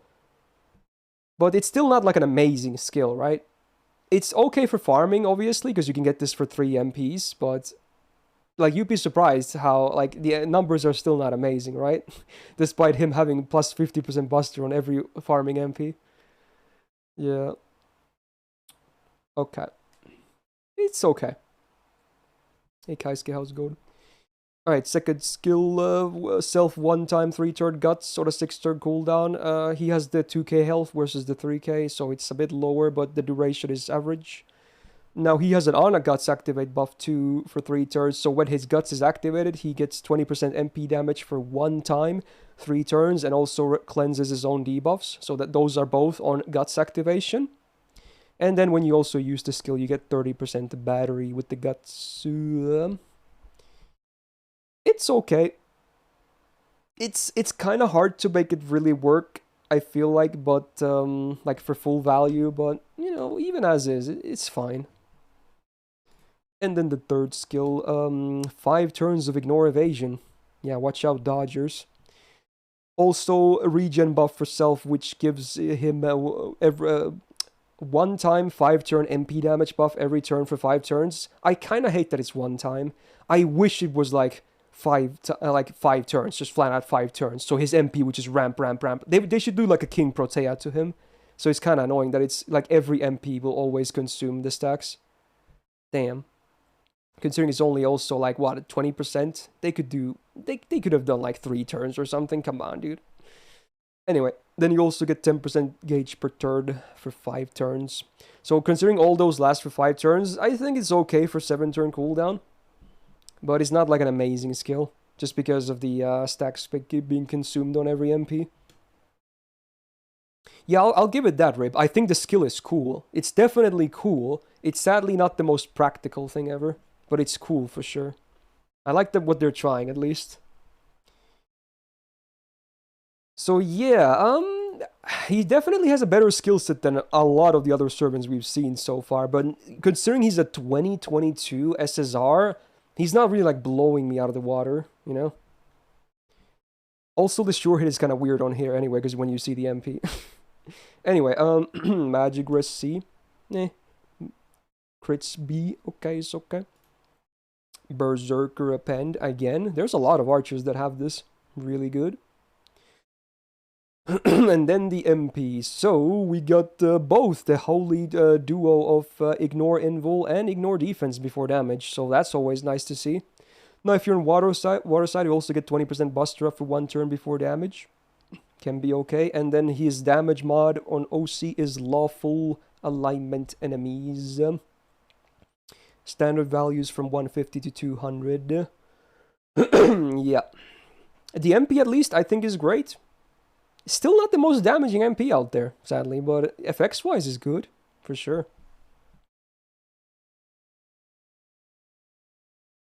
Now, when I first did my first impression on him, I thought he was going to be like really good. But when I started trying him out, I've noticed that he kinda is a bit weaker than I thought, honestly. Like, he seems better on paper, honestly. And looping-wise, the numbers look like this. So he's, like, considerably lower than even Napoleon, for instance. let alone the other ones with the triple setup. So he's definitely the weakest when it comes to the SSR, AoE, archers, busters on the farming. Despite having like a mana burst for each of his MPs as well. So it's a bit surprising when you see it.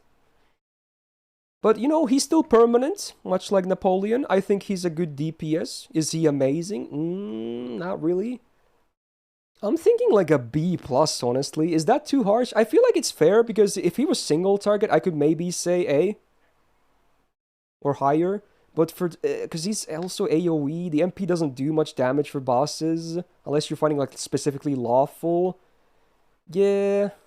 Like Moriarty at least is single target, even though I do like his kit a bit more, so I feel like they kind of break even. I think Tometomo is fine.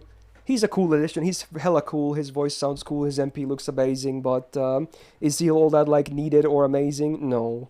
Not at all. Alright, so now we've done the initial placement, so now we can commence maybe moving stuff. Oh boy, I think this, you can see me being a bit more savage this year. I think we have a bit more stuff, like, around this region than up here. Obviously, still quite a few EXs for sure, you know?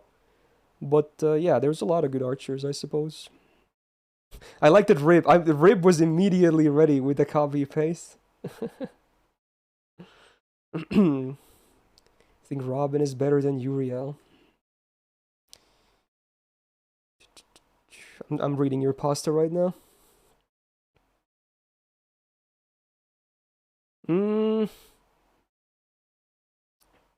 I could maybe see them on the same tier, but Robin better than Uriel? Personally, I don't see it.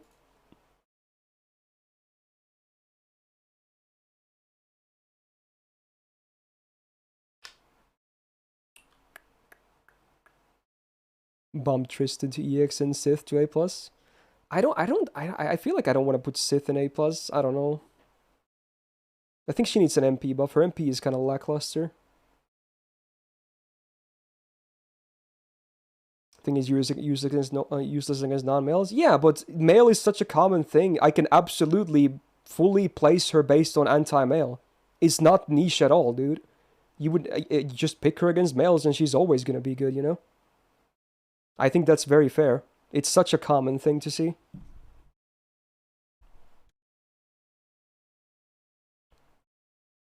Go back to the Saber list and bomb Chung sister. You know what? Let me find that. Actually, that's funny.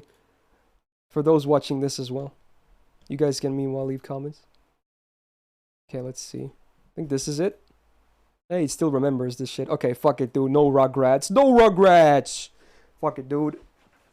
Peace out. Dab on the haters. Scientists say it's fake. Stay mad. Alright, there you go. Bonus Trunk Sisters, a bump. They're really good. Alright. Anyway, back to archers. I'm not actually pretty satisfied with the list, but let's see. I'm still trying to read some stuff that you guys are saying. Even male damage Robin versus, is better versus male 90% of the time because they keep giving male Saber's mental debuff immune. I guess that's a fair argument, to be honest. You know what? Compromise. I will not put him higher, though. That I will not do. I will not put him higher. I can see them on the same tier, though. Higher, I can do. No can do. You know what? Actually, Arash as well. I feel like. What did I do? Okay, this is how it is. Okay. Arash A+.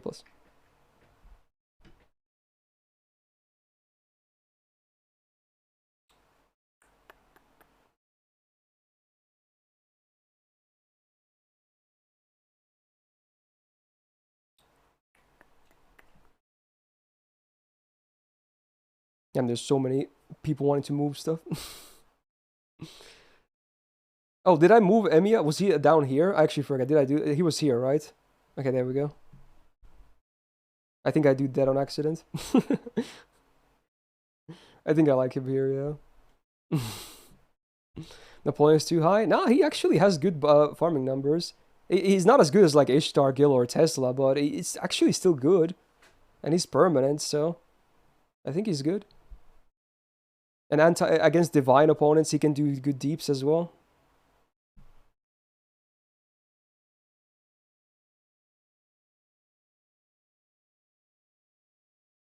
Arjuna is too high. Ouch. Hot Wheels A+ or A++.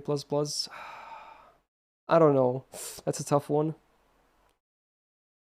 I like the buff stack potential on him, though, I suppose. Why is Nobugetsu so high? Because his skill 2 is really good for a 1-star.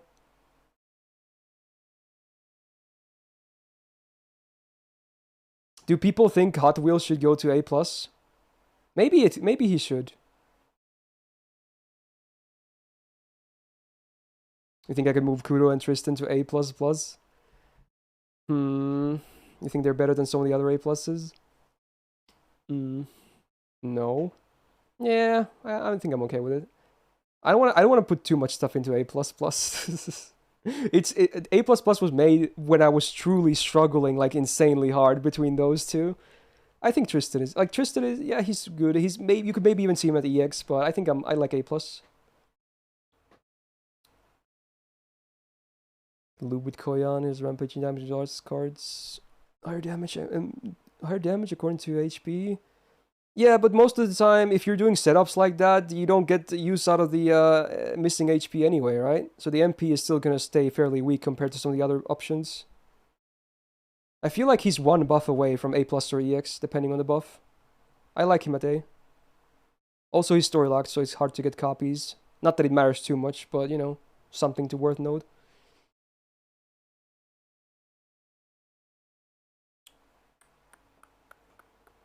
Yeah, they should give him guts. That would make it fun to make him like low HP or something.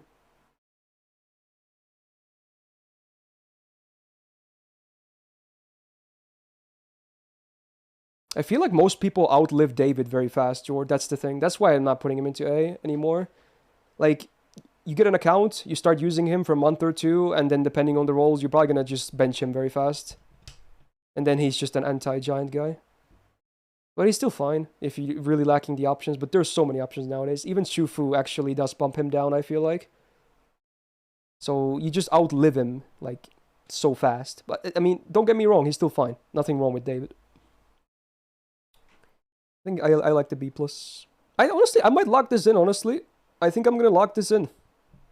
Obviously, there's a lot of arguments going on and whatnot. I get that. And many of them are actually well constructed as well. So I'm not, I'm not saying you guys have bad points, actually good points. But and let's be real. People will never agree fully with everything. I will say this much again, because I'm locking it here. I could easily see everyone moved up or down a plus. There's always room to move. Like, you want to see Ishtar here, you can. You want to see Super Chad here, yeah, you can. Like, for me, all of that is always fine. Like, I don't care too much. And for bigger movements, yeah, fair enough. I bet people will have their arguments in YouTube as well. But yeah, I think I'm okay with this. So let's see, can I get the full thing in one frame here? There we go. So now you can see all the placements. Boom. Yeah, I bet there's gonna be some angry comments regarding Gilgamesh, maybe. Damn, he's so close. He's so close. But I just want to see him a bit more modern. But I'll give him this. His farming numbers are still good. I'll give him that. But again, just to reiterate, this list is not like meant to like represent like who's the best for like 90++, because my criteria mostly just assumes MP1 for servants like him, which is in most cases not even realistic for proper 90++ farming. So, again, it's all criterias, POVs, opinions, arguments, and I think I'm okay with this. And again, a bonus shout out to Trunk Sisters being moved to EX. If I put Archer in EX, I have to put them as well. Their MP doesn't loop as easily, but it loops very well, but they have much better skills than Archeria does, so, there you go. Boom. Alrighty then, so we are at the end. How long did this take? This was actually like a bit shorter than the Saber one. I mean, it helps that I was solo, I guess, because, I didn't have to ask for Plushie's opinion. I was just mostly looking at chat. But again, apologies, he sadly couldn't make it today. Here's hoping he can next week for Lancers, but, I can't promise anything. But hopefully I managed to keep you guys entertained anyway, solo, like I was always doing these. If you're watching this on YouTube, do me a solid and press the thumbs up button on this video, okay? Really helps out. Even if you disagree, it would be nice. You know, this is still a lot of work. I absolutely ravage my vocal cords for this. But yeah, we're also, or yes, stay subscribed because, you know, I'm planning on still doing these weekly. So if everything goes according to plan, we're going to do Lancers in a week's time. So yeah, hopefully you're looking forward to that as well. And yeah, with that, another list done. And I hope to see you in the next video episode.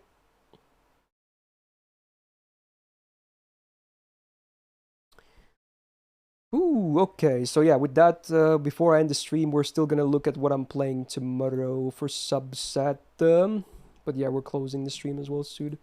Trying to connect. Oh no, let me refresh the page. Ah, here we go. So what's on for tomorrow's menu? Oh no, dupes. Rare. Okay, let's see. So we're gonna start with some Mario Kart for the first time. I'm probably gonna suck ass, but let's see what else I'm playing. First entry comes from Tyrant, and he says Borderlands 3 with the squad. Okay. Sure. I did buy the game recently from the sales, so we could play some Borderlands 3, I suppose. Sure. I'm gonna roll a second game, but most likely this is just a backup. We can probably play Borderlands for the second half. Oh, 26 and 27. Very close numbers. Alright, next up, it's from Cyrus and it's Warframe. Okay, that's gonna be the backup in case shit goes wrong. But yeah, I expect to see Mario Kart and Borderlands 3 tomorrow. That's the plan. And regarding this tier list, I'm gonna start rendering it before I sleep, and then hopefully by the time I wake up tomorrow, it's gonna be, you know, up soon after that. So yeah, you don't have to wait too much longer if you want to revisit something. There it is. Anyway, again, this even if you guys disagreed on the stream side as well, not just YouTube side, but yeah, I hope you guys had a fun time. I had a good time. My voice lasted until the end, and yeah, here's hoping I can keep doing these weekly, and I'll try and get Plushy back, but you know, obviously I can't force him at all. But here's hoping he's gonna be free because you guys seem to enjoy him as well. Anyway, let me read some resubs before I quit here, because we had alerts muted. So first of all, Mana with the 7 months, Nacho with the 3 months, Bento with the 26, Mithy with the 8 months, Copy with the 34, Tomatico with the 15, Louis Sort with the 11 months, Node with 10, Sokomi Sky 15 months, Potato Chips 13 months, Light Razor 7 months, Axebringers 32 months, Gifted sub from Sparky to Awoken, thank you so much. And then Olga with the 28th month resub. Thank you so much, everyone. No, big welcome back to the Go Gang. Yeah? Thank you. So yeah, I hope you guys have a great rest of your Friday or Saturday, where you're at. And yo, we'll be back tomorrow with some subsat. Take care. I'm gonna rest my voice now. And peace out. I'll do the survey on my own later. Peace out.